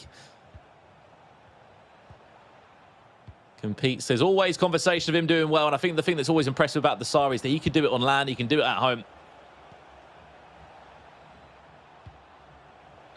You've got that mentality, that winning mentality that he needs to show here. 2 legs of FIFA away from either 3 wins on the board and a place in the knockouts, or back to the drawing board for round 4 of the Swiss. Pull it into Bruno Fernandes. Pokes it through to Pele around the corner. Heel to heel. It's perfect from Dossary. What a tackle from Varane. Still chances alive for Msdossary, but eventually defended well. That was a risky one from Varane there, Rich, but he had to make it. No, he certainly did. I actually don't think he needed to go to ground, to be honest. The heel to heel was perfect past the goalkeeper, but then the extra touch, I think he could have just taken it in his stride, Rafael Varane, on that particular case. Just goes to show the respect that Abdullah Al-Raish has for Dossary when completely changed his entire formation, his entire tactics. Chance, Cristiano Ronaldo, cheeky chip, does well. What a first touch that is. Composure at its finest from Cristiano Ronaldo, where he had to be. Sorry to interject there, Rich, but I think it was an offside trap played from Msdossary. Just left a huge amount of space open. Yeah, I'm not too sure when or how he was onside there. It looked like he was off as he played that offside trap. He was playing it quite consistently, just pushing up, pushing up, pushing up. But then the chance came in. It was a beautiful right stick flick and very simple to do. I'll give you a little Richard Buckley tutorial as we are waiting for this game to get back underway. As the ball's come into him, all he's done is just flick the right stick. And that will just lift the ball. Almost the first touch, it'll chip it. So you can chip it up and hit a volley. You can chip it up and like flick it over the top of the defender. And it was a beautiful execution of the right stick flick touch over the top of the goalkeeper as he went to ground, and a simple finish past the goalkeeper. Very good composure shown by Abdullah Al-Raish as well. I mean, you don't always know where that touch is going to go sometimes, to be completely honest with you. Yes, that's Cristiano Ronaldo, Team of the Year. You expect him to do well, and you expect him to have, you know, brilliant close control dribbling stats that he does have. But you went for it, and to be fair, it worked out very, very well. I don't think I've seen anyone have that sort of composure in the final third. He's done so well with it. And now he leads by 2-0. Abdullah Al-Raish. First 45 played across the two legs. And this needs Msdossary to come out and play. A quick look at both of these two games in the first two rounds here. Msdossary won 5-3 against a Juve 9. His first round result was a 9-3 win too. So Msdossary has been in fine scoring form. One thing that Abdullah hasn't done really, Rich, he's only conceded 1 goal today across these two games. A 3-0 win and a 3-1 win. Defensively, he has been very sound. However, finds himself 2-0 down here inside the first leg. And that second goal down to his own mistake as well.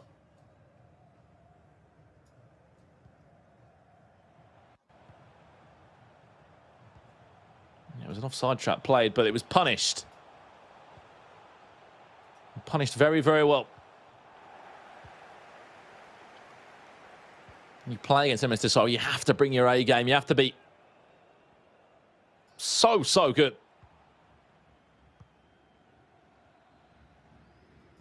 That's everything that Abdullah has been able to do. What do we see Abdullah this year? We only saw him in qualifier number 1. He came second in that.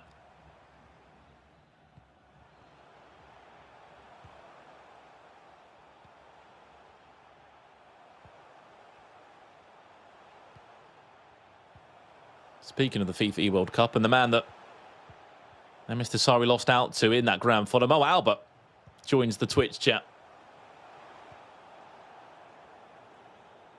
Great to see competitors from all over the world joining us across these 3 days, whether they're watching virtually from home. Balls has been cued by these two. 29 minutes left.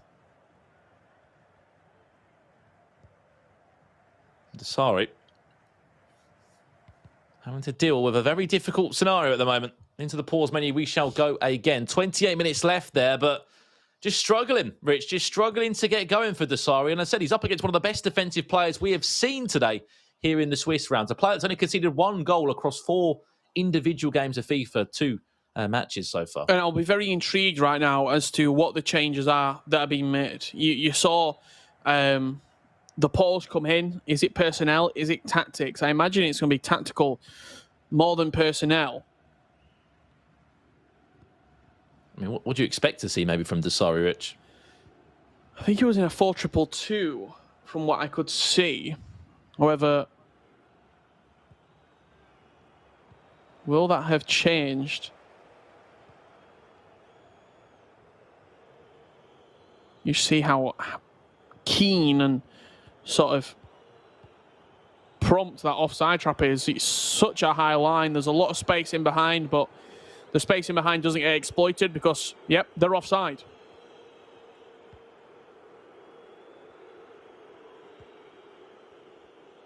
There's no doubt going to fill you with confidence, Rich, that you may have held Msdossary to a goalless first leg. Yes, there's still a second leg, and we know only too well how different a second leg of FIFA can be.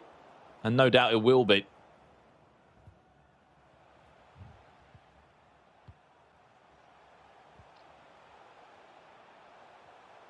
Chance to come forward again now.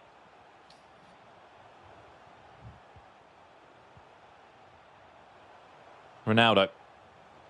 Watch that run. Where's Pele moving to? Composure was there from Msdossary, but also composure defensively was also there.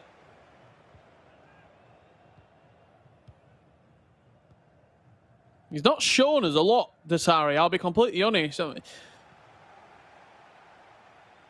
Double pause queued here by both players.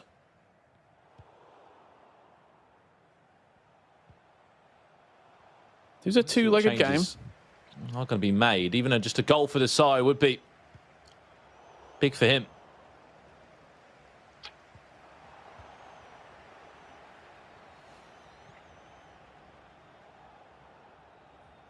Mbappe to drive forward.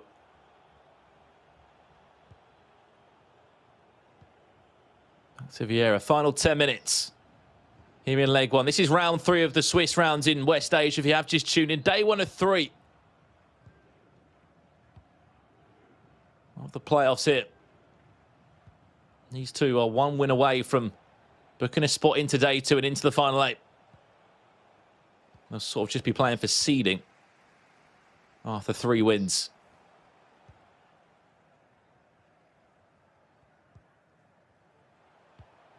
Final 8 minutes. Can Abdullah Harry's hold out Msdossary to a goalless scoreline in leg 1?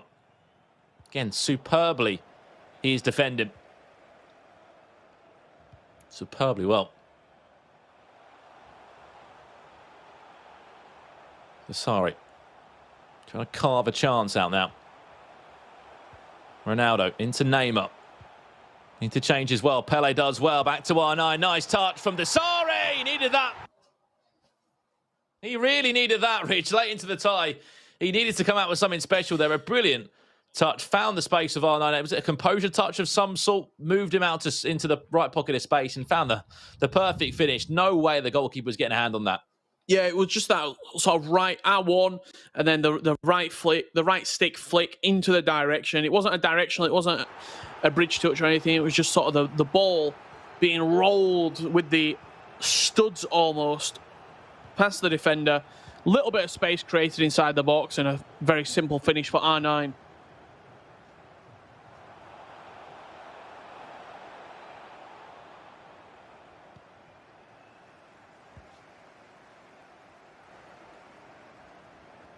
And all that effort for 87 minutes of defending Msdossary. Might have just been wiped away. If Msdossary goes and snatches another, this would be the ultimate heartbreak, in all honesty, for Abdullah. It might even be a possibility now. There's the player lock. It's angled well. Back to Mbappe. Shot comes in. It's flashed, deflected wide, and that should do us for leg 1 between these two. Abdullah Harish leads by 1-0 against Tundra's Msdossary on the aggregate scoreline. 2-1 we saw in leg 1, a goalless 87 minutes from Msdossary, and then right at the end, Rich, composure at its finest from R9. Lovely little touch into the pocket of space, and Msdossary just keeping composed. He knows there's a long time to be played in this. There's another leg to come. Oh, no, there certainly is. There's so much FIFA left to play. We're going to see the best moments of leg number 1 here. Cristiano Ronaldo, heel to heel, left-footed strike into the bottom corner. The offside trap was poor, but look at this. That is perfect from Cristiano Ronaldo. Flicked it over the goalkeeper's head. And a simple finish into the back of the net. R9 Ronaldo touching it past him into the near post, and an emphatic finish from R9 into that area where the goalkeeper simply won't have any chance of stopping it. Just having a quick look at a selection of the other games potentially on show here in round number 3. Some meaty games. There's some very, very meaty games. Sharon Jot up against Aifi from the UAE. That is an elimination match. It's got to win. You lose, you're out. And I mean, that's heartbreak for someone who's had a great season. I mean, everyone's here at the playoffs for one reason or another, whether they've played well in the playoffs or in qualifiers, or they've qualified from a virtual league. It would be heartbreak for these players, especially for all that hard work you've put in across since the game came out all that time ago, late September, early October. You've been grinding the game out. You've qualified for either 1, 2, or 3 of the qualifications, Rich. You've played well maybe in a virtual league. And then you come into the playoffs where it's all to play for. The money is there. $40,000 for the winner comes Sunday, and 2 FIFAe World Cup spots. And you just don't turn up. You just don't find your groove, Rich. It's really difficult for some players to do that. And for Sharon Jot, a player I was actually looking forward to seeing on the broadcast, might not get to see him on the broadcast if he goes 0-3. He will be out, and Fortunately, that'll be the end of his FIFA 21 season. No, it certainly will be. There's really not too much else up for grabs here. Round 3, I'm just starting to see a couple of the results coming in here. Y2 Hathi 3-2 up against Zayad. We have Mojabri 4-2 up against Mishal. Halziti 2-1 leading against Juba. Rakan and Juve 1-1, and then the other 3 games can't actually see the scores for right now. However, I will keep refreshing because I know there's a lot of people out there who want to see Charanjot in action. He is drawing 1 apiece right now. Ibrahimovic 3-2 up against Sir Yasser, and Kalen FIFA and Beast Bianchi. Those 2 matching up against each other. That is 0-0. All South African affair. One of those 2 players will be 2-1. The other one 1-2 with everything to do. Yeah, fun fact, qualifier 1, 2, and 3 in South Africa, it's always been that match. It's always been Kalen against Beast Bianchi, and Kalen has never lost in it. However, what do we learn from watching a lot of FIFA esports? Those results will often reverse at some point, and those games were a long time ago. January, February, and March. There's been a 3-month gap between those 2. Whoever wins that saves themselves and puts themselves 1 win away from doing so. That's a 1-1 game, that's a 1 win, 1 loss. However, this game that we're commentating on right now between Abdullah Arij and Msdossary is a 2-0 game. The winner will book a spot into the knockout rounds, will get 3 wins on the board, and safe to say you can put your feet up, Rich, on Friday because you have done your job. You've done your part of the bargain, and now you just be playing for seeding, I believe. You might play round 4 and maybe round 5, I think, at most. Yeah, if you do win this game, then win round 4 as well, you are done. You'll finish at 4-0. You'll be number 1 seed.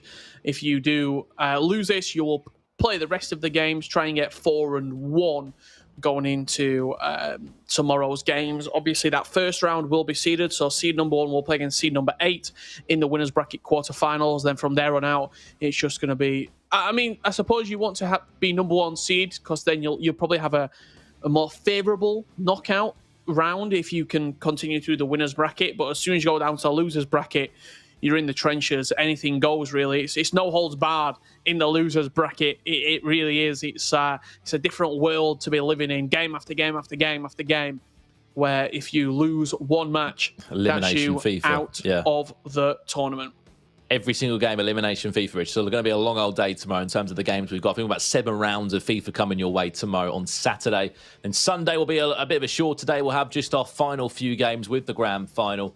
But you're absolutely right. I mean, this is what the Swiss round's all about. You say you get more of a favourable game, which you do, no doubt about it. You'll match up against a player that is 3-2. But at the end of the day, everyone's here for a reason, Rich, the playoffs, and anyone can beat anyone. But if you can end the day full of confidence with a 4-0 record, top of the pile in the Swiss rounds, you will be, no doubt about it, confidence over the moon, overjoyed with your first day's performance. And you'll be thinking, I just want to play knockout FIFA now because I've played so well in my opening stages here.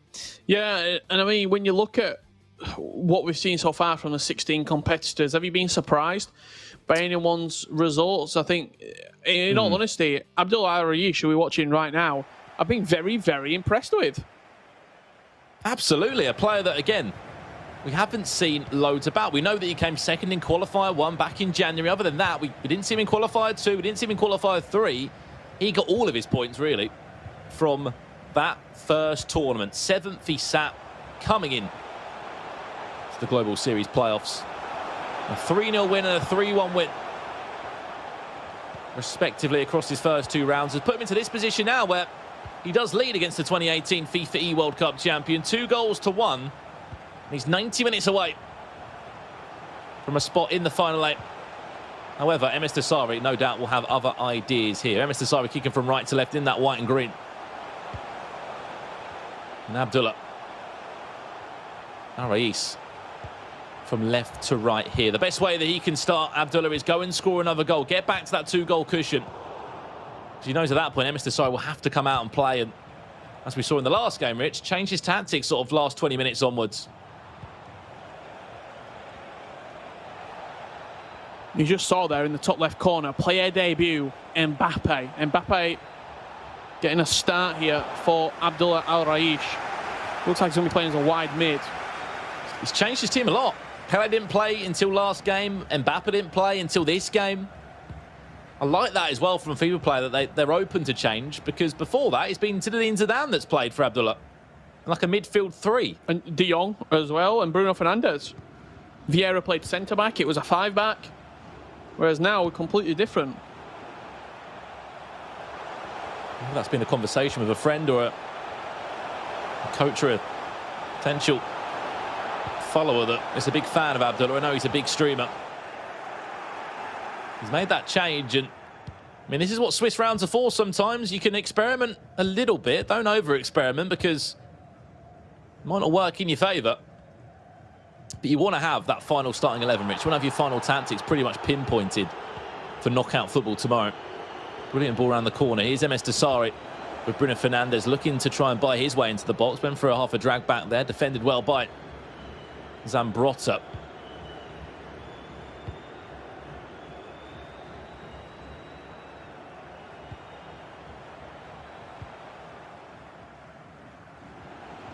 Keep up to date with the scores as they go in from round 3. This is our featured game in focus, because one of these two will book a spot in the knockouts.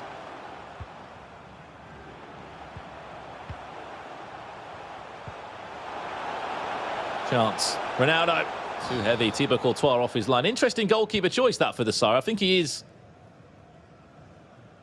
quite friendly with Courtois, if I can remember rightly. He is, yeah. I think the friends have played FIFA together. They might have even hung out pre-COVID.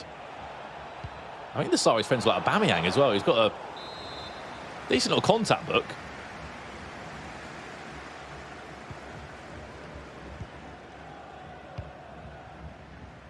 I think they all heard how good he was at FIFA, and they were like, just give me a game.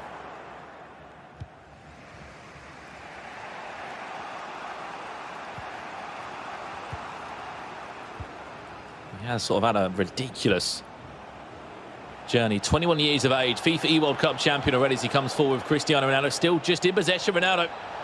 Reverse elastico still, Msdossary just going through all the tricks that he can find. Referee, it's a strong tackle. Says he won the ball.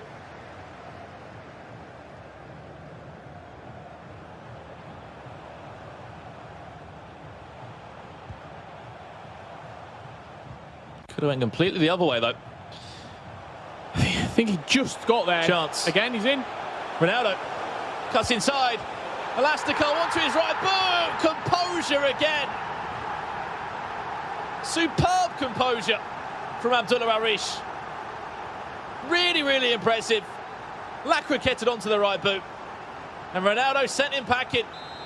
3 goals to 1 he leads us. A 2-goal cushion reinstated.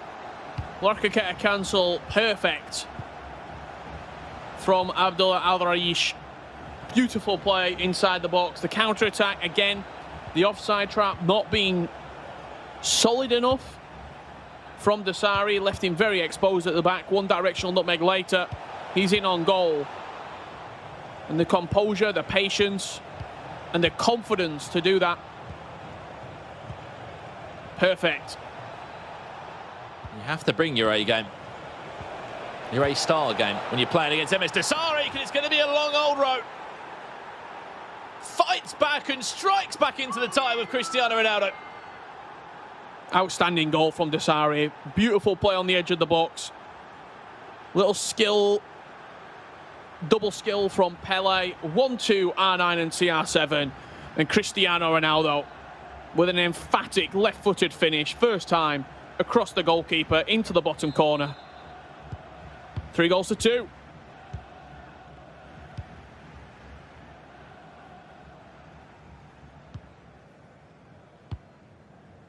Important goal for the side before the halfway point in the tie.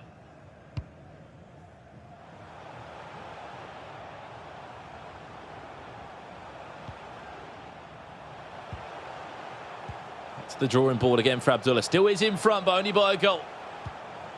Not the same safe scoreline or the same safe haven.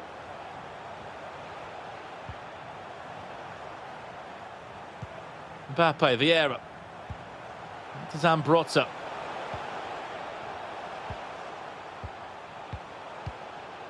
Nicely done.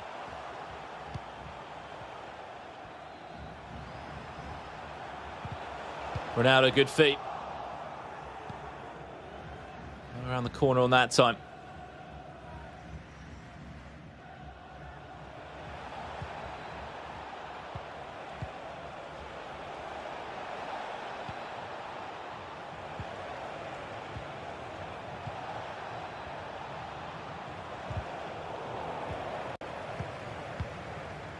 This is really good from Msdossary. One-touch play.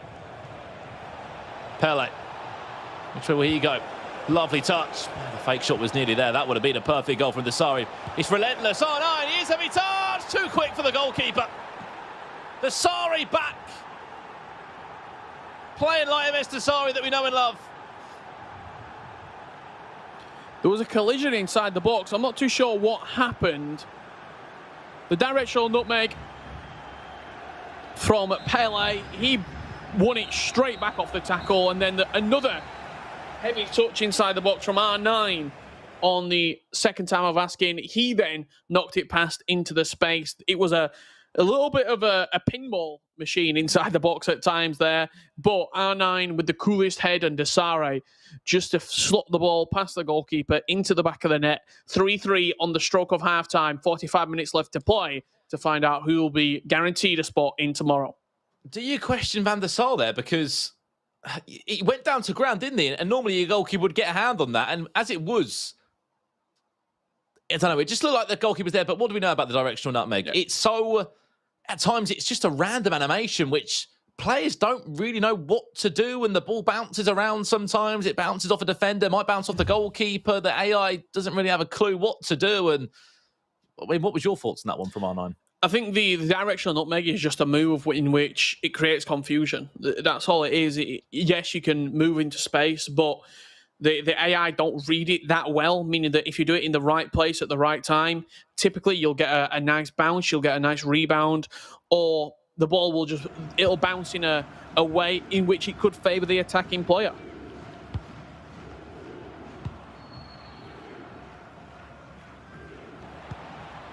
Sort of seems to be the general consensus, Rich, in terms of that's why people bring it into their arsenal, whether it's a directional nutmeg or a bridge touch. Create space and to create confusion for my opponent. Msdossary, for being 2-0 down, looks like he could be going in front.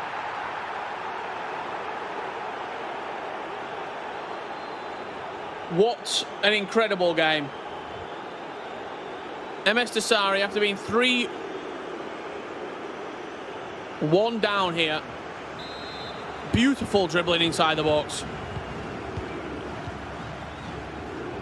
Cristiano Ronaldo gets the finish into the back of the net. That one a much more appealing goal. What a turnaround. What a player. What a storyline. Msdossary. Abdullah Arish has not conceded many goals so far in these playoffs. He conceded 1 up to this point. He's just conceded 4. And across these 2 legs, and 3 of them have come just in this game. Msdossary knows more than anyone that a 2-legged game of FIFA is a very long time to play.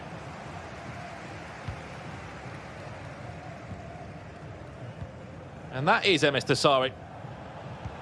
On the biggest of stages, showing exactly what he is about. Completely changed his tactics, Rich, and just threw so many more bodies forward. You can just see that in how relentless his attacks have been, whether it's been Pele, R9, or Cristiano Ronaldo. Even Neymar. One-way traffic from Tundra Esports' FIFA Pro.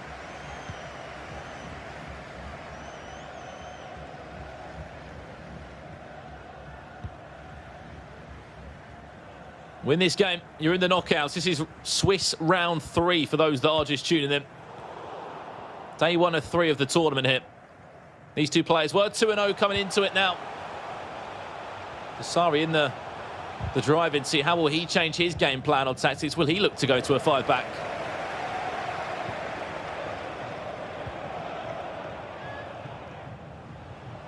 The press has been very, very good there from Msdossary. A couple of times just squeezing high up the pitch not allowing Abdullah to play.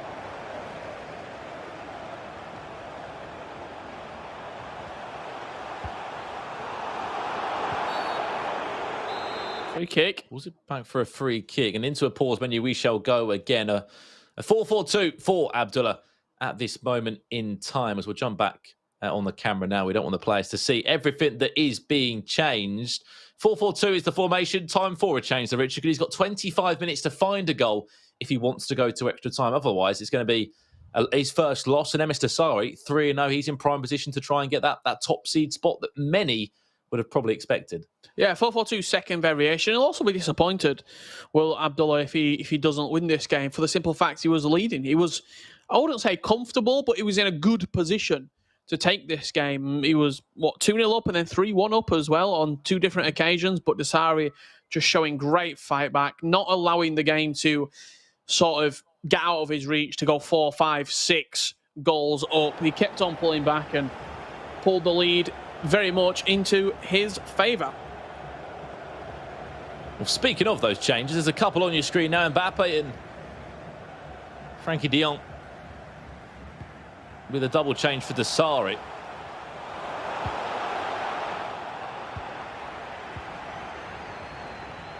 New midfielder and a new forward just to inject some more pace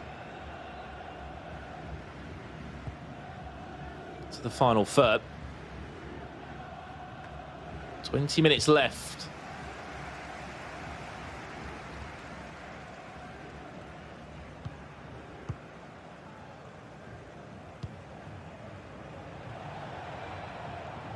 Fair play to Msdossary, Richard. It's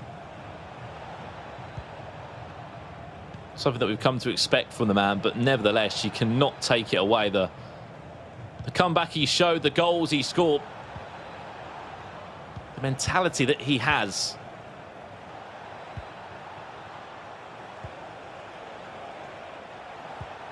Oh, he's so impressive. I think the one thing on top of all, Rich, when people get a World Cup in their back pocket sometimes, they just sort of hit the ceiling, haven't they? They've hit the climax. There's no complacency with Msdossary. Yeah, you think, okay, right, I've done what I want to do. That's not the case for Msdossary. He's back out there. He's back on the hustle. What can I win next? What can I do next? He wants to be back in London come August, where everyone's talking about him. Everyone's saying maybe Msdossary can win this and maybe Msdossary can do that.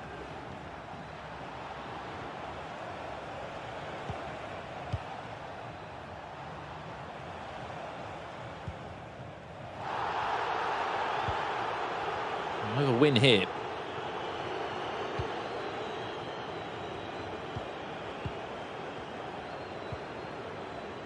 We'll have 3 on the dot.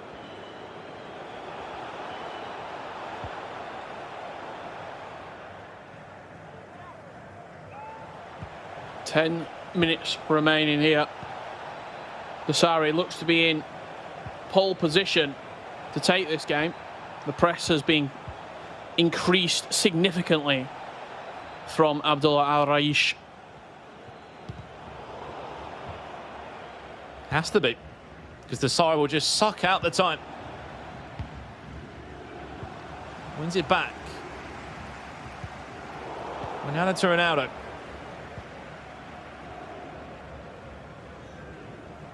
Have a long ball forward. Possession back to Msdossary. He will be in cruise control now. He'll look to see this game out. Msdossary, minutes away into a pause. We shall go again. Last roll of the dice now for Abdullah Al-Raish. A 4-3-1-2. That's the popular formation you've said many times, Rich, for a formation to get you back into a tie late into the game. Time for 3 at the back, I guess, now, or just the last roll of the dice. A lot of people play that formation to start the game as well. It'll be their preferred formation of choice to sort of try and overwhelm their opponent, whether it's the 2 centre mids, the outside centre mids getting forward, you put your cam and your 2 strikers on stay forward and sort of getting those linking up very, very nicely. It's like a 4-1-2-1-2, but a little bit more direct, with the central centre mid also being able to join the attack. Let's see if a late Neymar change can be the catalyst for him. Atal comes on for Pele on the flip side. Final 5 minutes. And then we'll give you the roundup of round 3. Who has left the tournament? Who is still in the tournament? And more importantly, who will be joining Msdossary in the 3-win bracket. Neymar. Round the goalkeeper. Oh, Msdossary. So close to concluding it without having to worry. Could have been, should have been. 5 goals to 3 there from Msdossary. Abdullah will get one more chance here. One last roll of the dice. Neymar, Mbappe, back to Bruno Fernandes. Everything has to be perfect now from Abdullah. Ronaldo does well. Reverse elastico. What a tackle at the back from Ruud Gullit, who just threw his body on the line. Defend this. And you're in the knockout rounds.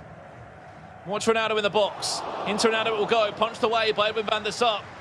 And that should do us for the game. It will do us for the game. And Tundra Msdossary will make it 3 wins on the board.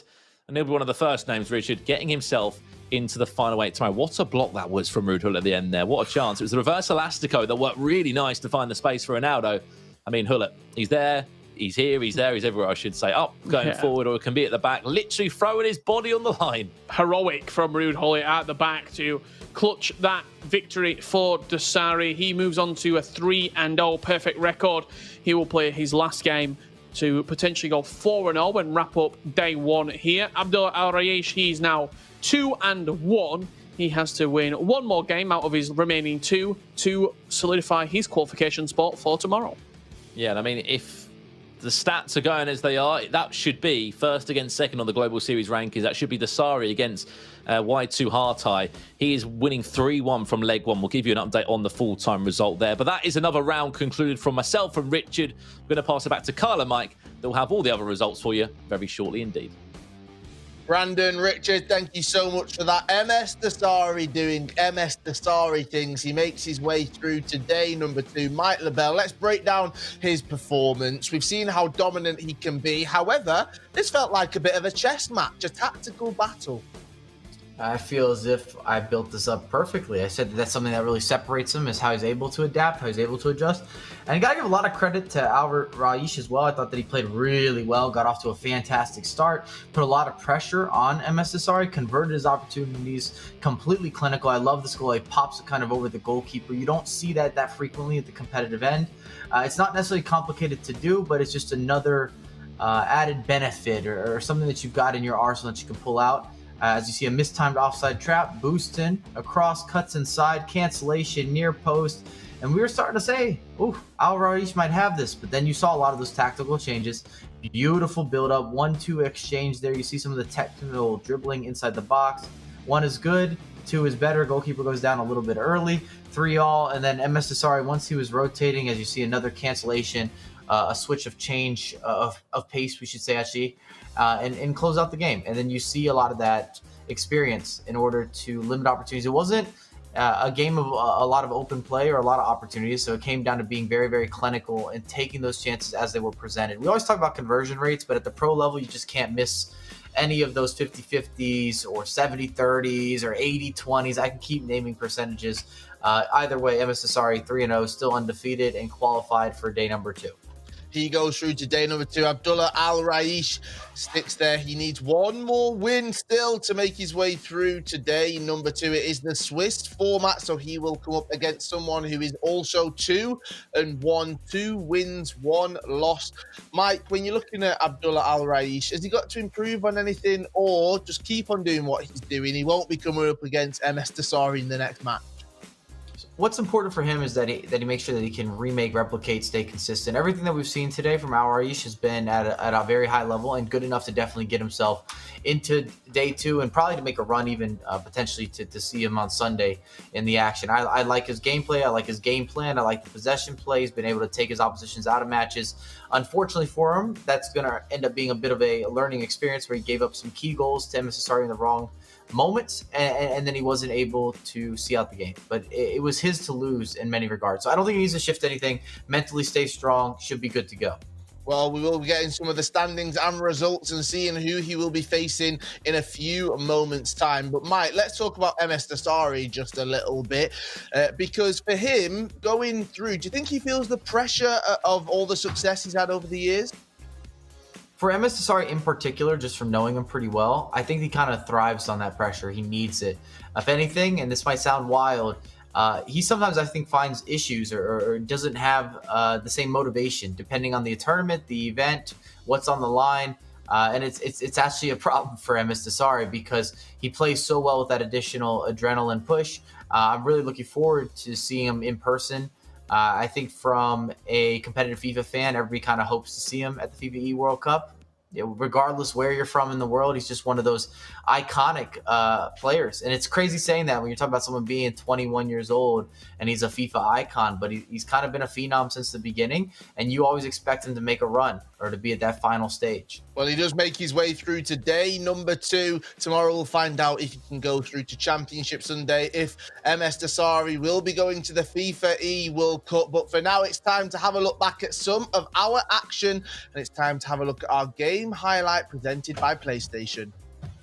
Thank you so much, Kyle. And I want to give some more credit to our Raish because I've been so impressed with his gameplay today. Super consistent. I know he just lost that game against Msdossary, but this is earlier versus Juba. And you see he's running into space. And I like to talk about intangibles. You attack space, effective space allocation. We're going to take that real estate. And then, as you can see, the keeper's off the line. And when the keeper comes off the line, it makes it where you've opened up a larger margin. You have a better range for your finishing. It increases your conversion rate. He opens up his body, takes an early finesse shot, and you're always going to convert in those types of scenarios on the virtual pitch. And that's exactly what happens. But it's being able to register and understand what shot selection I want to go with timing, aligning, rhythm. It all plays a major factor for your success. And all of that happens in milliseconds, it feels, Mike. You don't have too long to make those decisions, whether it's shooting, whether it's defending as well. You've got to make so many different choices in such a quick amount of time. But that is why they are the best of the best in this region. Absolutely. And you're right. A lot of it is instinctive. You build up muscle memory and you know what to do when you see a goalkeeper come out, or when you see a defender play a little too aggressively, or a mistimed challenge or tackle or step. And that's what these guys have really developed, is being able to react on the fly. And the quicker that you react, the larger the benefit or the larger the margin. Right, let's have a look at some of our results. We can see how things currently stand. We've had 3 rounds of FIFA 21 here, and it is the Swiss round 3 results right there. As you can see, ASMR Y2 Harthy, he won. Tundra's Msdossary also got the win. Mo Jabri 9-3 against 25 Mishal. Juba 6-4-2, narrowly defeating Half Zeti. ASMR's Rakan, he comes out on top against a Juve 9, and then it was MBC Kaylan who won. I saw some of his fans in the Twitch chat before he wins his matchup. Rebrahimovic, I love that name, wins 7-4 against Sir Yasir. And Sharon Jot 1-2. He survives for now. He's managed to hold on to that dream of making it through to the FIFAe World Cup. He won 3-1, meaning he is on 1-2. This is our current standings right there. ASMR Y2 Harthy, 1 win, 1 loss.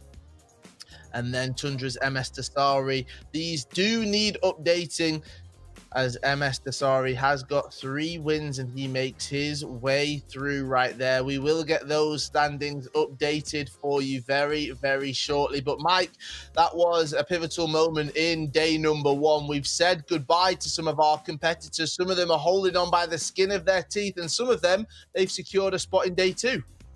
Well, we're getting into the nitty-gritty. That's what today's all about, is these final decisions in order to make the future of the broadcast and to get yourself, I don't know if I want to say it's a reset, but it kind of is, because you go through the Swiss and then you're into the next stage. So maybe it's the secondary stage of the competition, and you're one step closer to, of course, the FIFAe World Cup.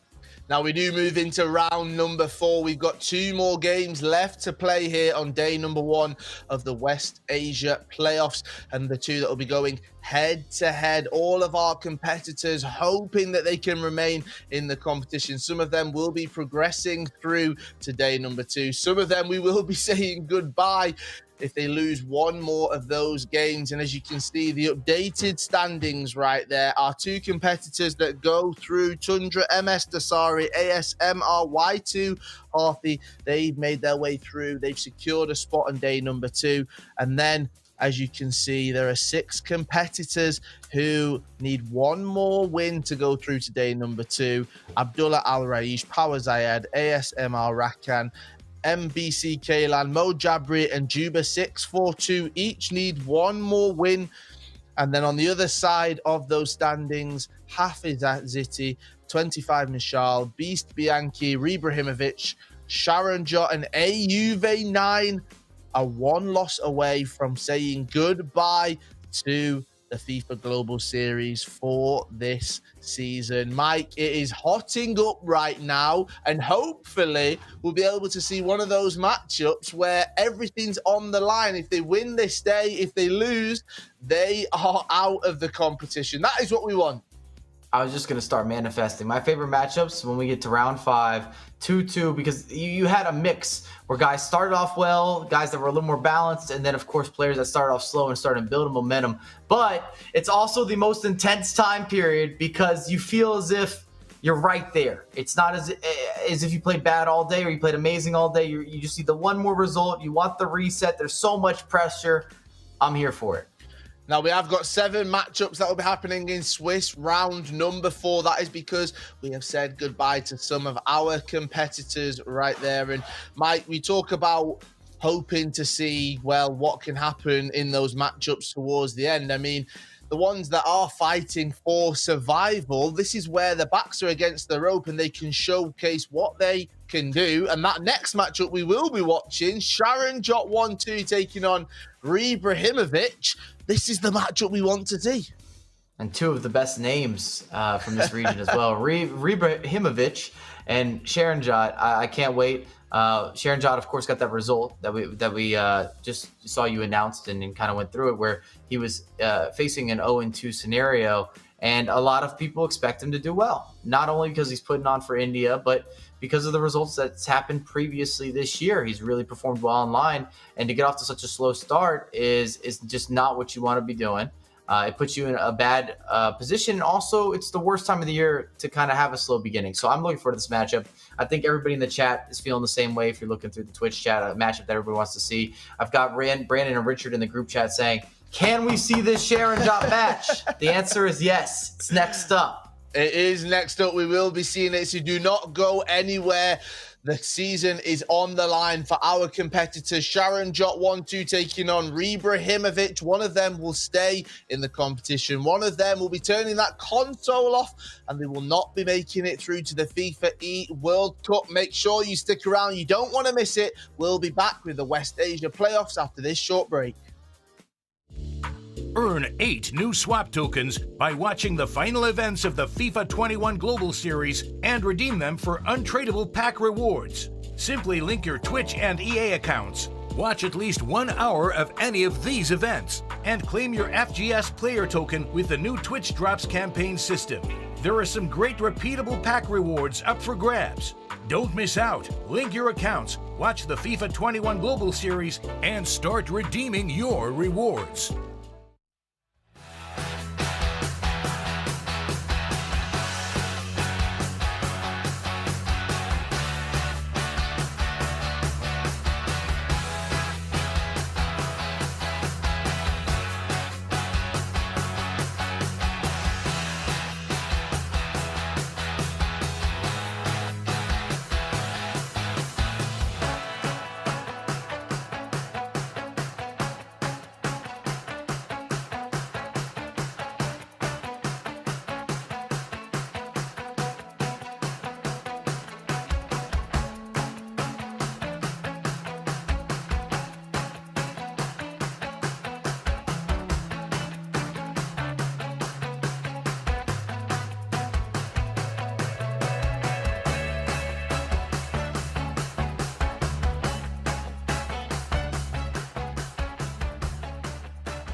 FIFA Global Series 21 West Asia Playoffs is brought to you in part by Turtle Beach. Hello and welcome back to the FIFA 21 Global Series West Asia Playoffs. My name is Kyle Walker. We are deep into day number 1 here at the West Asia Playoffs. Some of our competitors have secured their spot in day number 2. Some of them are fighting for survival here in the competition. Joining me to break things down, Mike LaBelle, all the way in New York City. And Mike, we drop down and we look at the competitors who 1 and 2 right now. So they were 0 and 2. They look like they could be going out. They managed to win their last matchup in the Swiss round number 3. But now moving into Swiss round number 4, they've got to do it all over again. I'm sure that their hands are sweaty. I don't want to trade places with them, but I'm happy to watch this match. I'm even happy I don't have to do commentary, actually. Enjoy that, Rich and Brandon. We're sitting over here. Kyle and I will get the popcorn out. You know, maybe get a little bit of water. Get rid of that salt, and we're going to be tuned in, dialed. I'm ready to go. I'm really excited for this matchup.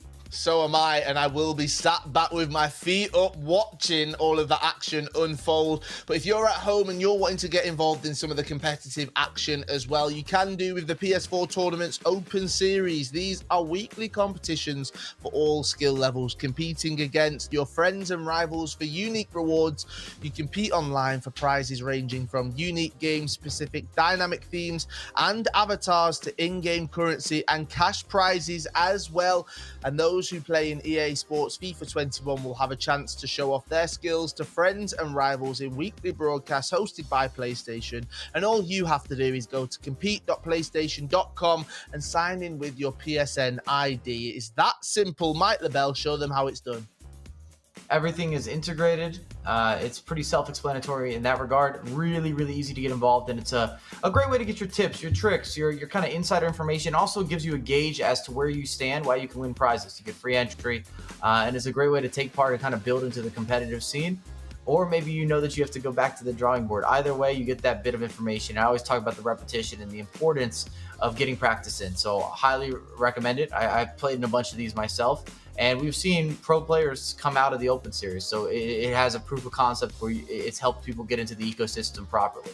Practice, practice, practice. It is so important, and we might see you here at the Global Series one day. You never know. Right, back to the action here in the West Asia playoffs. We have 2 competitors that are fighting for survival. I want to focus on Sharon Jot. I mean, Mike, we've seen him throughout this season. We've seen what he's been able to do, and it feels like the pressure might be there because he's carrying pretty much the entire weight of a country in India, having them here at the Global Series for the first time this season. I'd agree with you. I think that he might face the most amount of pressure outside of the likes of Msdossary in terms of expectation and what people want to see, who they want to see make a run for it. Hey, he's got the entire nation of India really tuned in, locked and loaded. They want to know what's going to happen. Is this guy going to be able to do this? We got to see you on Saturday. We want to see you on Sunday. Can we get a FIFAe World Cup spot, which would be massive for India? And he does kind of carry that torch. There's no other way around it. Now, although there might be lots and lots of pressure on him, there's so much support for him. Yes, Sharon Jot 1-2. He's rose to stardom this season, representing India. We've seen him throughout many tournaments this season, and we caught up with him ahead of the playoffs to see how he's preparing, how he's dealing with that pressure, and how he's finding FIFA 21. My name is Charanjot Singh. I'm 18 years old and I'm a professional esports athlete for Connecting Esports.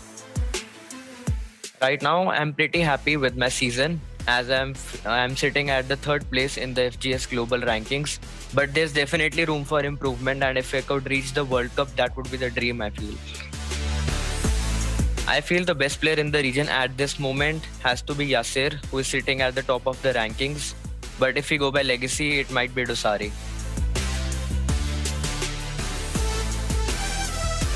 Reaching FIFAe World Cup is not my biggest dream, but winning it is my biggest dream, and I'll try to achieve it as soon as possible if I can. There's no special strategy, but I have been practicing a lot, so I'll try to do my best and perform to the best of my ability. FIFA and football are pretty important to me. I watch football every day, like whenever there's a game around. Right now, Euros are coming and I'll be watching them. To talk about FIFA, it is pretty important. Like, I want to make a career on it, career through FIFA. My life has changed a lot after the eligibility we got in the FGS. Previously, we only used to play the local tournaments here in India. But right now, we could represent ourselves, my country, on the global stage. And many people know about us, about me, about Indians around the world, which is good to see. Talking about the Indian FIFA scene, right now it's growing majorly. We had a 1-year lockdown, due to COVID, and everyone has started playing FIFA. So Indian FIFA scene is pretty big right now. And the global series rankings also show how competitive us Indians are. We have 3 Indians in the top 20, including myself, which is very good to see in the first competitive season. Take on the defenders and beat them as he does right there. So straightforward is that chance with Sharon Jot's the best player. I'd like to invite everyone here in India, in Asia and all around the Europe to come and watch us play as we compete to be the crown of West Asia and represent our region in the FIFAe World Cup. Sharon Jot 12 says it's not his biggest dream to make the FIFAe World Cup. His biggest dream is to win the FIFAe World Cup. Mike, he's shooting for the stars, isn't he? Why else are you playing? If you're trying to get into competition, I think we all have enough friends and relationships. It's about getting that championship. You want to hold something up. Give me a little trophy or a shiny plate. I'll take some Cristal. If you want to throw back the years, I might be showing my age a little bit. I remember the music videos when it was all about the Cristal. But yeah, if you're getting into this, at the end of the day, there's only one winner. And it's going to be extremely competitive. It's going to be intense. And you have to be at the best of the best to put yourself into that equation. And right now, today at least, Sharon Jot really hasn't played up to his top ability. We haven't seen his potential. And I know that he's going to be trying to shift that and make a final run. If he does want to make the FIFAe World Cup, if he wants to go one step further and win the FIFAe World Cup, he has to win this next matchup to remain here in the West Asia playoffs. Can he do it? Well, one competitor who will be hoping to stop him, Ibrahimovic, will be in his way. Those two go head-to-head very, very shortly. Make sure you stick around. We'll have that matchup coming up very, very soon after this short break.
everything around me.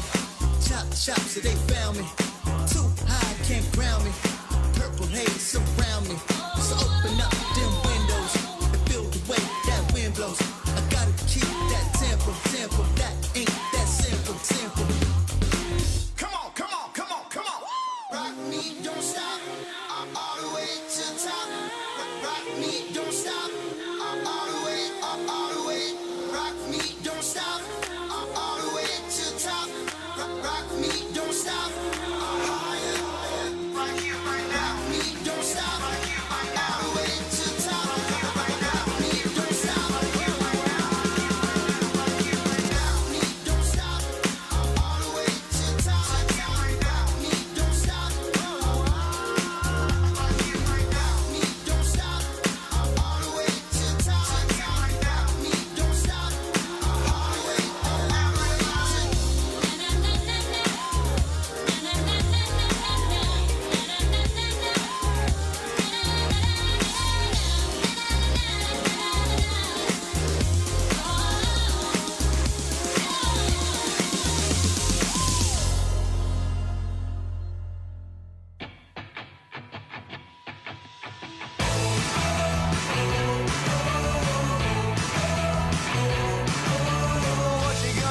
What you gonna say? That I should take it easy. Standing on the edge, trying to catch my breath. Well, nothing beats this feeling, so I don't ever wanna let this. I don't ever wanna let this go. Oh, I never felt a touch like yours. Going crazy and my mate for sure. You know I wrote it on the bathroom wall, so everybody knows. Everybody knows. Everybody knows. Here we go again, here we go again. Now I see double vision. Hanging on the edge, now I'm out of breath. Oh, tell me, am I dreaming? I don't ever wanna let this. I don't ever wanna let this go. No, I never felt a touch like yours. Going crazy, I'm a mate for sure. You know I wrote it on the bathroom wall, so everybody knows. Everybody knows. Everybody knows.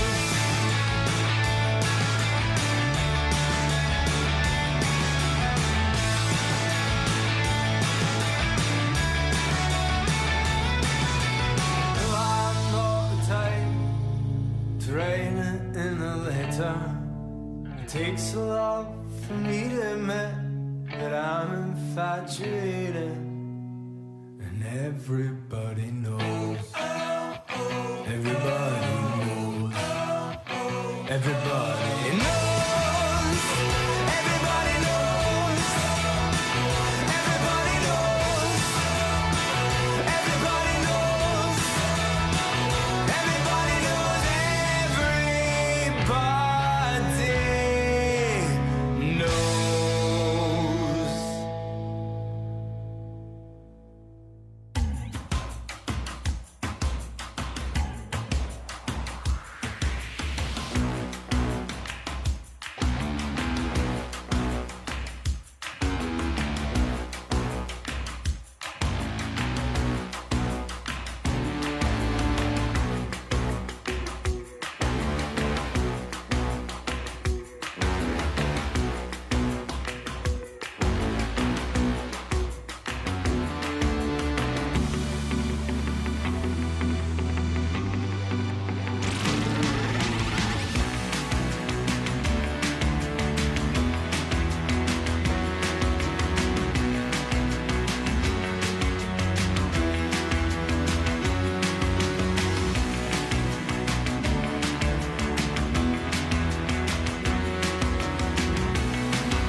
FIFA Global Series 21 West Asia Playoffs is presented by PS4.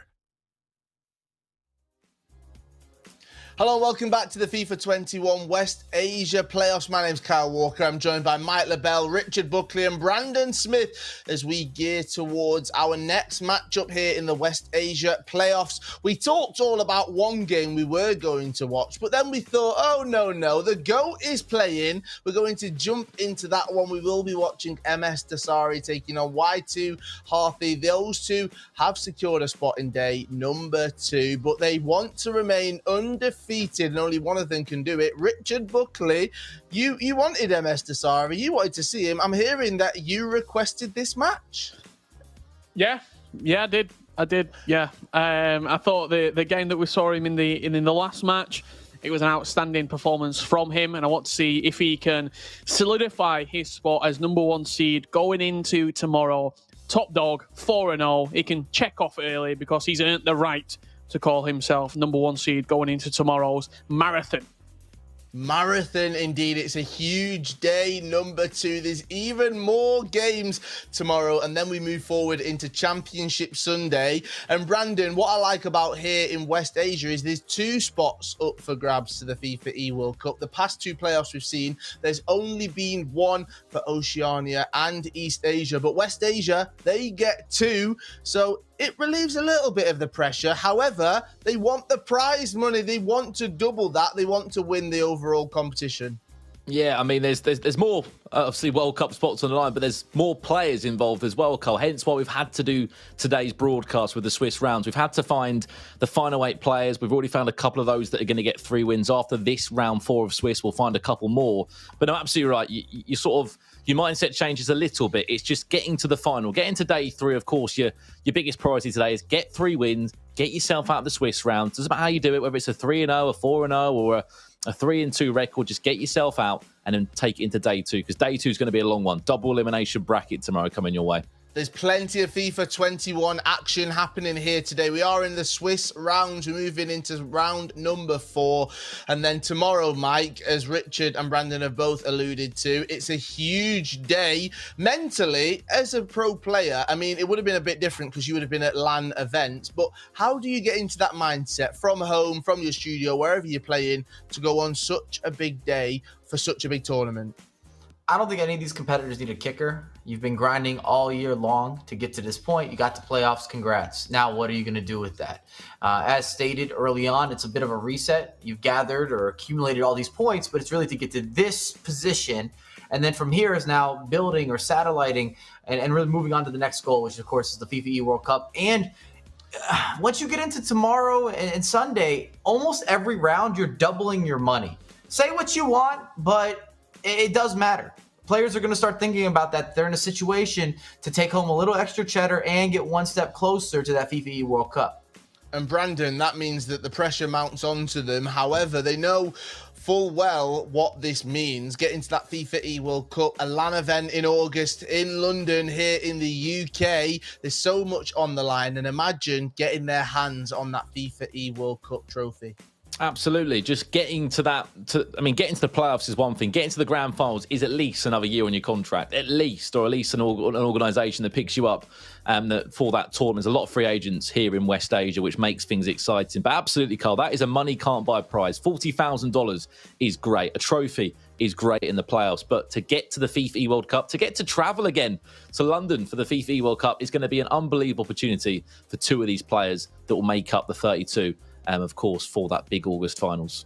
And Richard, we're one step closer to having LAN events back. Obviously, there have been a few that have been happening, but they're not region locked. We'll have people traveling from all over to that FIFAe World Cup, which makes it so exciting. I cannot wait to see some of our competitors from the different regions going head to head once again.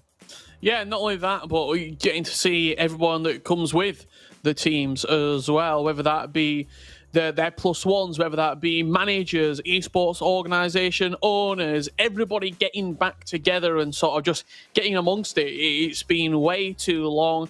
Us as the talent as well. Well, talent Kyle Walker, getting together and all being sort of as one. It's really exciting to see. And more than anything else, I think we've watched a lot of FIFA esports this year when we've been looking at the specific regions saying, oh my God, he's looking so good. South America, you're looking at Matthias Benano, Scars J at East Asia, and now we're going to see them all playing against each other. This is what we've been waiting for all season long, and I cannot wait to see it culminate in London. Oh, my back is quite sore from carrying this entire show. I thought you'd been hoovering in between games while me and Brandon were commentating. No, I'm actually sat watching, poised, waiting to see which matchup we'll be jumping to, or just seeing you and Brandon talk to each other on camera, not going over any of the FIFA 21 action right there. Mike, it is a huge opportunity for someone who can make their way through. Hopefully we'll see some of those smaller names, or I shouldn't really say smaller names, but the lesser known names from this region going through. Msdossary's put himself in pole position to get to that FIFAe World Cup after making it through to day number 2, but we might have some surprise packages as well. And as you would expect with Msdossary, and you don't have to upsell me on an underdog story. That's something that I really like about competition, and specifically when you're looking at the competitive FIFA scene, is that it doesn't matter about necessarily your relationships or your past accolades or what you've been able to accomplish even this year up to this point. It all comes down to right here, right now, and every single year that we've all been involved, we see new faces, new storylines. There's always the next 16 or 17-year-old that kills it. Now after that year, I don't know, but there's always going to be new competitors in every single region that we learn about throughout the competitive year that are able to go for a peak run, and it's their first time competing, and I love to see it. Now, I'm being told we are so close to the FIFA 21 action, watching Msdossary take on Y2 Harthy. That will be coming up very, very shortly. Brandon, if Msdossary can do it, if he can go through unbeaten into day number 2, I mean, can you see anybody denting that confidence, denting him as a FIFA 21 player, getting a win over him at all this tournament? I mean, it's... the only person that can is the man he's playing against right now in Y2 Harthy. These two are the representatives of Saudi Arabia for the FIFA E-Nations Cup. They qualified just a couple of weeks ago. They stopped for the likes of India, South Africa from going to the FIFA E-Nations Cup. They beat them on the way through. So there's some really interesting storylines there, and that we will unfold no doubt tomorrow and Sunday. But yeah, the only person that I see beating him is Harthy, the man he's playing against right now in this two-legged game. Right, well, let's see what happens in that matchup. Msdossary taking on Y2 Harthy. Richard Buckley, Brandon Smith, you guys take it away. Cheers, Carl. And I believe that we are joining this in the second leg. We're not too sure on that first leg scoreline of what the situation is. But for these two, what is your mindset going into this game, Rich? Because you've got your 3 wins. You bothered about that top seed spot? Is it just, I just want to experiment a little bit? Not necessarily. I think both players will think, if I just win this game, then I'm done for the day. I don't necessarily have to play another game. As you can see, we're getting underway here in the second leg. ASMR YT Harthy 2-1 up against Msdossary. We said that if there was one man that would stop the Sari in his tracks, it could be this man on your screen. Y2 Harthy, top of the Global Series rankings in West Asia. He has bagged himself a championship in the process. He won qualifier number 3. Msdossary won qualifier number 2. So both of these two have had a lot of success this year in different ways. Brilliant feet, brilliant ball. Chance of the rebound, cleared off the line. Neymar was in and around the box, but what a lovely bit of build-up that was. The touch was great. The finish could have been a goal. If it wasn't for the goalkeeper and the post, and I think it was Alphonso Davies on the line, that would have been 3-1 for Y2 Harthy. Only the post separating Y2 Harthy in a 3-1 lead. And talk about knowing Dossari's game inside and out. Also, the pressure of playing with Msdossary is going to be huge for Harthy. And a hearty response there from Msdossary. These two first and second in the Global Series rankings. It's going to be a little bit of a tug-of-war, this one. They both were teammates just a couple of weeks ago in the FIFAe Nations Cup qualifiers, where they ensured that they would be on the plane to Copenhagen come August. They haven't faced before in a qualifier. In terms of one that's been on the broadcast, this is the first time we've seen them face this year. Msdossary biting back and looking to go in the lead with R9 this time. Ball roll finish, easy as you like. Tundra Msdossary flips the game on its head in just 13 in-game minutes. And are we surprised to see Msdossary coming out in the second leg and ripping up the script and rewriting it with him as the leading star?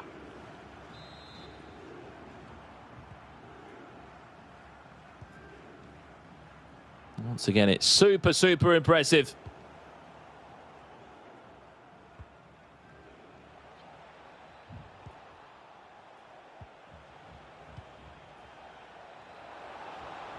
Chance, CR7 running rampant at the bat. Nearly went and won himself a penalty. The animation worked in his favour, though. Bruno Fernandes back to Davies now. What a first 30 minutes it's been. Waitu Hati coming so close to scoring himself, and with a completely different storyline at this point. Pull it into Neymar. She just pumped that into his feet. R9 fakes to go one way, goes the other. Needs a brilliant save from Thibaut Courtois. Belgian shot stopper in the net for Msdossary. Whipped in deep. Punched up back into the box from Courtois, and then eventually played out of danger. The winner of this game will be the #1 seed heading into tomorrow's knockout stages. 4 wins on their name. And they will play, no doubt, one of the players that go 3-2.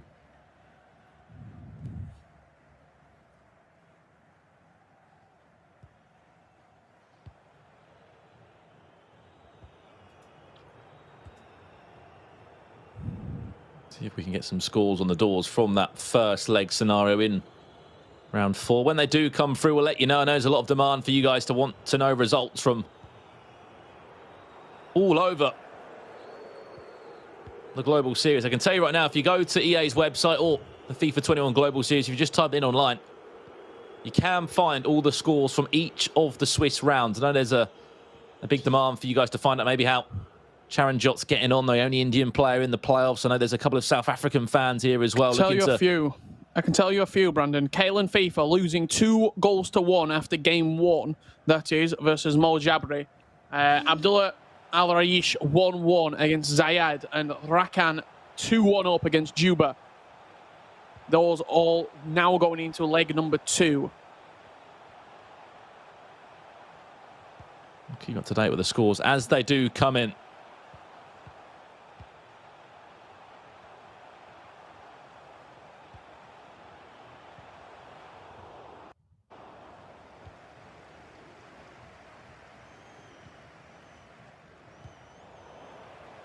See the possession stats narrowly contested.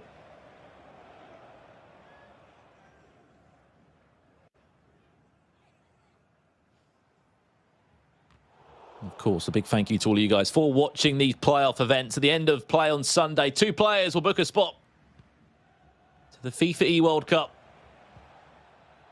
Today has just been all about going from 16 to 8.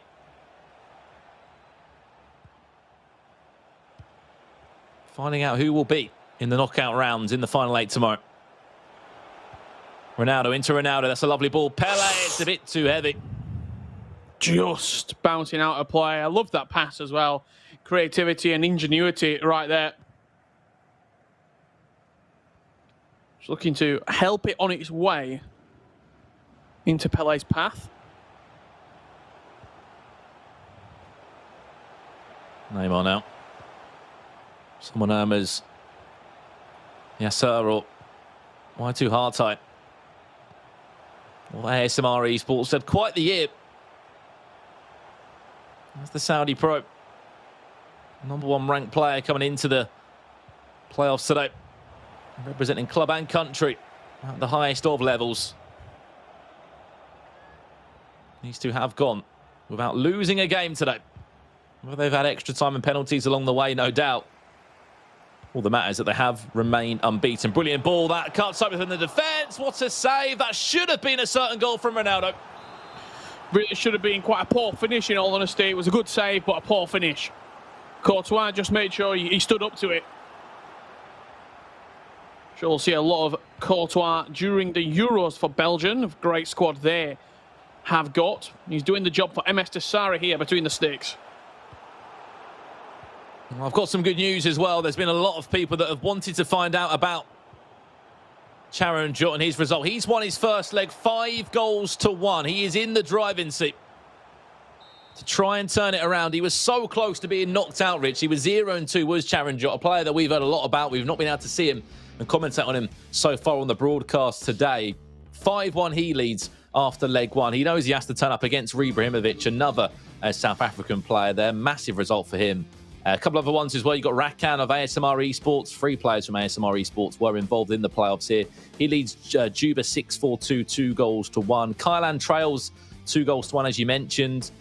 Beast Bianchi, he's won his game 3-2. He's having a bit of a comeback story as well, because he was very, very close to going out the tournament. I think he may have just claimed himself a spot into day 2 now. So lots of big results, Rich, coming around the board.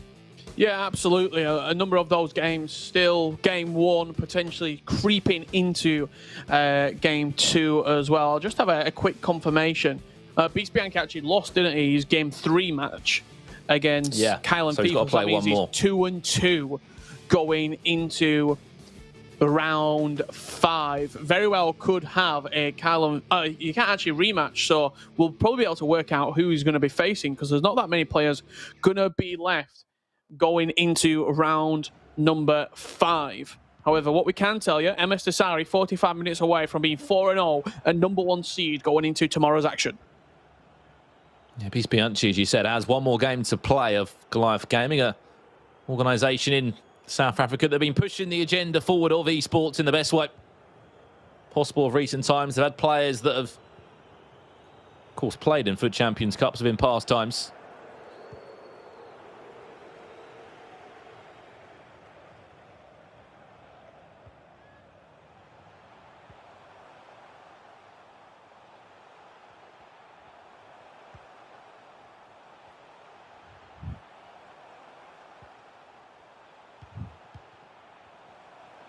Building. His yard too high tight. Ronaldo does well around the corner. Just a little bit of a delay there in the movement, which was a bit peculiar. The ball didn't go with the original movement of Cristiano Ronaldo. Whipped in deep, headed back across the box, and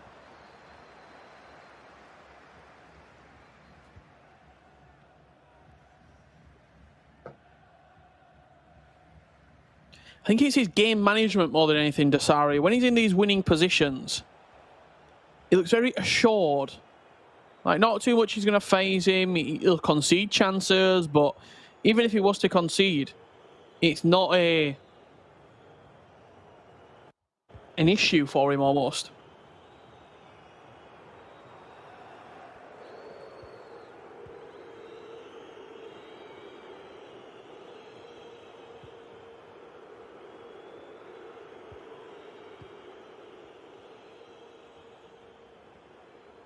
good feet from Cuadrado.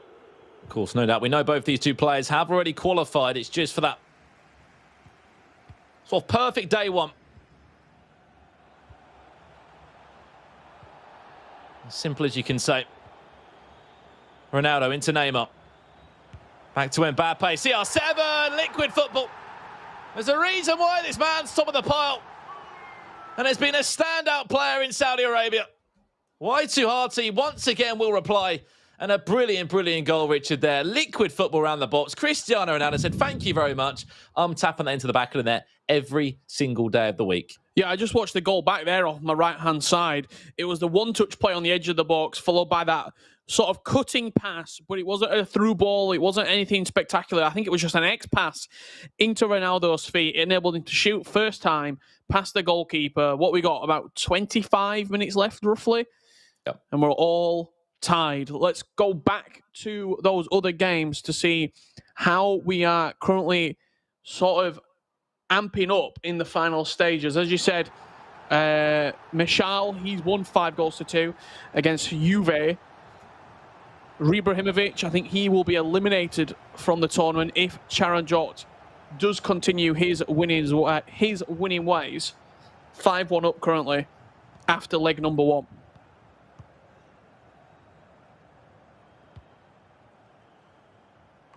We'll keep up to date with those full-time results as they come in. However, you just had a feeling this game was going to go right to the very wire. Two of the best players in West Asia. Sitting first and second, both representatives of the Saudi Arabia national team. They're going to the FIFAe Nations Cup. They have been superb. And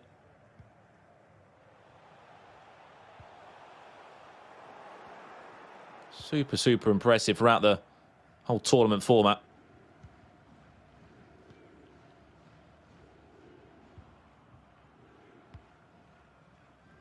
Final 20 minutes.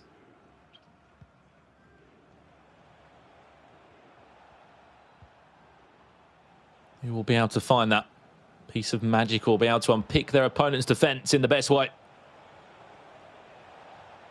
Looking forward to round 5 of Swiss, though. Always delivers the best storylines for me. Cannot beat it. LAN or online, no matter where it is. It's elimination FIFA for some. For others, it's just all about seeding. Pull it Mbappe. They link up well. Nicely done. These are two players that would know each other's game styles so well. Might have even sparred, actually, before the FIFAe Nations Cup, these two. Just trying to work out the best way to play, having discussions between each other. What is your starting 11? What formation do you normally look to play? Makes games like this so much more competitive.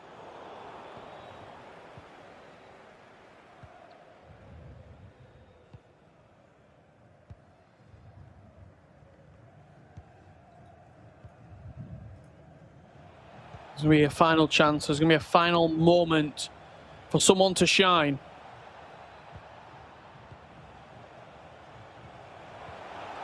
Chance to Sari. He's looking for that 1-2, Ronaldo.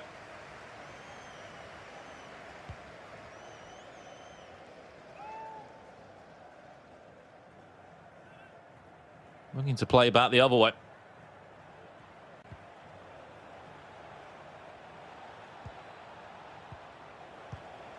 De Jong, Mbappe. Nicely done. Dasari, one-touch football. Oh, close, weren't it? As soon as it started picking up in intensity there on the edge of the box. That's another wave of Dasari pressure coming right at you now. Neymar, scoop turn. That one too predictable. Vieira stands strong.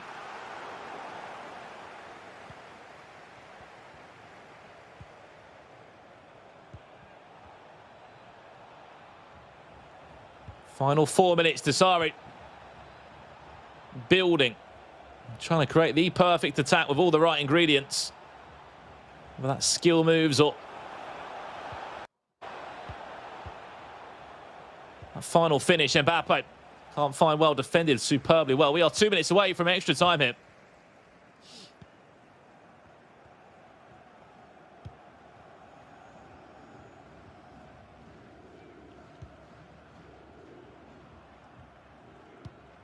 Lofted long ball forward. Chance on the break now for... Not too hard time. Neymar, final chance, CR7. CR7 again.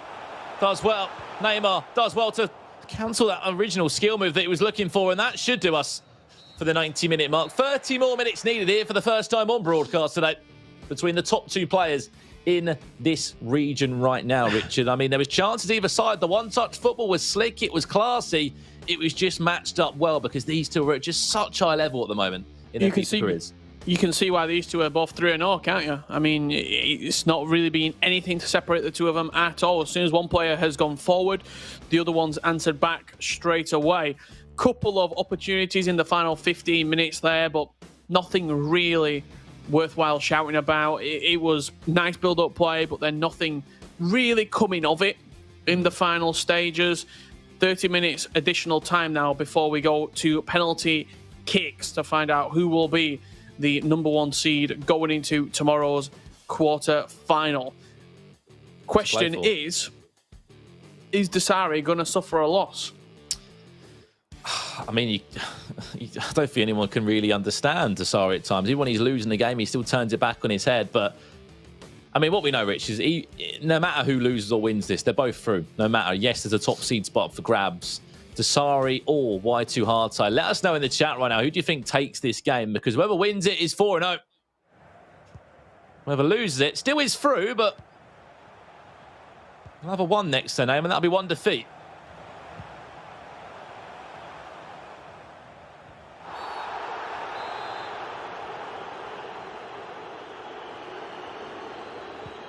"30 minutes in front of our very own eyes here. Extra time needed to separate the 2 best players that we've seen on show today." Speaking of which, while we are in extra time, I'm sure second legs are slowly but surely concluding in round 4. Cruyff on his own, literally trying to bundle his way through 2 or 3 players. Let's get dispossessed eventually, and time for Msdossary to come forward. There's a lot of space there on this left-hand side for Alphonso Davies to burst into. He came so close.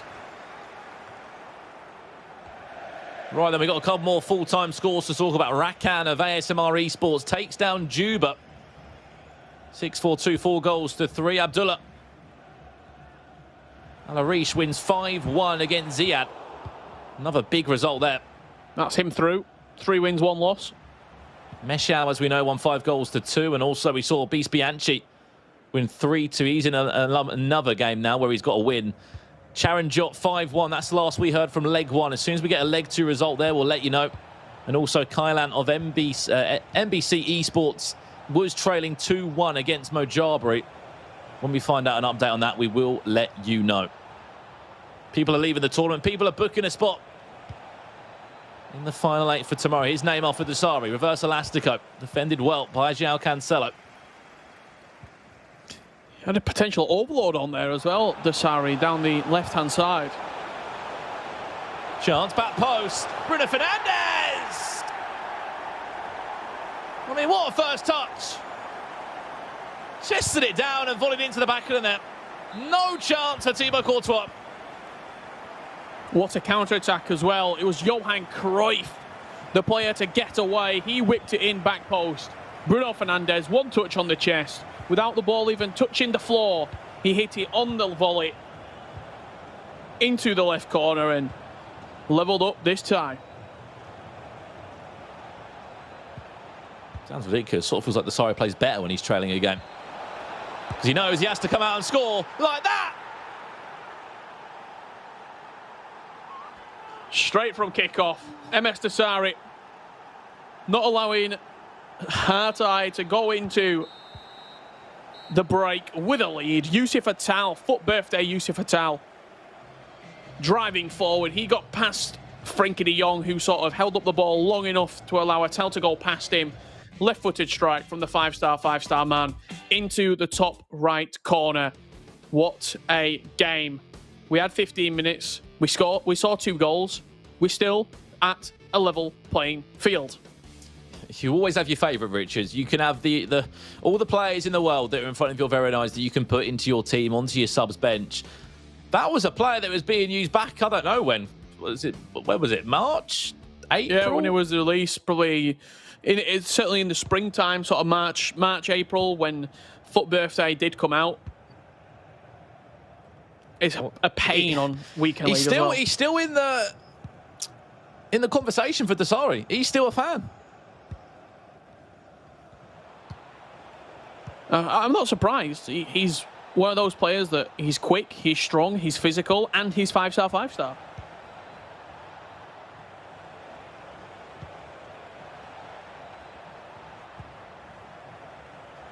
Let's see what this is all about.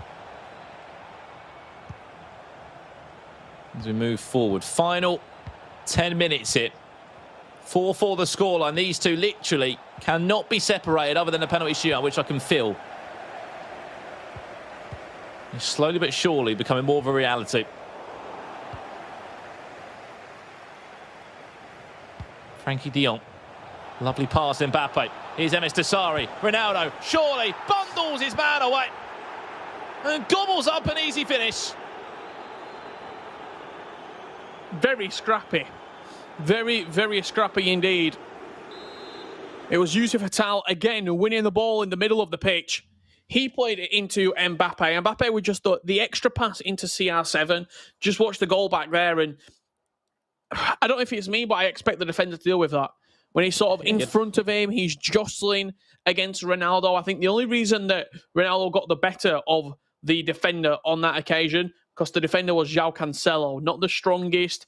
He's a little bit weaker in those sort of 50-50 battles. If that's a Maldini, Varane, even Alphonso Davies, I think he gets in front of his man, in front of his marker, even if it is Cristiano Ronaldo, and either can play back to the goalkeeper, can play out wide, can just get the ball cleared. Yeah, I mean, it was one of those. He had like 1 or 2 chances just to sort of bundle him off the ball, didn't he? But Ronaldo's got his own frame, isn't he? His own body type as well. And he is such a strong player in the air, in the box. Just pushed him off the ball and said, thank you very much for coming. I will score a big goal. And Msdossary will lead the game. 5 goals to 4. We have got 6 minutes of normal time left. And if there is any doubts about Msdossary, they could be wiped away for day one. He's coming. He's got his head down. 3 wins on the board. So you know what? Let's put the cherry on top of the perfect cake here and we'll get 4. Unless there is a reply from Y2 Hardtype. And this is what you expect to see, Richard. 2 of the very best players in this region. They're in a 9-goal thriller where there's just 1 goal between them. Doesn't really get much better than this, does it?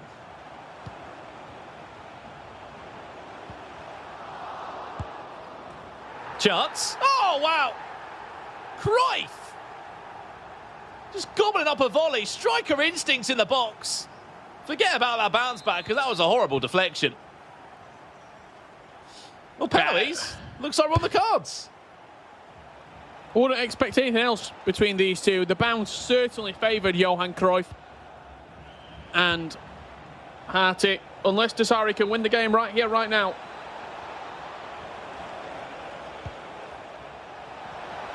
Chance. Msdossary. Ronaldo! Which he has. Reverse elastico from Msdossary. The last chance of the game.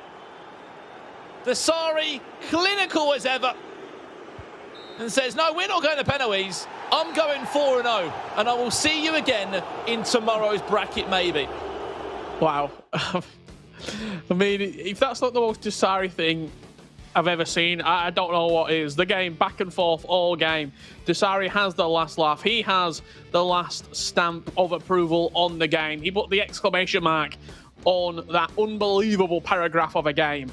And he will be going through to tomorrow 4-0. 4-0. If there was any doubts about him today, Richard, he has put all those doubters, he's made silence all those doubters, I should say. 4-0, has not dropped a game. Even when he's been down, even when he's been an extra time moment, just brings out a Msdossary-esque attack or performance. He's 4-0 today. He is the #1 seed heading into day 2, where we will be having a double elimination bracket. But more names have fallen, more names have continued their run here in the playoffs. We're going to pass it back to Kyle and Mike to break that one down. But gents, was it ever in doubt? Msdossary 4-0. He's #1 seed coming into play tomorrow.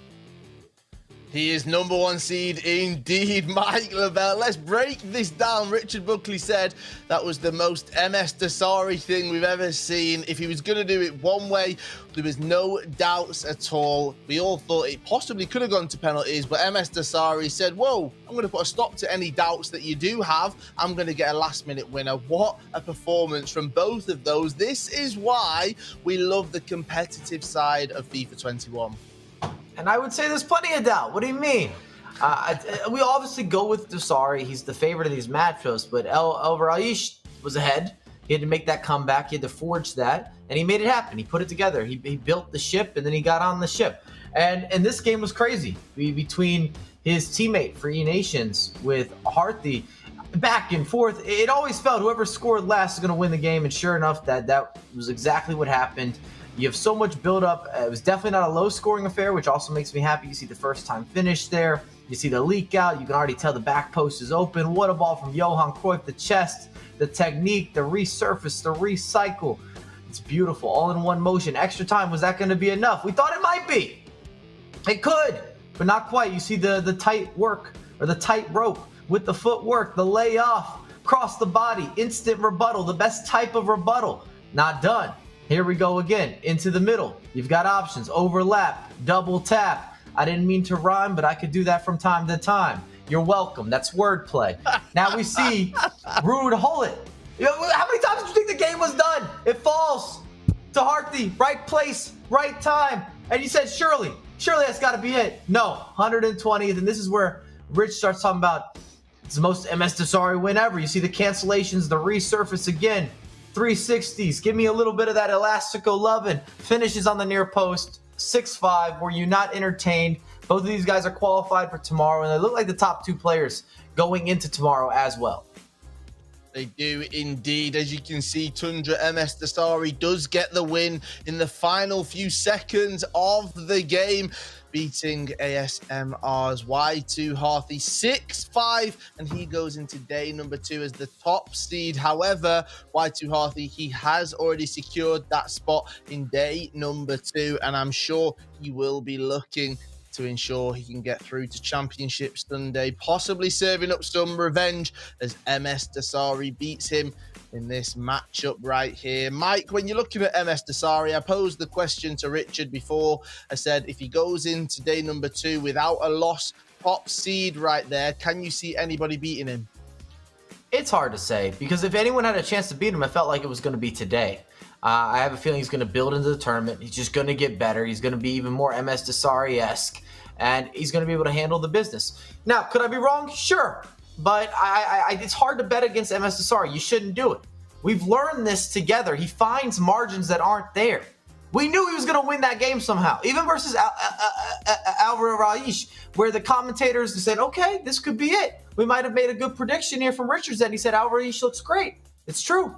Down a couple goals, the complete rebuttal happened. The complete comeback, it was completed. It just become part of the DNA. The man it needs a new nickname.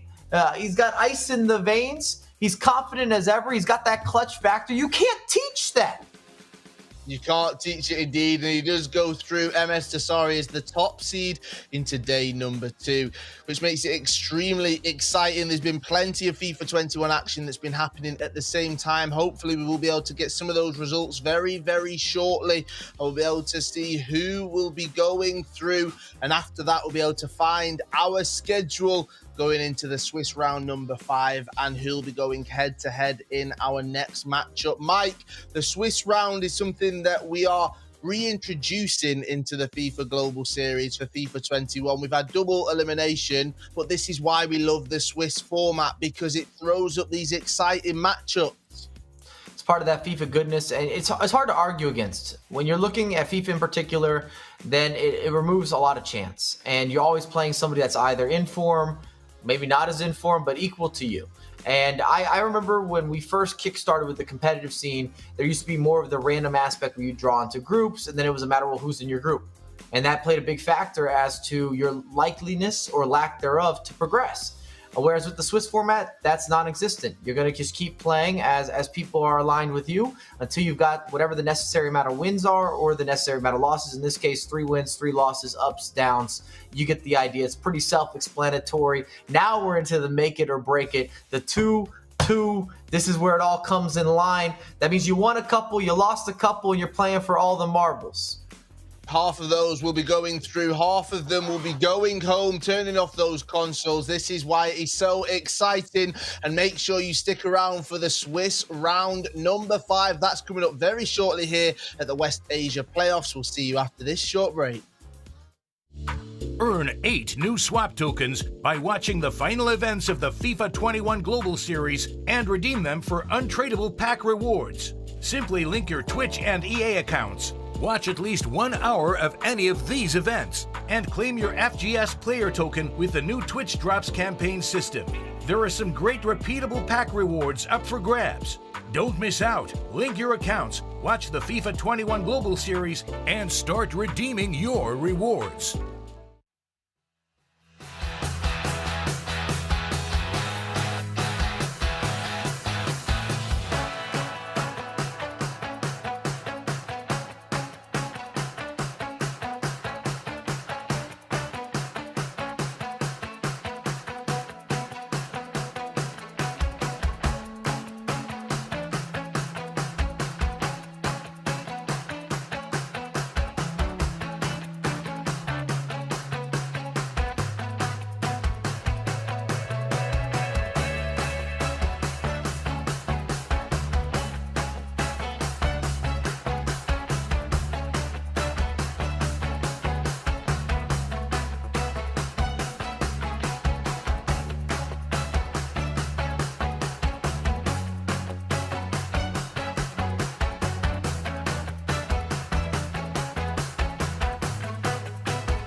FIFA Global Series 21 West Asia Playoffs is brought to you in part by Turtle Beach. Hello and welcome back to the FIFA 21 Global Series West Asia Playoffs. My name is Kyle Walker and we are going into round number 5 of the Swiss format. We've said goodbye to multiple competitors. We know that some will be going through today, number 2, but in round 5, this is where some of our competitors have it all to do. Joining me to break things down, Mike LaBelle. Mike, this is it now. This is the most exciting part. The competitors, most of them have got 2 wins, 2 losses. We can have a look at some of the results as well and speak over those. This is what we want to see. All of these competitors right here, they've got it all to do. If they've won 2, they've lost 2, if they want to remain in the competition. You see those results. I mean, I'm heated. You didn't have to rev me up. I don't need any assistance. I've already got my energy in the right place. This is what I wait for in all the Swiss formats. I like the last game. I don't know. Maybe it's a little wrong, but I like a little heartbreak in my life. As long as I'm not going through it, I feel okay watching it, consuming that piece of content. And now we're into that point where it's either we're going to have the heroic stories and then we're going to have that devastating downfall. And I think the fact that it can go either way, it's a 50-50. From an entertainment standpoint, it's there. From an entertainment standpoint, it is definitely there. Tundra's Msdossary goes through as the top seed. And as you can see, with 3 wins and 1 loss, ASMR Y2 Harthi, Abdullah Al Raish, ASMR Rakan, and MBC Kaylan, they all go through. But it is the 6 competitors you can see after those that will be fighting it out. Mo Jabri, Power Zayed, Juba 642, Beast Bianchi, 25 Mashal, and Sharon Jot 1-2, who all need 1 more win to make it through to day 2. These are our 5 matchups in Swiss round number 5.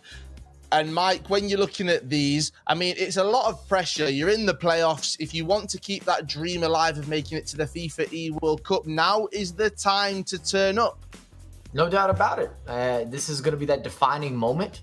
It actually defines your year. I mean, I can only build this up as being that pinnacle time period for these competitors in particular.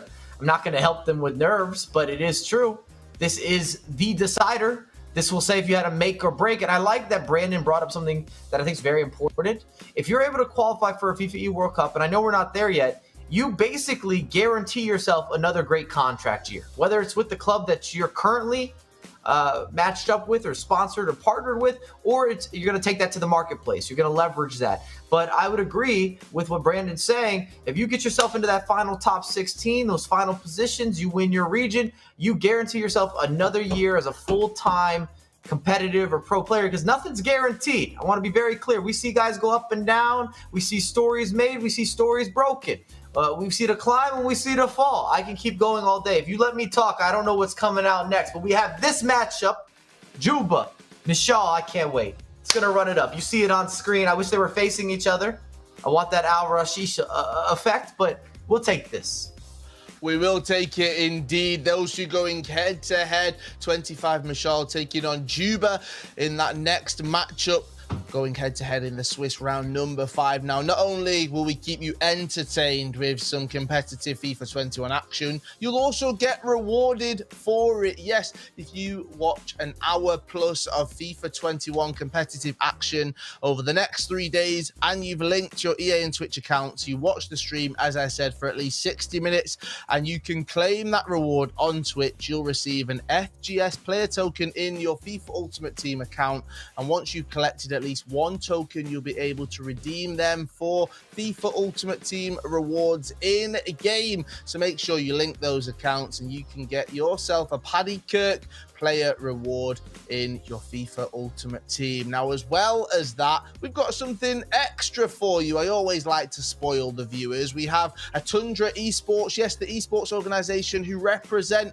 the man who goes through as the top seed, Msdossary. You can get one of their crests to use in your FIFA Ultimate Team, or the guy we're about to see next, Mashal, he's represented by 25 Esports. Well, we have a FIFA 21 FIFA Global Series TIFO that you can include in your FIFA Ultimate Team as well. So make sure those EA and Twitch accounts are linked. You're bringing them together. You're watching us for at least an hour, and those rewards will be handed to you in your FIFA Ultimate Team once you have claimed them. Mike, that is what we love. But let's talk about some of the competitors now. 25 Mishal, Saudi Arabia, that is where he's from. Born in 1999, favorite formation 4-2-3-1.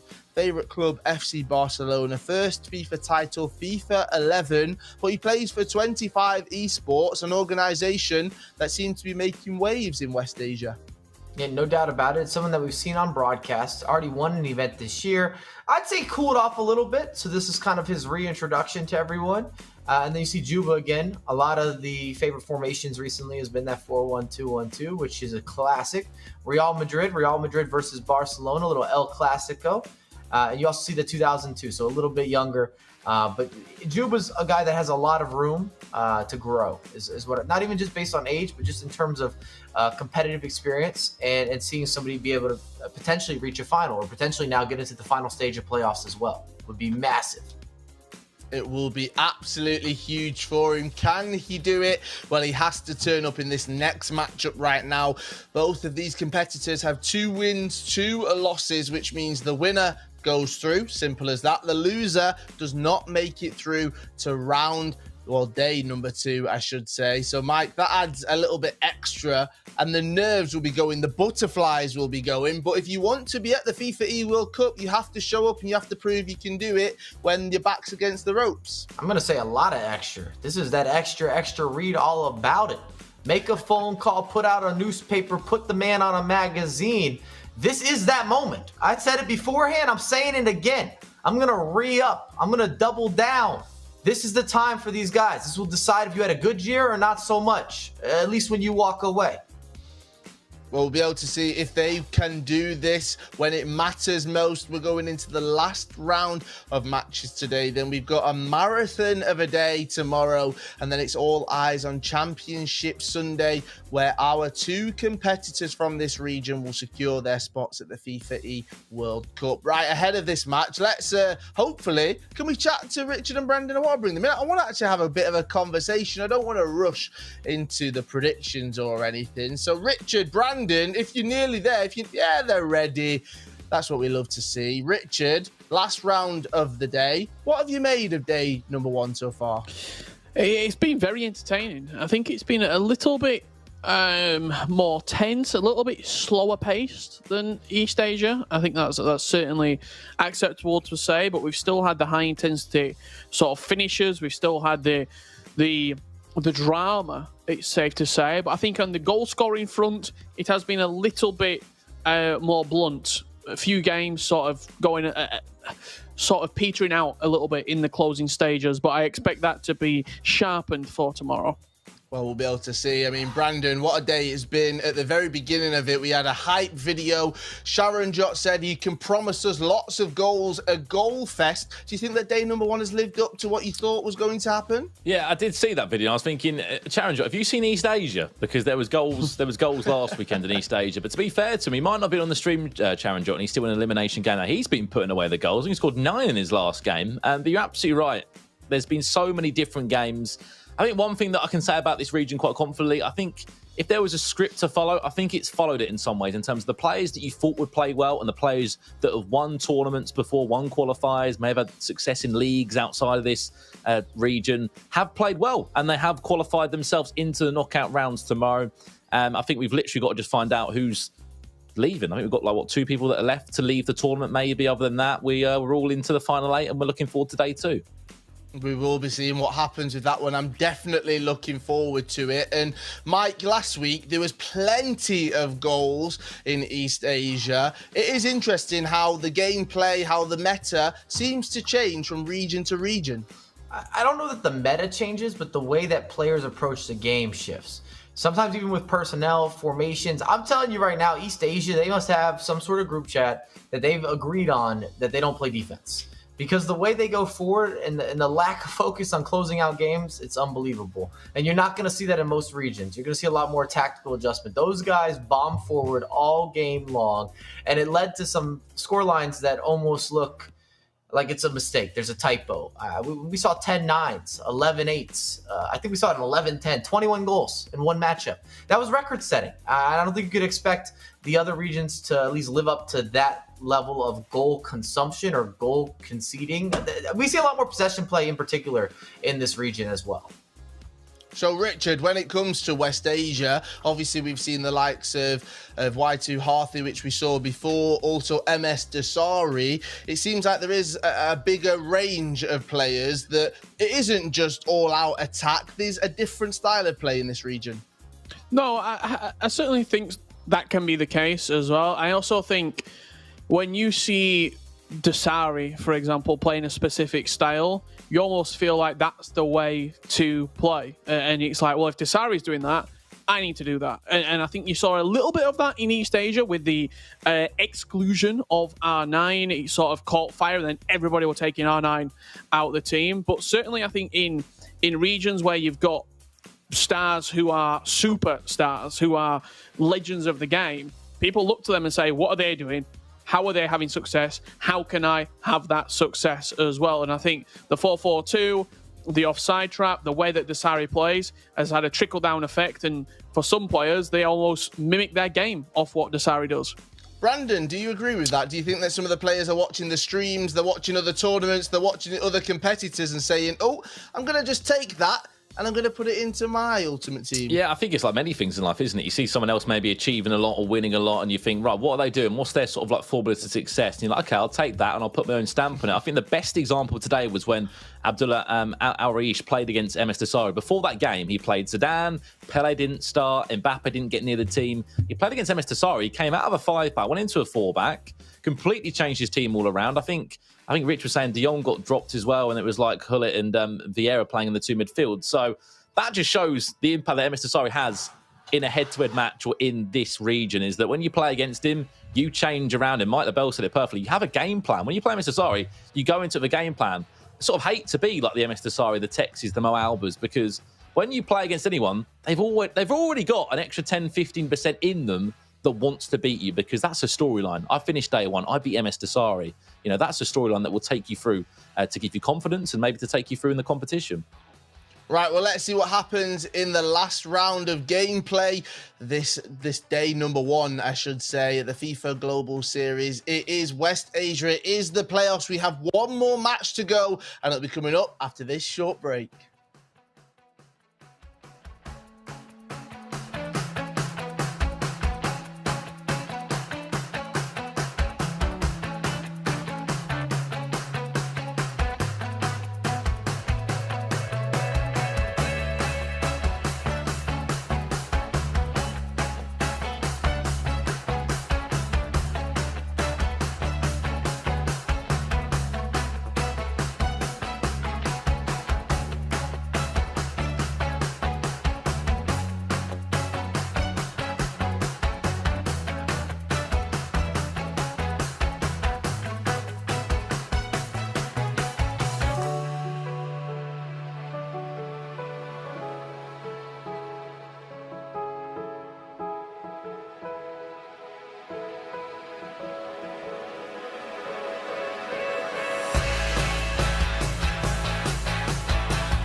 surround me.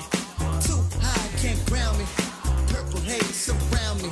So open up them windows and feel the way that wind blows. I gotta keep that tempo. That ain't that simple. Come on. Rock me, don't stop. All the way to the top. Rock me, don't stop.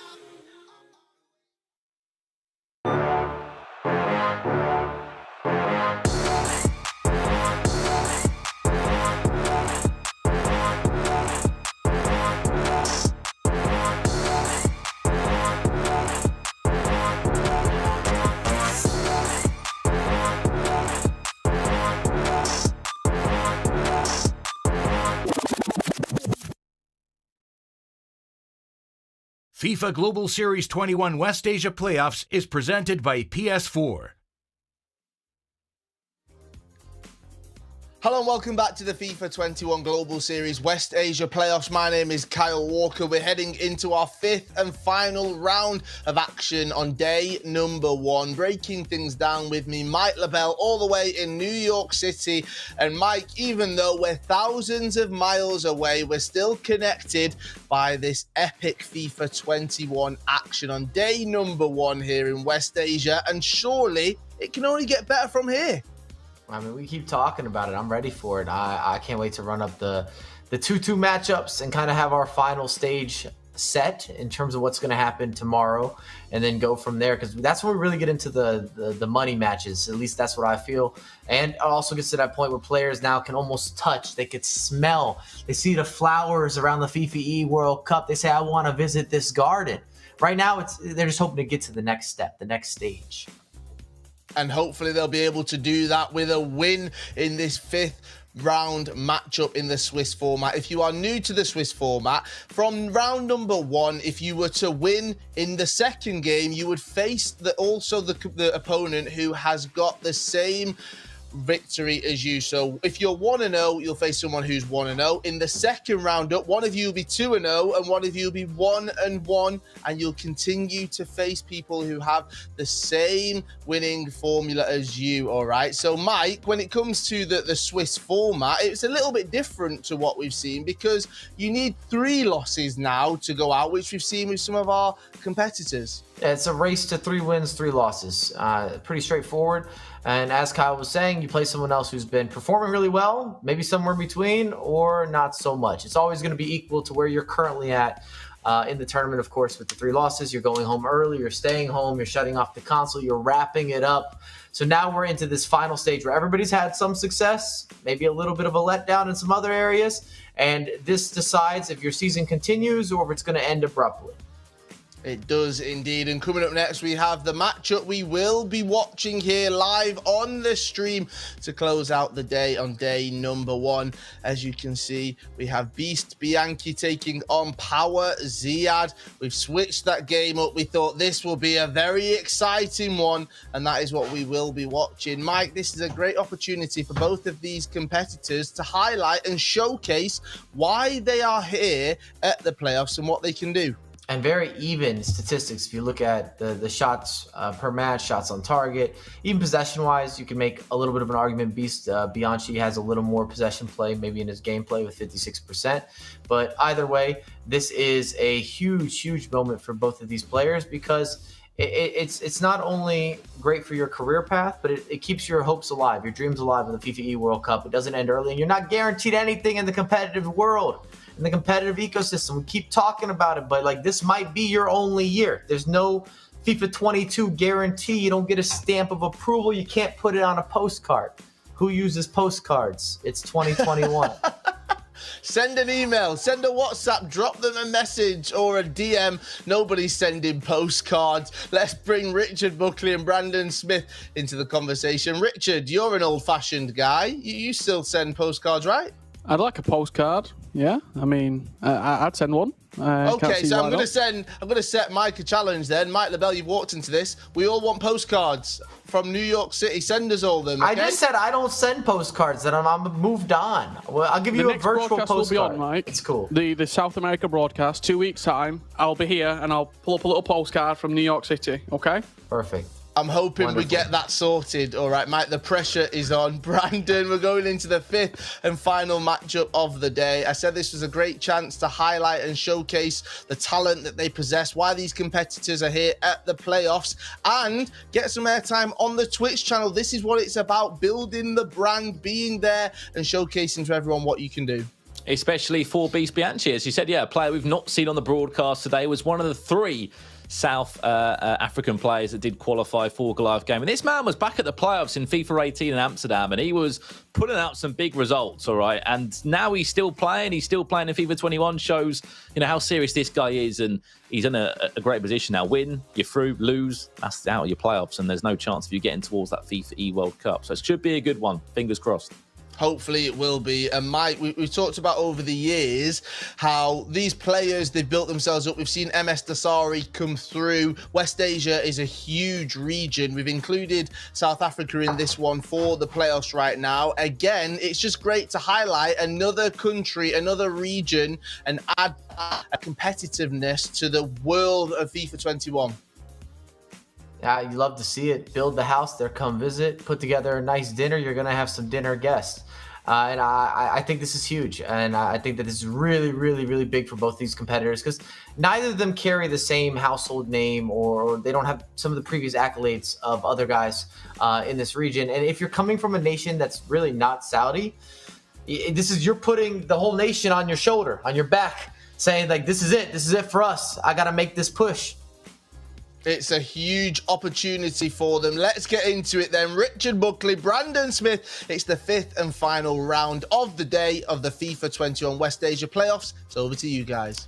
Thank you, Carl. And yeah, what a journey it's been here in West Asia in day number 1. This is the round 5 of the Swiss stages. So all we'll be doing today is the Swiss round. By the end of play today, Rich, in about an hour's time, after these 2 legs, we will know who will be the final 8 players left in the playoffs, and who will be the 8 players that unfortunately crash out of the West Asia playoffs, and there'll be no chance of them making it to the FIFAe World Cup.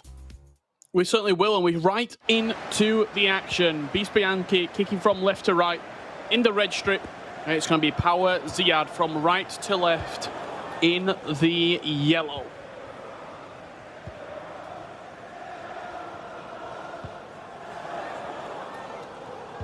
And I mean, this is the chance for a bit of revenge, in all honesty, for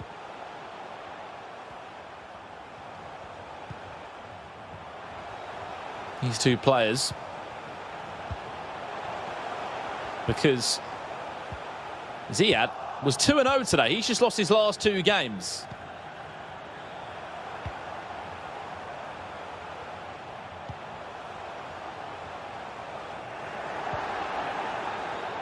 And also, just on top of that as well, to elude the conversation, Ziad beat good friend and fellow South African Kaylan 5-1. Maybe there is a bit of revenge up for grabs for Bianchi. Great to see him back in action, back on a broadcast of Goliath Game in a esports organisation that has helped push FIFA esports forward in South Africa in the last couple of seasons. They've been at FUT Champions Cups. They've been in the full conversation in South Africa. Will be Bianchi from left to right with the first chance of the game here in that red strip. And Ziad of Power Esports from right to left in the yellow. Remember, win this, you go through, you lose, and you are out of the playoffs. You will not be in the final 8. I apologise there for those face cams. They are in the right way now. That is Bianchi from left to right. Of course, you can see Ziad there. Here's Neymar, looking to build the first chance of the game. Pull it into R9. Nice fake shot. Even better finish. South Africa strike first in this one. South Africa standing up right now. Through Beast Bianchi, 1-0 up. Through prime icon moments, R9 Ronaldo. A very simple finish for the big man, who just slotted it into the corner opposite the goalkeeper.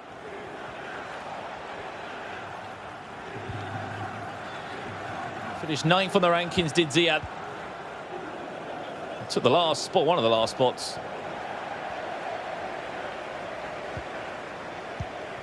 Well, that's how he got here. Speaking of qualifiers, where is this man being involved? We saw him in qualifier number 3 take a top 5 finish, sorry. Losing to the hands of Sharon Jot and then Abu Fawzi. That's how he got his Global Series ranking points to get himself in the top 9. Every player has been on a different journey to get to these playoffs, as we've spoken about at length today. Just about how you get here. On the flip side, for South Africa, as we know, they played in separate qualifiers. It was Ibrahimovic who got knocked out first name, unfortunately, for South Africa, that is out of the tournament. He took a top 3 spot from Orlando Pirates. It was Goliath Gaming's very own player. You can see on the screen right now who needs to defend this chance from Neymar. Lovely little Lacroqueta, and oh, no. Neymar. Team of the season, Neymar. Putting that wide looked a certain chance. Looked easier to score than it did to miss. So much net to aim at. And put it wide. Could be punishing him now. Chance. Elastico, back to Hullet. Recycle well. Pele, reverse Elastico there, runs into a defender. But back to the point I was originally saying, sorry, so Beast Bianchi has been in pretty much every single final in the qualifiers. Qualifier 1, 2 and 3, it was him and Kaylan that were in all of those grand finals. The storyline that did follow, though, is that Kaylan won every single qualifier.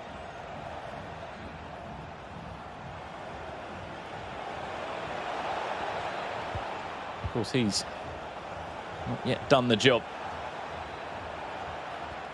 1 win away. Knockout FIFA. Msdossary, top of the pile coming in today too. He won all 4 of his games today. Charan Jot, the only Indian player in the playoffs. He is also in an elimination game right now as we speak in round 5. Here is that Neymar again. Second by the cherry.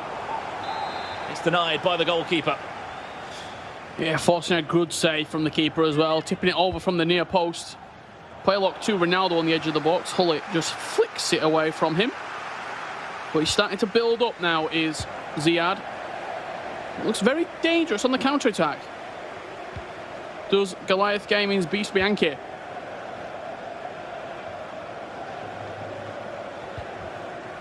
Tries to come forward again. Ronaldo, Carlos Alberto, they interchange well. So key, getting your fullbacks heavily involved. Wherever you can. All into R9. Hullet. De Jong, Ronaldo, they interchange well. Chance for Bianchi. Lovely touch. No idea what's happened there. If it was meant, it's absolutely magnificent. If it wasn't, well, there's your rub of the green. What a touch from Neymar. And what an even better finish on the volley. First touch is a work of art from Neymar. If he has meant it, the right stick flick, just lofting it over the defender's head, allowing him to volley into the back of the net. Beautiful finish from Neymar. If it is meant, it's an outstanding goal. That is meant. That is absolutely ridiculous from Neymar. As Neymar just missed a sitter in his own eyes, down 1-4. Ziad to then go and do that. Ridiculous composure in the final third from that team of the season, Neymar, which has been ridiculously good in all the events I've seen him in ever since he was dropped into the game. R9 to make matters worse, to make it 3 goals to the good. Twisting, turning, heel to heel in the box. Back to Pele, making matters even worse. Little scoop turn inside, defended just about well. In half-time here, there will be a slight gap between these two players. Ziad does trail by 2-0. And for Bianchi, I mean, he must be over the moon with that start, Richard. What a start it's been for him. Oh, absolutely. It's been a dream start for him. 2-0 up inside the opening 45 minutes. And really, that Neymar goal, we got to see it again at some point in the post-match highlights. He's dominated this match so far.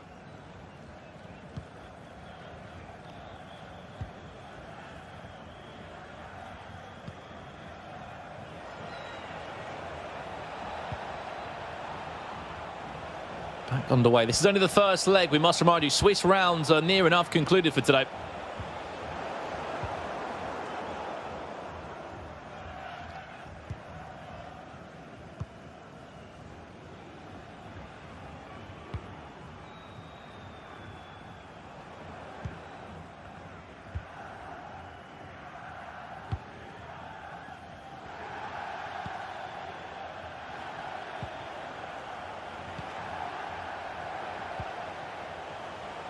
Hello.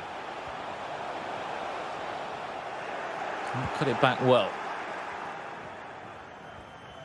You'll be happy to know as well, we've got plenty more action coming your way tomorrow and on Sunday.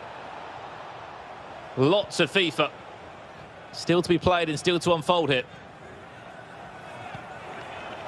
Nice ball around the corner. João Cancelo does well to bomb on. This is a chance that needs a goal at the end of it. Ziad, there's the cutback he was looking for. Vieira gets stitched up and the Sol will clear that one high, long and away.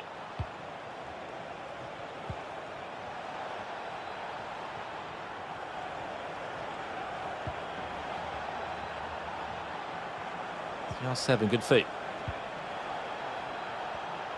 Hold it. Is there a through ball opened up? Is there an option there?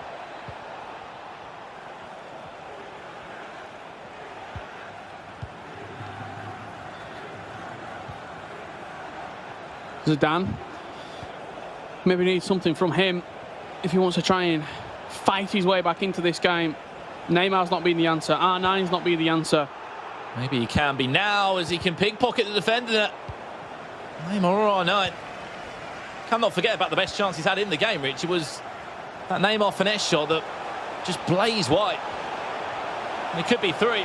Neymar at the forefront of it. Twisting, turning, causing all sorts of problems and so nearly. East Bianchi going up by 3 goals to the good.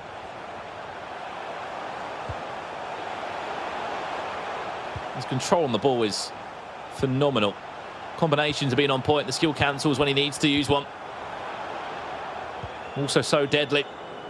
De Jong involved, making an overload happen. Pull it, Ronaldo, lovely. Oh, wow. Beautiful. Oh, my. He didn't need it. Would have been ridiculous. I really don't think he needed the scoop turn. The roulette was enough. He just rouletted through the middle of all those defenders. Didn't pull the trigger.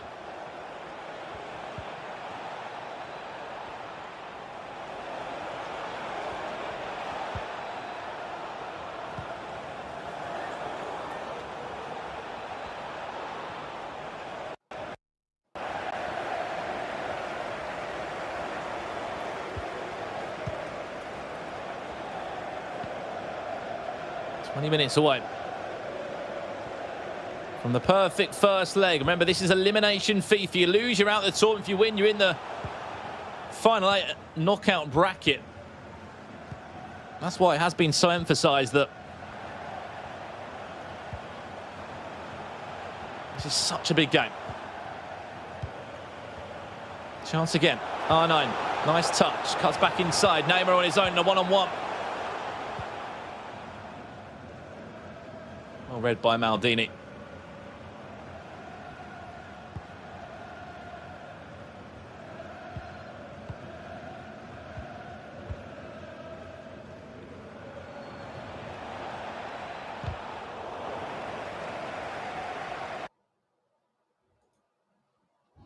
The pause menu will go again. Final 14 minutes. I mean, there's still a long time to be played. There's still a second leg in this one. Even if he just gets a goal for Ziad, it's something, but he just hasn't looked like scoring in the nicest way possible. He needs confidence, and he needs confidence fast, because that one on your screen right there, Beast Bianchi, realistically could be and should be, I would argue, 3 or 4-0 up. He had that great opportunity the first time around where he rouletted into the box and found success through it. He then tried to heel to heel and the shot was blocked. And the second time, he rouletted through a couple of players. Didn't realise he had so much space and hit a scoop turn out of the back of it where, again, I felt like he could have shot out of the back of the roulette. Back underway, straight underway. Neymar punched into his feet. That one comes to nothing on that occasion.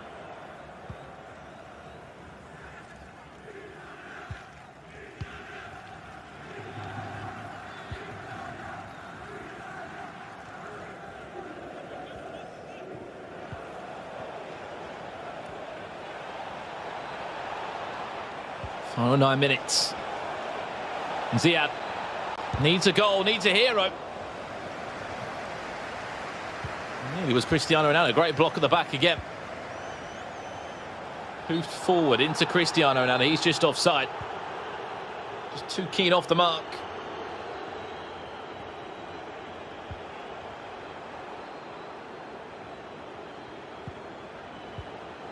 Final 6 minutes.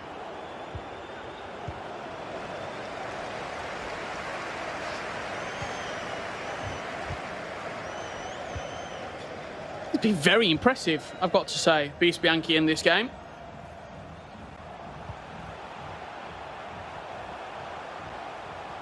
I think it's been the first leg of dreams. It's been perfect. He looks deadly when he goes forward. His skill move combinations have been so flary at times.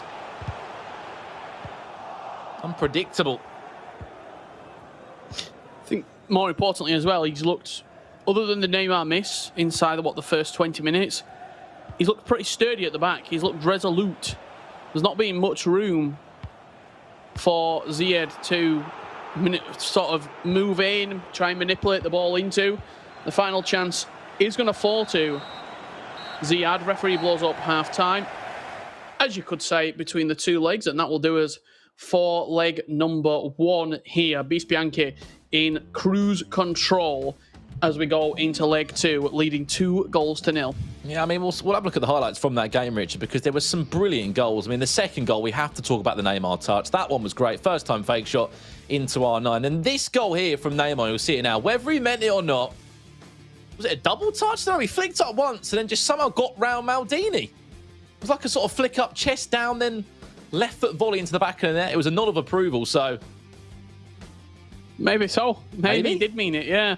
If he did, it's a fantastic goal. Not the first time we've seen that today as well.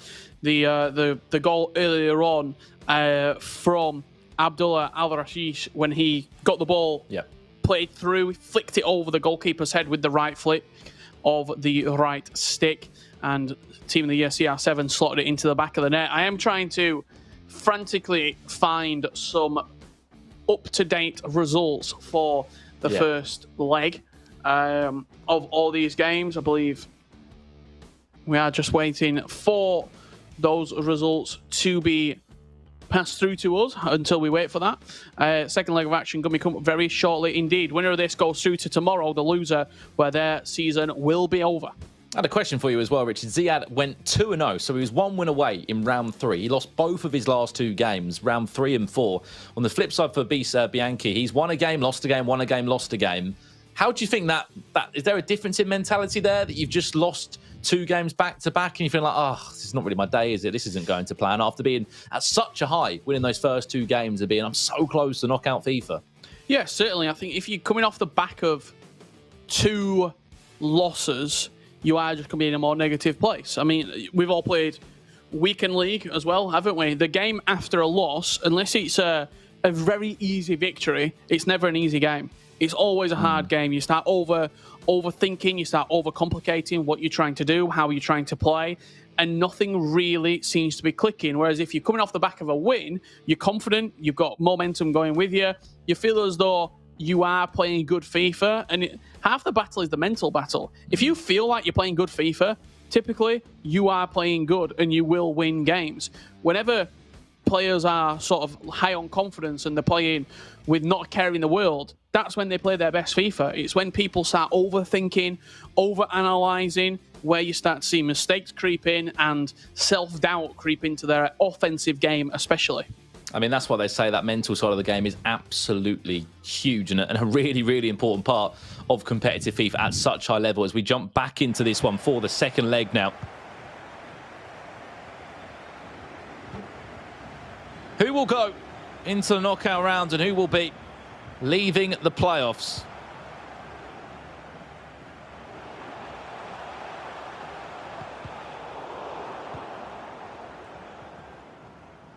Time will tell. Beast Bianchi leads by 2-0 at this point.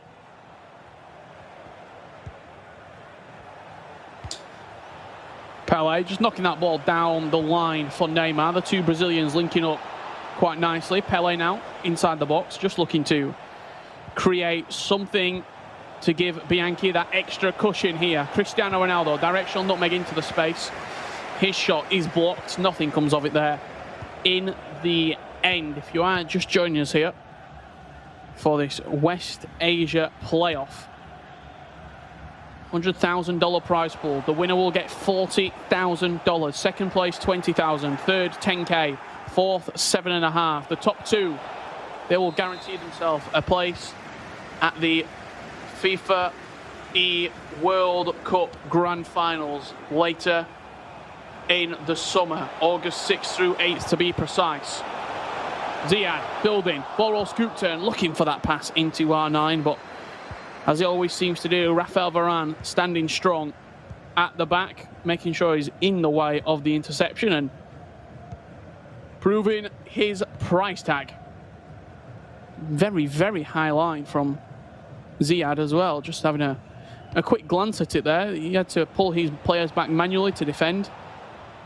Certainly a lot more offensive is the Saudi Arabian in this second leg. He knows that he has to try and force the issue almost on Beast Bianchi. Yeah, absolutely. I mean, has to score the first goal. If it goes the way of the South African, it is going to be an absolute mountain to climb. And unfortunately, that has become a reality now. Just onside, I mean, inches onside there. That was millimetres, I'd say.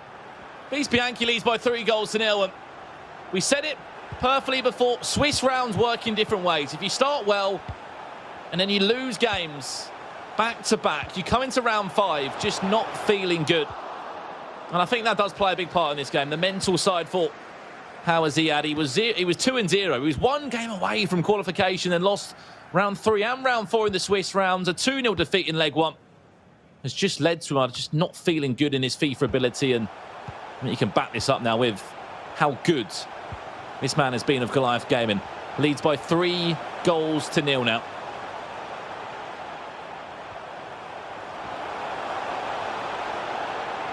Mbappe trying to run rampant on his own. He can't do it all on his own, though.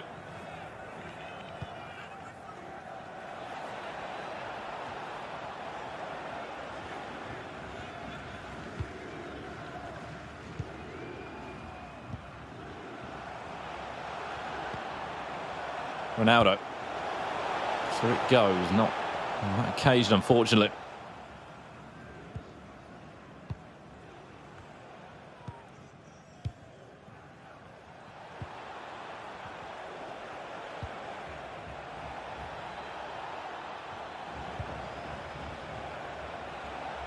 Last game on stream. At the moment, it will be South Africa that will have a player in the final 8.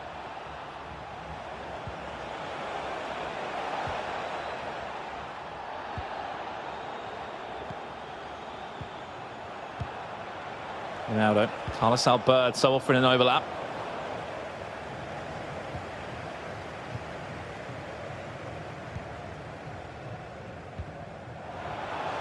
What a ball. Needs something now. Keeper teased off his line, tries to rush him into a decision. Alphonso Davies, brilliant tackle that from Maldini. Once and twice.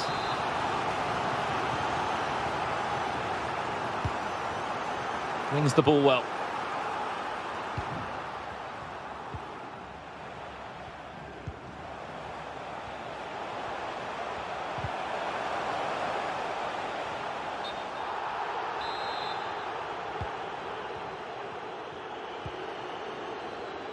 Just the little things in Bianchi's game, just teasing out the goalkeeper like he did there, makes you force a decision, makes you rush into a decision.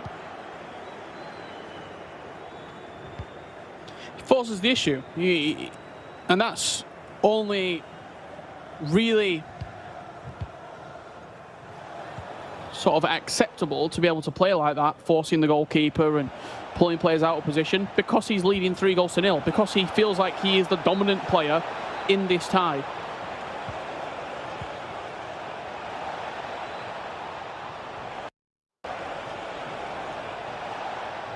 He's looking for 4. If he finds 4, I think we'll write him into the final 8 without any doubt in our minds.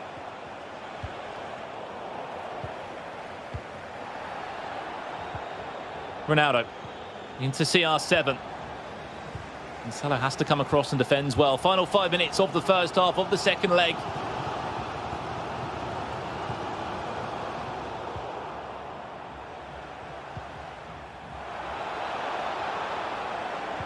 One-way traffic.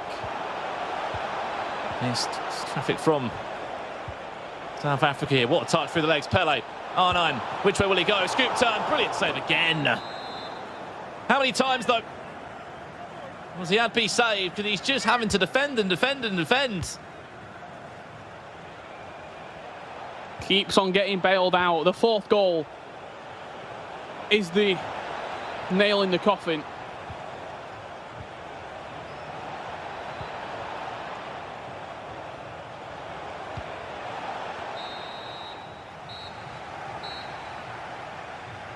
Surviving. Certainly not thriving.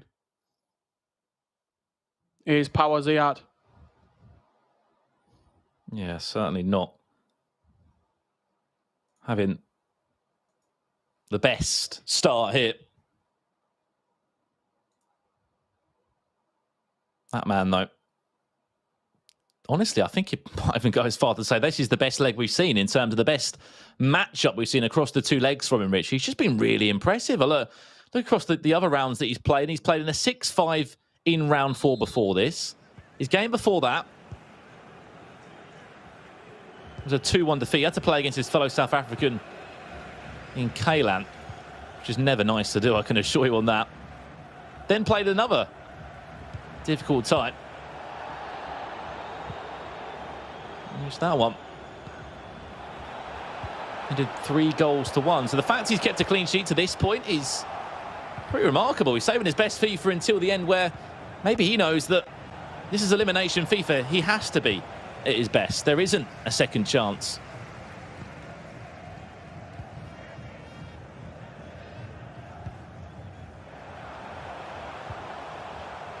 And we'll keep you up to date with all the scores from round 5, as we do get full-time results coming through our ears very, very soon.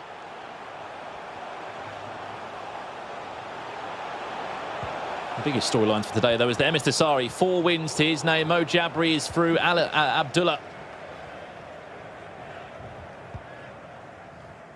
Al-Ajri is through. You got Y2 Hartai. He's also through. 3 wins. Rakan, 3 wins to his name. And after this game, we will find out the final 3 players that will also be making their way through to day 2 here in West Asia. 8 names will fall. 8 names will continue their battle for those 2 FIFAe World Cup spots. This man looks to conclude the job now from the spot. Vieira's rushing to the tackle. R9 did well to find that small opportunity to make Power Zaid come and bite into the challenge. Up steps R9 to make it 4 goals to the good. He will. And I think we can say with confidence now that Goliath Gaming's very own Beast Bianchi is into day 2 of the tournament. He may have left it to round 5, but who really cares, as we've always said. Just get into the knockout stages and worry about what happens there. He will be going into tomorrow. Power Ziad looks like a man defeated. And we're just waiting for the full-time result to confirm his elimination from the tournament. Is it going to be Kaylan FIFA joining him? Well, both of the South African players who were dominating the region make it through into tomorrow. One's already fallen out.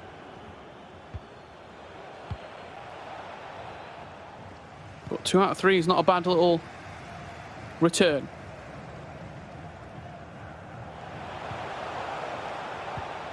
Just a really good 2 legs, in all honesty. Clean sheet, that's going to give him confidence.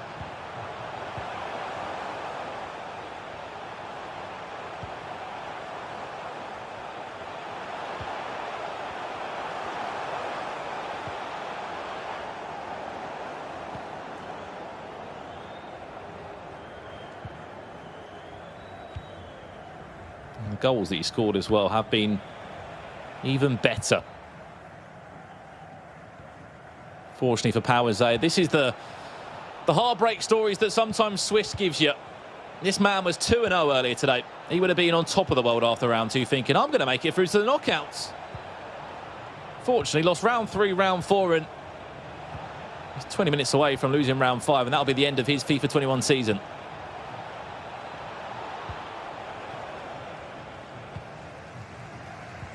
No doubt, though, Swiss rounds is the fairest way that many pros are fans of the format.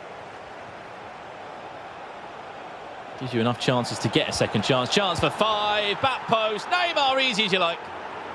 South Africa will have numbers in the tournament tomorrow. They'll at least have one player that they'll be hoping that Kaelan can also win his game. So they have got representation across 2 players. And maybe, just maybe, they can continue their pursuit towards a FIFAe World Cup spot. But there will be one man there, Richard. We can guarantee that now. 5 goals to 0. No doubt his best performance of the day, as I keep on saying. I will keep on saying it as well, because he has been superb today.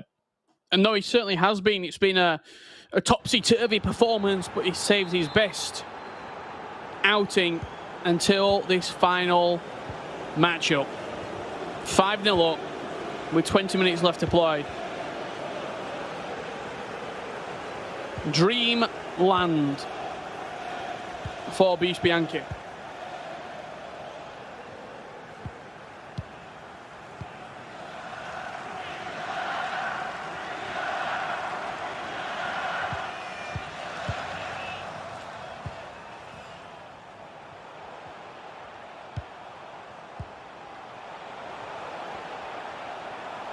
Nothing wrong with the consolation if he does find a way back into the tie-out.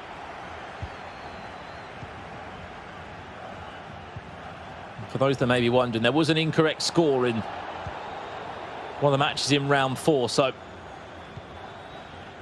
Kaelan is not actually through at this moment in time. He's got 2 wins and 2 defeats next to his name. He's currently playing against Meshout, who is the winner of qualifier number 1 from West Asia.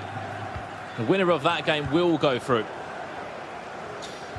Yeah, I believe it was the incorrect penalty shootout victor between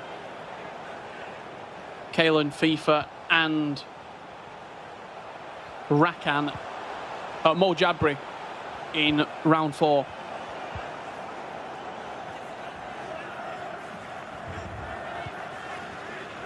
So many more games being played today. Do bear with us. It's been a busy day. So many feeds and so many results to catch up on. Ronaldo around the corner looking for goal number 6. He might even be able to get it.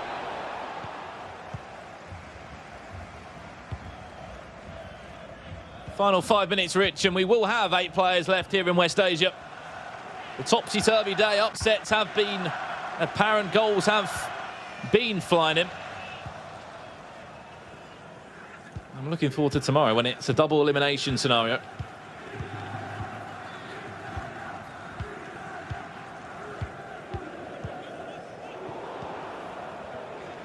Got a message from the chat there saying the Beast is making South Africans prouder. I'm sure you'll be over the moon to read comments like that, and to be fair, this performance is deserved comments like that. Beast Bianchi of Goliath Gaming, 5 goals to the good, elimination FIFA in round 5. He's had to play well, and he has done exactly that and even more.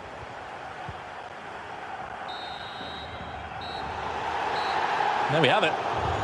That is the end of round 5 here in West Asia for the FIFA 21 Global Series playoffs. Unfortunately for Power Esports is Zayed, that's the end of the road, and that's the heartbreak story that Swiss provides sometimes, Rich. You could be 2-0 on the cusp of qualifying yourself, and then you just lose 1 game, 2 games, and we know 3 games. 3 is the magic number. 3 wins, you go through. 3 losses, sorry, you are out of the competition.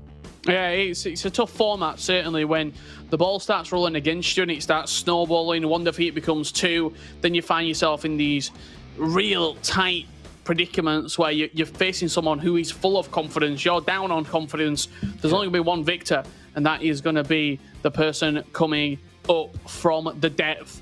He goes through Beast Bianchi, and he will be one of the 8 players in tomorrow's quarterfinals. Yeah, and I believe that Kyle and Mike will be joining us now to chat about that game and to chat about how things proceed in the end. And I mean, it's just the harsh way, Kyle, sometimes with the Swiss format. You can start so well, win a couple of games, I've been saying to Rich, then if you lose 2 games in a row, suddenly your mentality starts to change and you come into round 5 against someone like Beast Bianchi, who is just so up for it, and you just unfortunately get unpicked. Can you guys smell that? It smells like LAN events are back. Oh, this is what they look like they're going through. And Mike, it just doesn't work out. Oh, this is what I have missed with the Swiss format, guys. This is what makes it so exciting when you do have someone who is 2-0. They look like they're going through. And Mike, it just doesn't work out for them. And unfortunately, to their loss, to their despair, they might go out of the tournament. But this is what makes it so exciting. When your backs are against the wall, the best of the best will come out. And if they're not the best, if they're not showing up on the day, well, then they're not going through to day number 2. Well, I was trying to figure out what you were sniffing, because I was going to say cheese, dealing with Swiss, doesn't smell the best. But I mean, if it works for you, it works for you. But yeah, that's something that's that it comes down to when you're looking at the Swiss format, as you see some of the highlights. It could be your biggest lifesaver, or it could be something that's going to be very cutthroat for you and you almost can't believe it, with the way that games can shift so quickly, or momentum kind of shifts so quickly. In terms of, wow, what a goal that was scored there, just really pops around. But in terms of how FIFA works, and I've always said that FIFA will really keep you humble as a game, especially from a competitive end, because no matter what kind of form you think you're in, it can shift so quickly when you're looking at the competitive angle in particular. And we've seen that happen time and time again with the Swiss format in particular. I still think it's easily the best format to get the best competitors. You see the fist is pumping, moving, grooving, not missing, easy. Everybody knew this game was done, easy dusted. Indeed. Now, it was Beast Bianchi who goes through to day number 2. Again, we talked about this before, Richard and Brandon. Brandon, I'll come to you. The man from South Africa. It's great that we're highlighting more countries that are involved in FIFA 21 and giving them the platform to showcase their skills. Someone as well, as I said, Carl, that's been involved in FIFA esports for a long time as well. You know, this guy's been in playoffs back in Amsterdam, where we all were at a great LAN event. It was back in those playoffs there, and he was being called the Beast back then. He's still being called the Beast. What, 3 FIFAs on now? Great to see him continue his pursuit. I saw some messages in the Twitch chat as well, which were lovely, Carl, saying just, you know, you're doing it for South Africa. We're so proud of you, etc., etc. And that is what you're going to get when, as Mike said, when you sort of not carrying a nation on your back, but when you've got a couple of players from one nation, these spots mean so much more. An E-World Cup would mean the world to these players and to some of these nationalities and these sort of FIFA communities within those nationalities. So really well done. I'm sure we'll be looking now at the stats and the results. If the result has gone the way of Kaylan, and that maybe he's gone through, but I don't know if it has. Well, we will be having a look at those. We are waiting for some of our other matches to finish, and then we will be able to bring you all of our results, all of the standings, and all of the competitors who make their way through to day number 2. Richard, what a day it's been, though. Very interesting, very different, let's say, to East Asia. But this is what's brilliant about having region-locked events. We can only get what we're given, and here in West Asia, I'm calling it a tactical masterclass from some of these competitors. It certainly is. You can see the stats on the screen there, Kyle, from the game that we just saw. Beast Bianchi, he dominated the ball. He had more chances. He made better use of the ball as well, 93% passing accuracy. You alluded to it just then, Kyle, and I hate to be the bearer of bad news. It's a double heartbreak, isn't it? But from what I'm reading, Kaylan FIFA is out. He will be eliminated, losing 5-2 against Mashal from Saudi Arabia. I mean, where are you getting all of this information? Because I'm not being told it. Where are you getting the inside scoop from? Your ITK. Yeah, it's a You're full-time in the know, 5-2. Richard Buckley. 5-2. I mean, I hope I can trust you, right? You're not making that up. I need to know your source. You can trust me. I've got people on the ground. He's got 2 layers on. Okay. I've got people on the ground. All right, Richard Buckley is the man in the know right there. We will get confirmation of that. I'll wait for it to come into my ear so I know that I can trust Richard Buckley. But Brandon, what a day it's been, and that confirms it then that the competitors going through tomorrow. Oh, Richard, you've had another message come through? I've just had somebody come through from India, and it's that Sharon Jot 4 apiece going into extra time. Wow. Well, we will keep you updated, Rich. I don't know where Richard's getting this from because I'm not being told this information like him. I'm not making it up. I'm not making it up. Brandon, why are you not being told all of this? I mean, I'm looking at the same thing he is. He's just making up that he's getting someone in his ear, and I'm not seeing scores update on my side. But if it's true, fair play to... Oh, no, it is 4-4. It is 4-4. I think Rakan against Abdullah is still playing. Both of those players are through anyway, and we know that Y2, Yacht High, those are both through as well against Msdossary. But no, that is 4-4. Charanjot against Juba is 4-4. But wait for the full-time result. You say it's an extra time. I'll take your word for it, Rich, but... Well, I've actually got the link up now. I thought it was Mystic. Mystic Richard Buckley, no, my link's just updated. So I've got all the scores in front of me from those matches. We will get confirmation when that Charanjot match against Juba 6-4-2 comes to an end. Who gets the win? I'm eagerly keeping my eyes on it to see what happens. Mike, as we let that one unfold right there, when it comes to some of the competitors we've seen today, obviously Msdossary, we've seen what he's done. He's gone through as that top seed right there, but there are still a few dark horses that we never know what's going to happen on day number 2.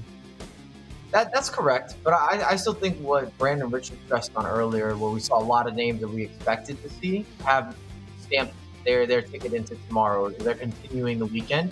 I want to know what happens with this Charanjot result, because I think most of us would have taken Charanjot to definitely make his way and maybe even do this in a much easier format than what he's currently at right now. He's battling for his life, battling for his tournament life, I should say, in terms of the rest of the weekend. But overall, a lot of the household guys, and if you would have asked me to start predicting names, it would have looked good. It's easy for me to say that now because hindsight is 20/20, but I'm just saying my predictions would have been good.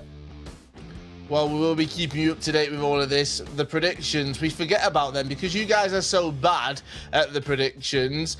Richard, you had one good You don't day. even partake in the predictions. Sorry, How do you Kyle, get to be the your last bad? 2 games, you've not even asked And predictions. I've been killing the predictions. They're bad. You've just said, Brandon, Richard, get Sorry, into the Carl, game. I'll be your mate still. Right, okay, we gave you predictions and then the game's changed, all right? We're having technical issues, Richard Buckley. So I'm letting you off. You were that bad. The producers said to me, they said, let's save them the embarrassment of getting them wrong.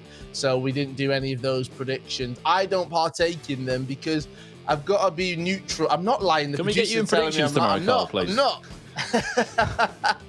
I'm pulling up all the links you guys have pulled up right now. I'm pulling up links too. Okay, so Y2 Harthy, he has won 5-2. He beat Msdossary right there. We've still got 2 games left. That Charanjot and Juba 6-4 matchup that is still being played. Rakan against Abdullah Al Raish, 2 goals apiece, it looks like right now. So we've got a few more moments left with those 2 games left to play here on day number 1. Brandon, looking ahead at day number 2, I mean, we're starting to find out who's going through. We know who we're saying goodbye to as well. And I mean, when it goes into day number 2, some of these competitors, they're going to have to change some things from today because they can't afford to have a performance like they have today. Yeah, everyone will change something other than Msdossary, who will just come in and play the same FIFA because he's 4-0 right now. He doesn't need to change anything. But tomorrow's going to be fun, all right? Tomorrow's going to be a really long one in terms of the games. So we'll come into tomorrow with 8 players left in the tournament, and we'll basically just kick off with a double elimination winners bracket. Winners bracket, 4 will go through, 4 drop down, then it just keeps them going up and down, up and down. We'll go to the winners bracket, we'll go to the loser bracket. It's going to be FIFA after FIFA, and hopefully we'll have some good storylines and maybe some even more goals. Right, well, we're going to go to our man in the know, Richard Buckley, and his hands on his head. I've just refreshed my screen, and I know why. Give us the update. So I'm hearing that it went down to a penalty shootout. I'm just hearing now. You're reading, you're not hearing. R9 stepped up to the spot. Saved. Charanjot eliminated.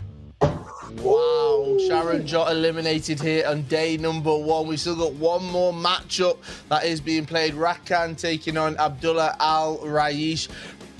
I mean, I'm being told Rakan won that one. He made his way through. I'm being told absolutely everything. Are you telling me that I'm not going to get to see Charanjot on the stream until FIFA 22 now? You're going to have to wait. You're going to have to wait for that one. Brandon, has been calling for it all day. It's not happened for him. Are you okay? Just about. I'm gutted for him. I mean, there's just such a good storyline there. Of course, you know, great news for Juba as well, but the only Indian player to come through goes to show, I mean, you went 0-2 today. You just can't do that on the big stage in the playoffs. 0-2, then you're panicking all the way through to round 5. So that is all of our matches done and dusted. We'll get all of those results to you as soon as we can. And the standings right there. Mike, all of the matches done. We know who's going through. And we talked about some of the players having to change some of their styles or change what they're doing going into day number 2. How easy is that? Because you've only got a matter of hours before you've got to reset, you've got to recharge, and you've got to go again.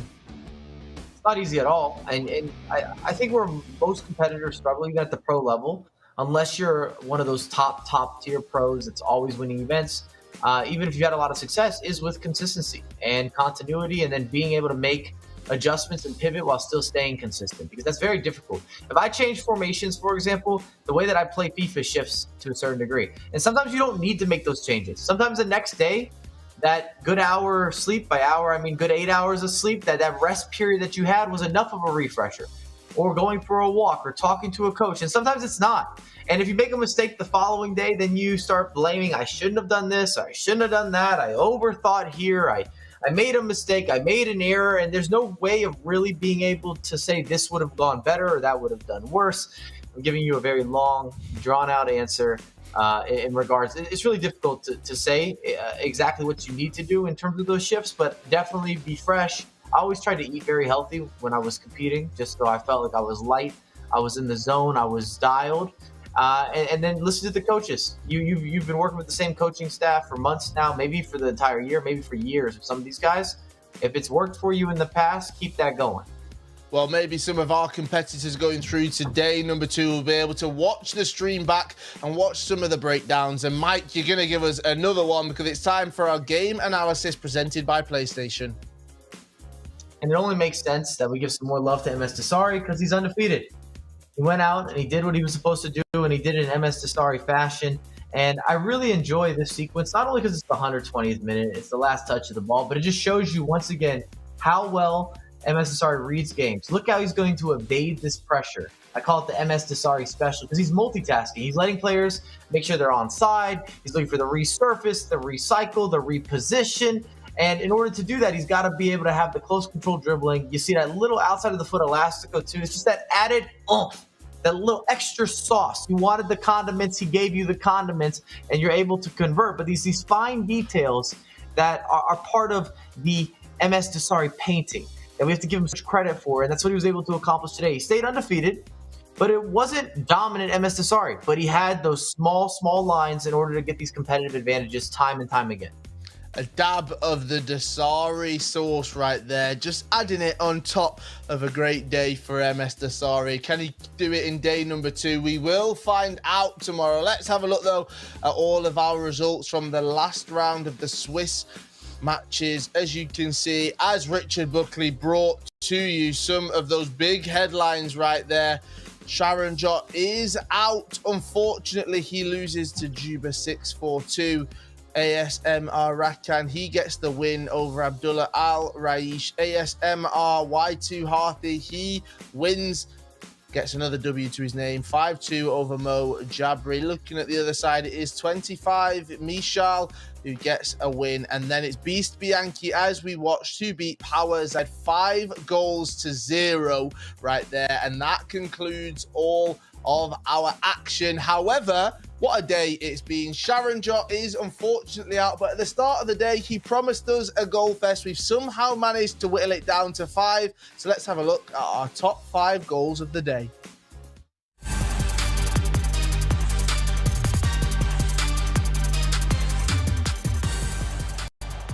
De Jong, Ronaldo, the interchange well. Chance for Bianchi. Lovely touch. No idea what's happened there. If it was meant, it's absolutely magnificent.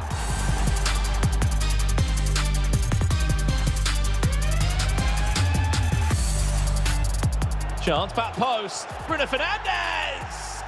I mean, what a first touch. Chested it down and volleyed into the back of the net. You have to bring your A game.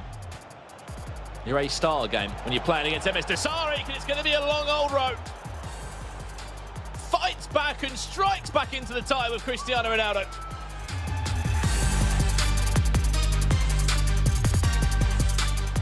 In the playoffs, here's R9, acres of space, manoeuvring well, heel to heel, easy as you like. It was all about the combination and the timing of that one. Chance, Cristiano Ronaldo, cheeky chip, does well. What a first touch that is. Composure at its finest from Cristiano Ronaldo. There we will have it, the top 5 goals of the day here on day number 1 in the West Asia playoffs. Guys, what a great day it has been, okay? And Richard, I want to talk to you because you and Brandon are obviously commentating, you're casting over these games. Do you feel that the gameplay can be slightly different from region to region? I certainly think so, but I wouldn't necessarily put that down to the players themselves. I would probably say it's probably due to geographical locations, due to probably higher ping in certain areas as well. Like, for example, with South Africa versus Saudi Arabia, there's a bigger difference there. So people have to play in slightly different way. The cancels that require super minute changes in mechanical sort of inputs onto the controller, they can't be done at the higher ping. So when it is, especially in Europe, you're playing Germany v Germany, France versus England, England versus Scotland in some cases, it is lower ping, so you get to see sort of nicer dribbling on the edge of the box.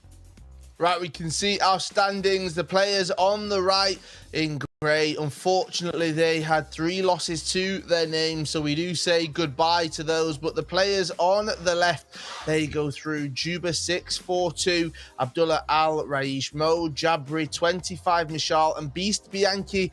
They have 3 wins and 2 losses. ASMR Rakin and ASMR Y2 Harthy, they go through with 4 wins and 1 loss, and Tundra's Msdossary goes through as that top seed with 0 losses, 4 wins right there. I mean, guys, was it ever in doubt? Mike LaBelle, Tundra Msdossary, we expected big things from him and he delivered.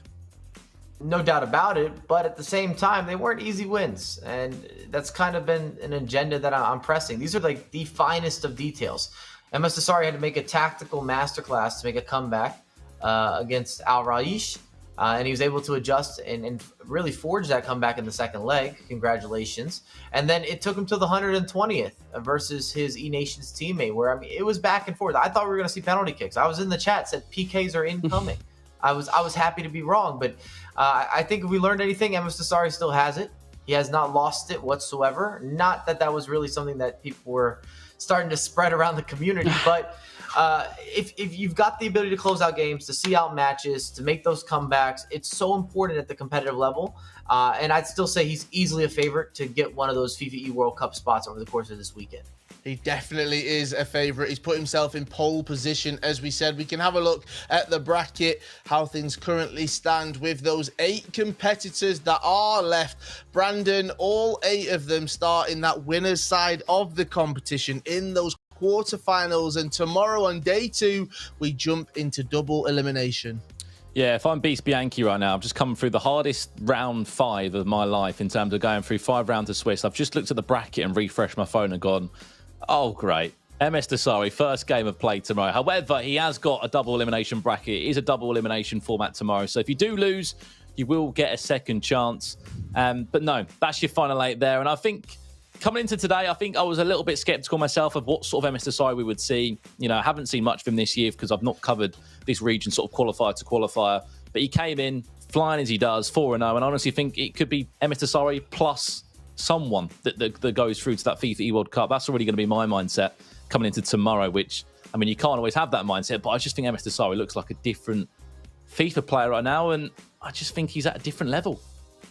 He is at a different level. No losses on day number 1. But Richard, looking at the 7 other competitors, they will all have their eyes on that grand final, all have their minds on the FIFAe World Cup. And I guess if they want to get there, they have to play against the best. And that means Msdossary, they've got to face up to it. Yeah, and I think if it was only one spot, I'd be a little bit more skeptical on if Msdossary's going to get it. But because there's 2 spots up for grabs, I'm sort of on the same bandwagon as Brandon. I think it'll be Msdossary +1. And I think the debate is going to be who that +1 is. He's not got an easy run in, though. First, he's got to beat Beast Yankee, and then it could be a rematch of that round 3 match that we saw between Abdullah from Kuwait. So it's not going to be an easy run-in for Msdossary by any means, but he'll also be happy that he's on the other side of the bracket from his national teammate. And Mike, final thoughts of the day then. Day number 1 done and dusted. We head into day number 2. It's a longer day tomorrow. All of our players will have to prepare for that. My big question, Mike, are you ready for day number 2? You know that I'm ready. I'm going to bring the energy as always. We're up early. Everything's ready to go. We start out, it's dark outside, then the morning comes through when the results arrive. I've always got good energy. And I think the big takeaway here is congrats to all the competitors. Getting into the final 16 is really difficult. And you have to grind all year. Almost every single day, these guys are grinding at least 3, 4, 5 hours of FIFA. Of course, they're playing the weekend league and, taking on friendly matches versus other pro players to try to be prepared and be ready for these types of moments. We saw some eliminations. We still have a lot of the household names and the favorites left in the tournament. And I'm looking forward to see who claims those 2 spots, because we talk about the Msdossaries or the Al Raish or the Harthi and say these guys have been good all year, but that doesn't necessarily mean you just get a spot. That's not how this works. So I'd love to have maybe a new storyline or a new underdog story with somebody that maybe went under the radar for a lot of the year, but's in that final 8. Because there's a few names that I don't think any of us would have said, oh, this guy's likely to be here. Now, we started off with 16 competitors here at the West Asia playoffs. After day number 1, we are down to 8 and we move into a double elimination bracket on day 2 and day 3 as we look to find our 2 competitors that will be heading to the FIFAe World Cup. From myself, Mike LaBelle, Richard Buckley and Brandon Smith, thank you so much for watching. Stay safe and we'll see you for day 2 and to see who will possibly going through to the FIFAe World Cup. See you there.